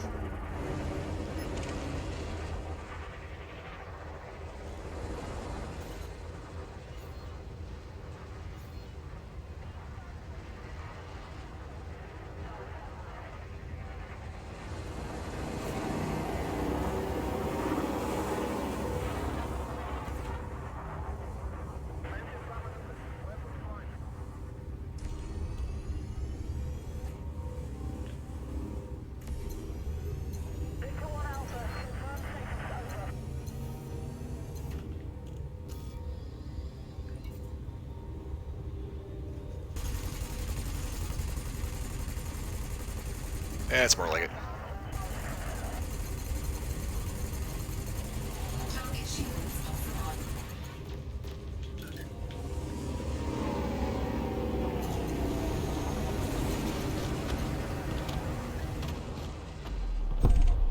Target destroyed. Alright, that's what I'm looking for. Python.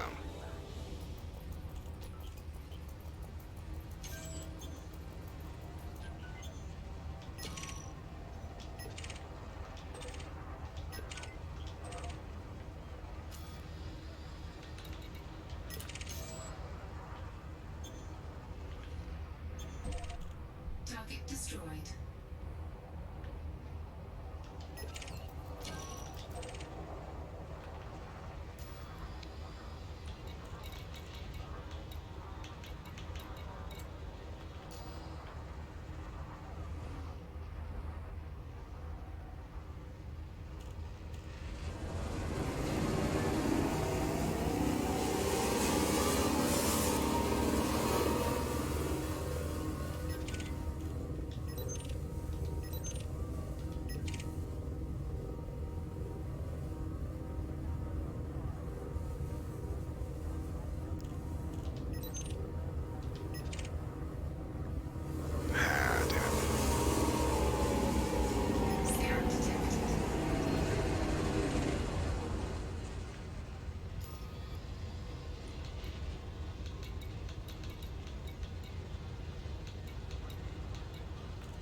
It's kind of funny. Any of these System Authority guys always use like these weird call signs.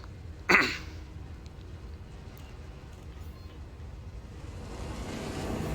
find the pirates use like their actual name.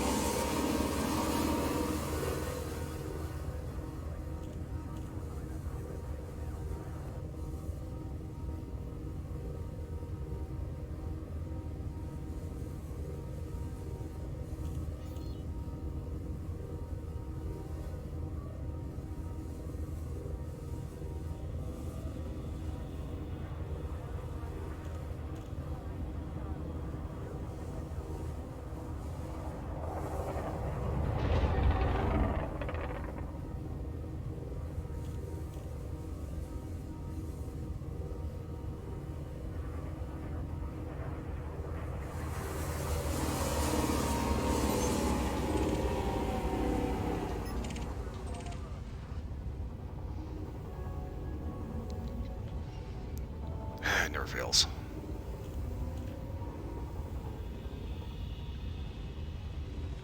Let's see if I break out. I'm way too far away.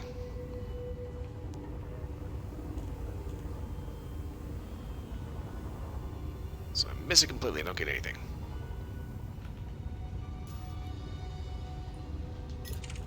Identified Python. Okay. Kumquat.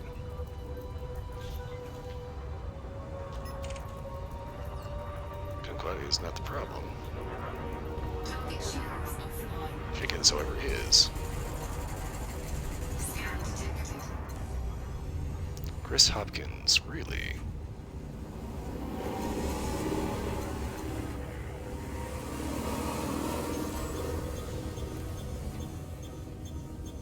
This guy's trying to run. Target shields online. Target shields offline.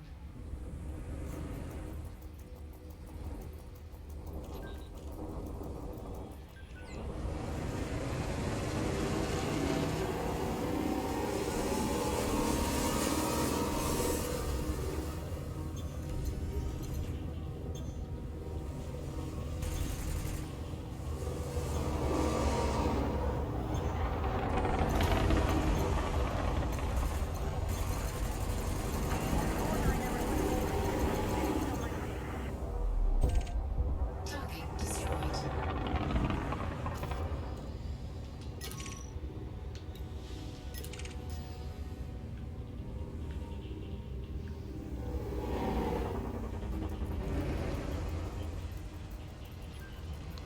And what is this guy's? Okay, he's clean.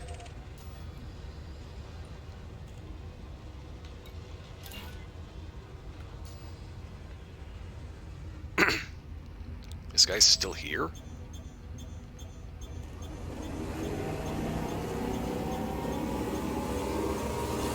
Target shields online.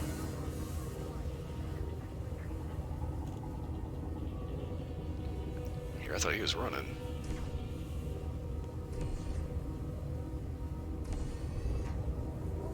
Target shields offline.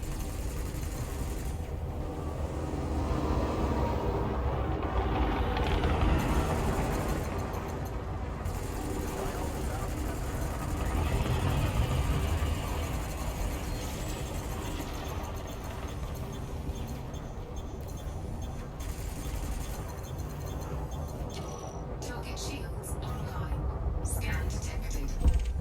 Target destroyed.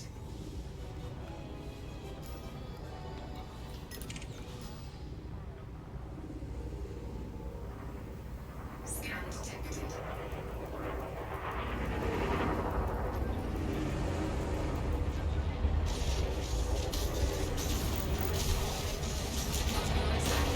Target shields offline.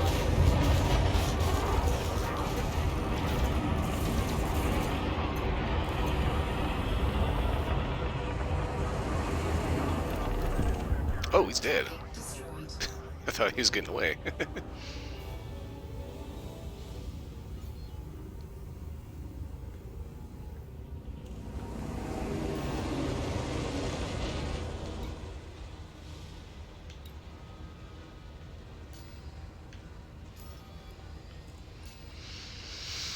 see, how am I doing? 318,000, not bad.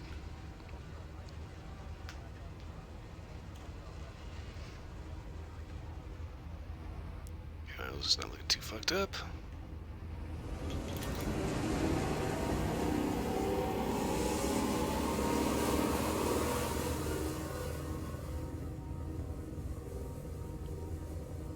And someone is losing their mind over here.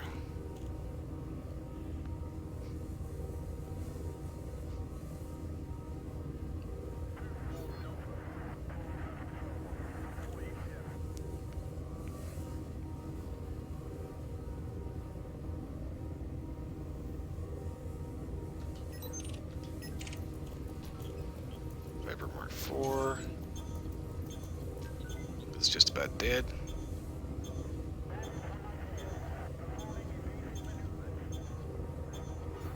Scan detected. And now he's dead. Destroyed.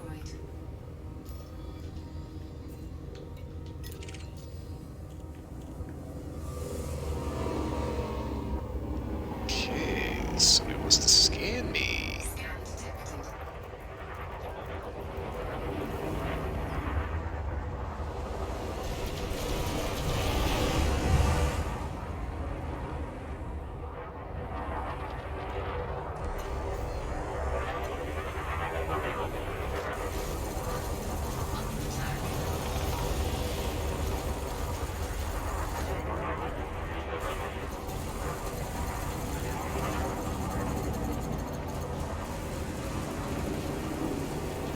Taking damage. Shields offline.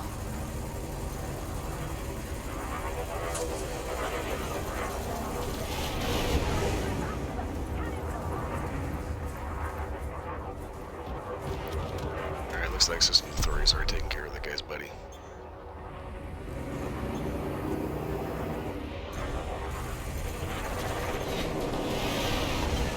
Flight assist off.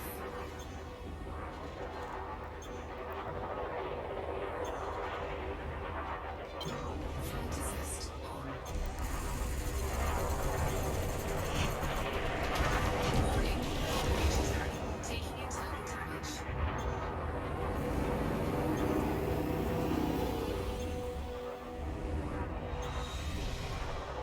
Shields online.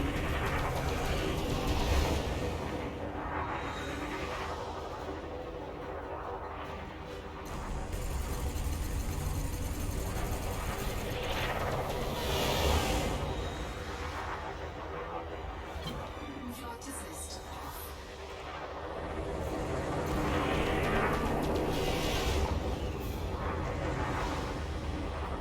Scan detected.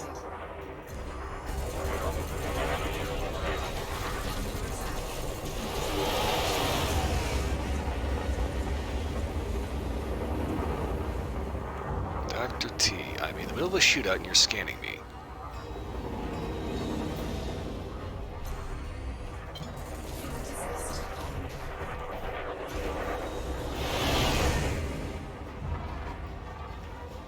Okay, so system authority got this guy's wingman.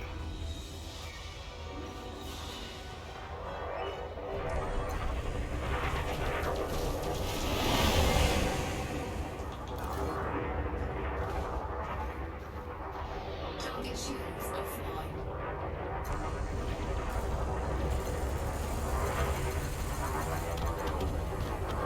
Oh, he dead now. Target destroyed. Dr. T in an adder? But this guy make a big mistake.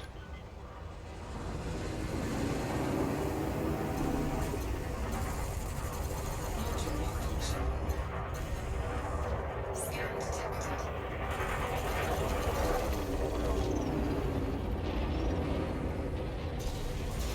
Target shields offline. Scan detected.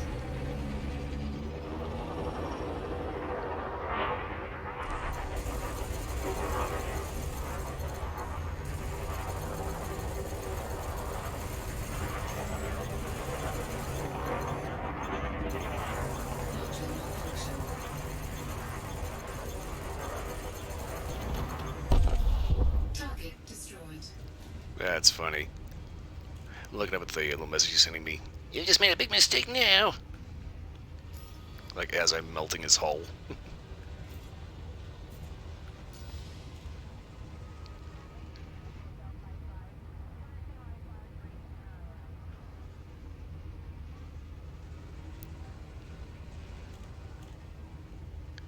I think I better wrap this up because my machine guns are starting to get kind of fucked up.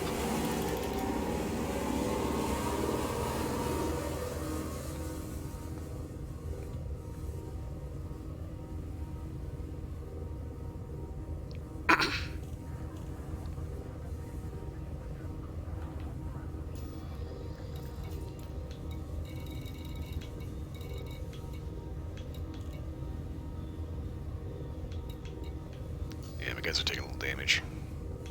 Frameshift drive charging. 4, 3, 2, 1. Engage.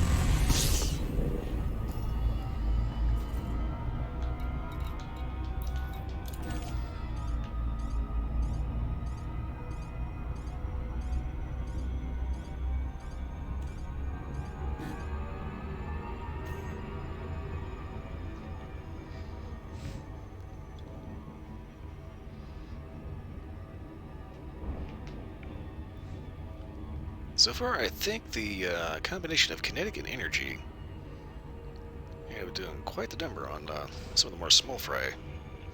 Now,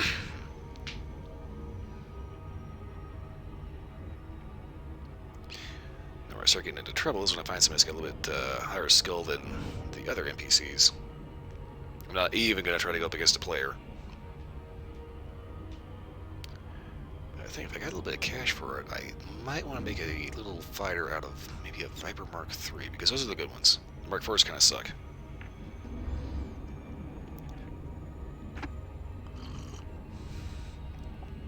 Basically everything the Mark III was good at, they tried to improve upon with the Mark IV, but screwed it up by making it fatter, slower, and with shittier armor.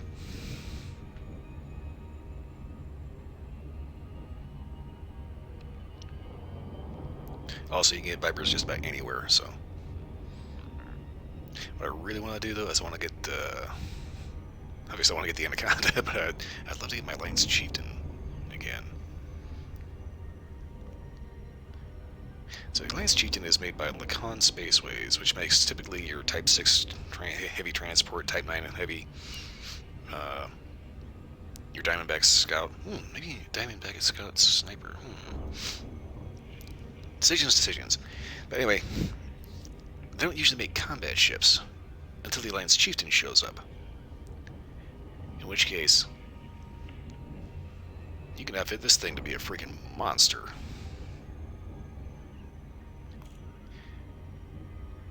It's, I believe, a medium-sized ship, kind of on par with a Python. But it is all aggro all the time.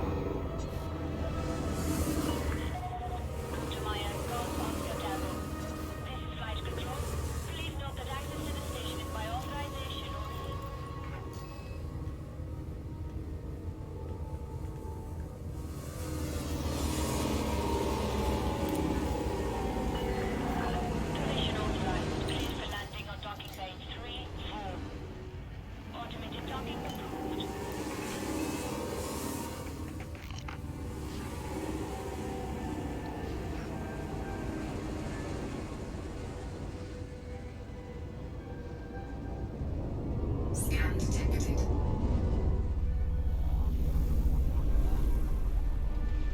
Scan detected. You can just keep right on scanning. And I'm going home, so fuck you. Landing gear deployed.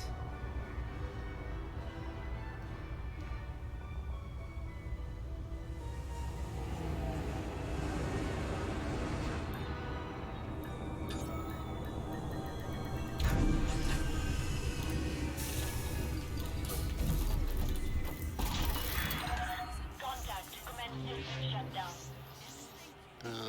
Why are these always just 1% off? I don't fucking know.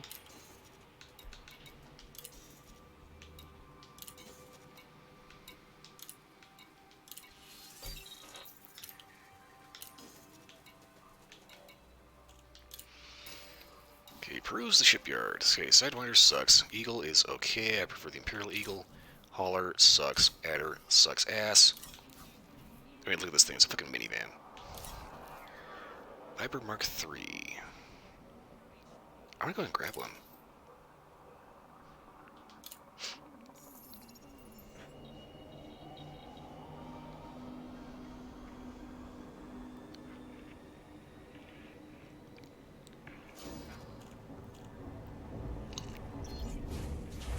Now, on Xbox, I actually made a railgun Viper.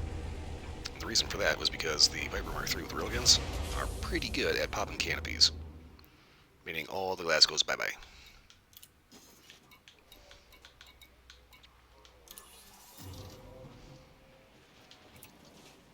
Okay, so we got 2 mediums, 2 smalls.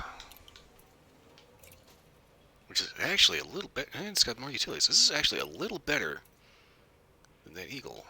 The real issue here, though, is definitely going to be the bulkheads.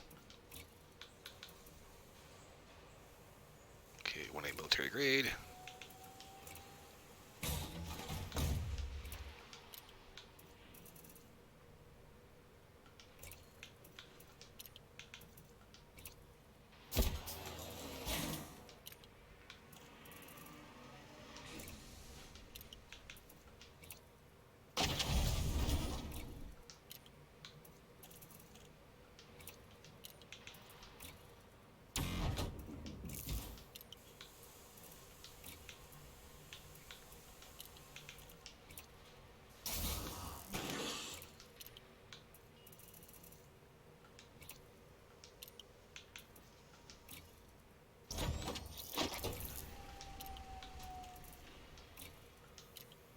I definitely shouldn't do the sensors, but what the hell. Okay, I got our flight assist, and this one actually has 3 specific slots specifically for them, so there's no reason to fuck with those.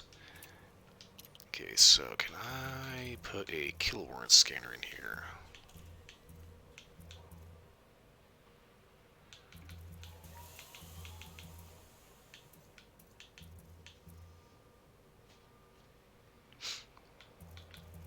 Okay, let's see here. No, I cannot. How about level 2? AFMS. Autofield maintenance unit. Ooh, that uses a lot of power. Let's see here.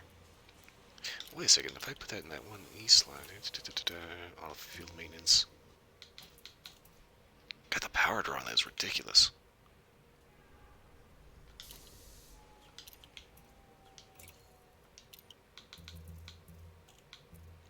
Okay, wait a minute. Kill warrant scanner is something else. Okay, so definitely need to upgrade the shield generator.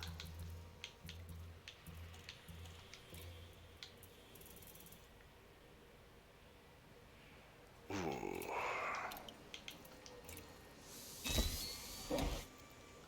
Okay, hard points.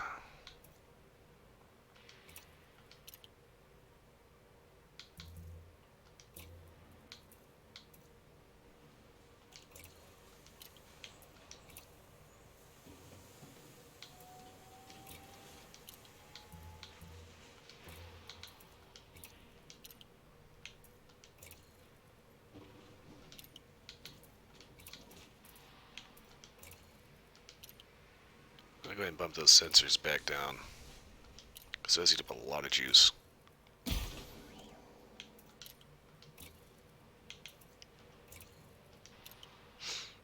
Okay.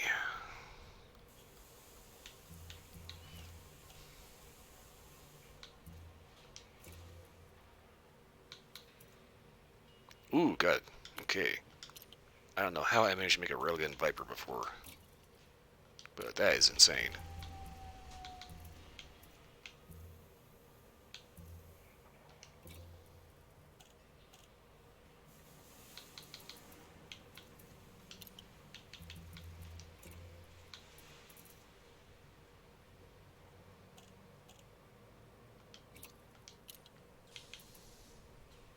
Ooh, what the hell? Okay. 2F multi-cannons are fucking ridiculously expensive. Okay, I'll take the gimbaled one.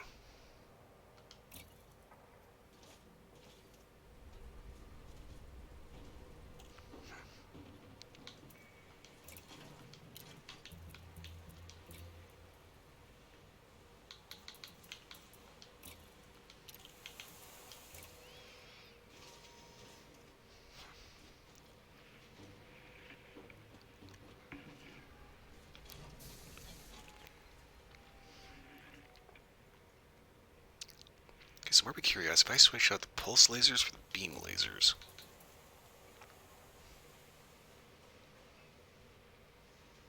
Hmm.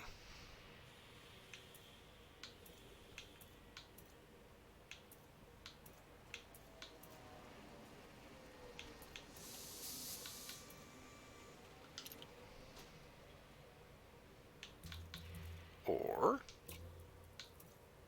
No, okay.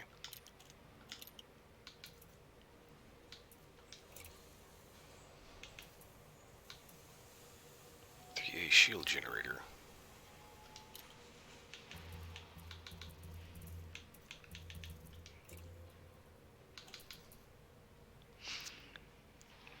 Okay, so I think that's how I managed to do a Railgun Viper, is the fact that I actively did not have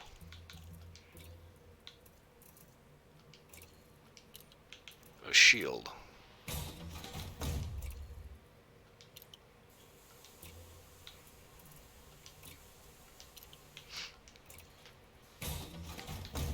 So I think I can just armor tank this.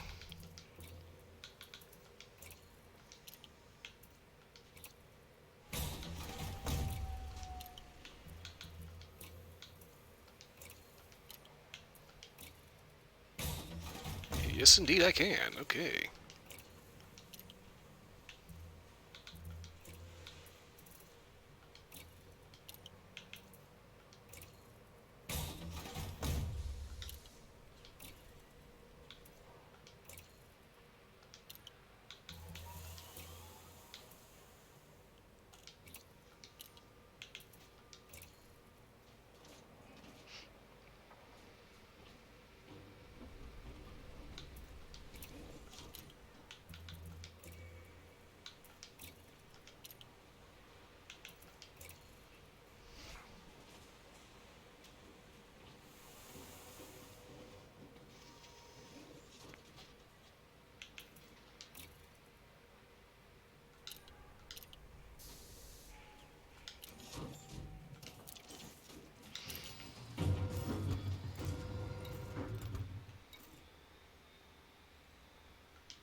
Okay.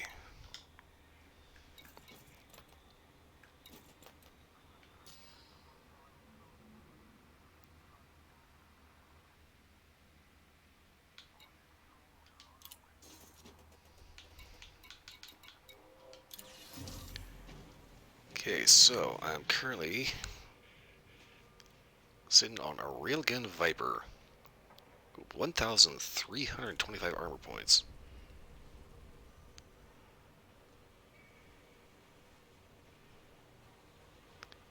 Honestly, I think this actually might be a bit better than that Imperial Eagle. Either way, this ought to be a nasty little fucker.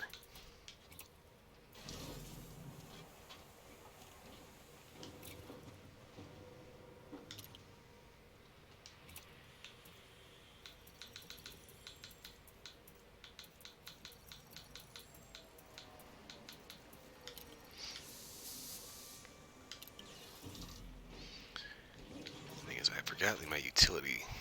Okay, so let's see here. I know I want a chaff launcher.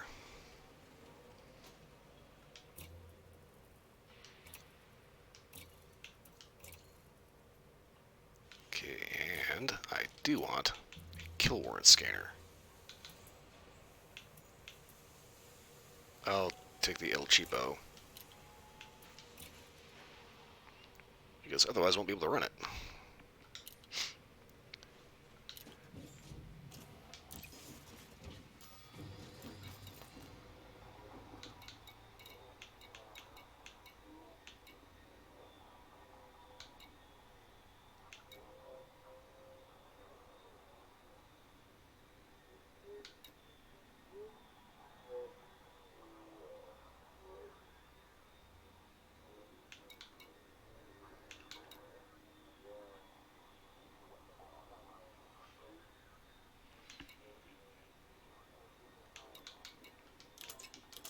Every so often I hear weird shit coming from outside. It kind of freaks me out.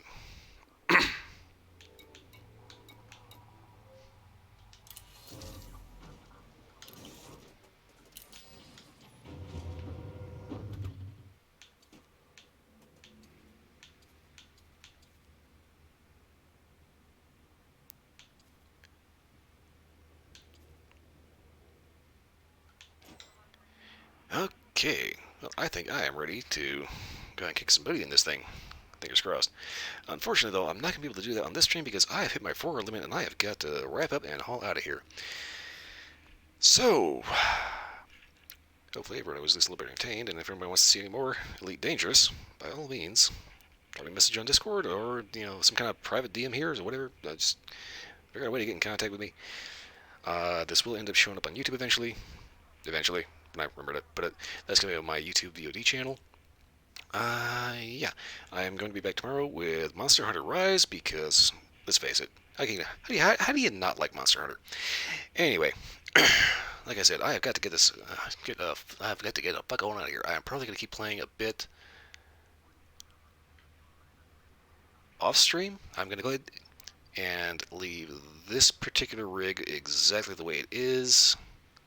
So if I do stream this again, this will be the first thing I reach for. Okay, so anyway, like I said, I've got to wrap this up and get on out of here. So for anyone watching, thanks for watching. Hope everyone had at least a little bit of entertainment. For anyone watching the recording of this, if you're still awake and still here, again, thanks for watching. Hope everyone had at least a little bit of entertainment. Beyond that, hope everyone has a wonderful morning, noon, night, wherever it is, wherever you are. I will see you all again next time. I have got to go. Provided my mouse cooperates.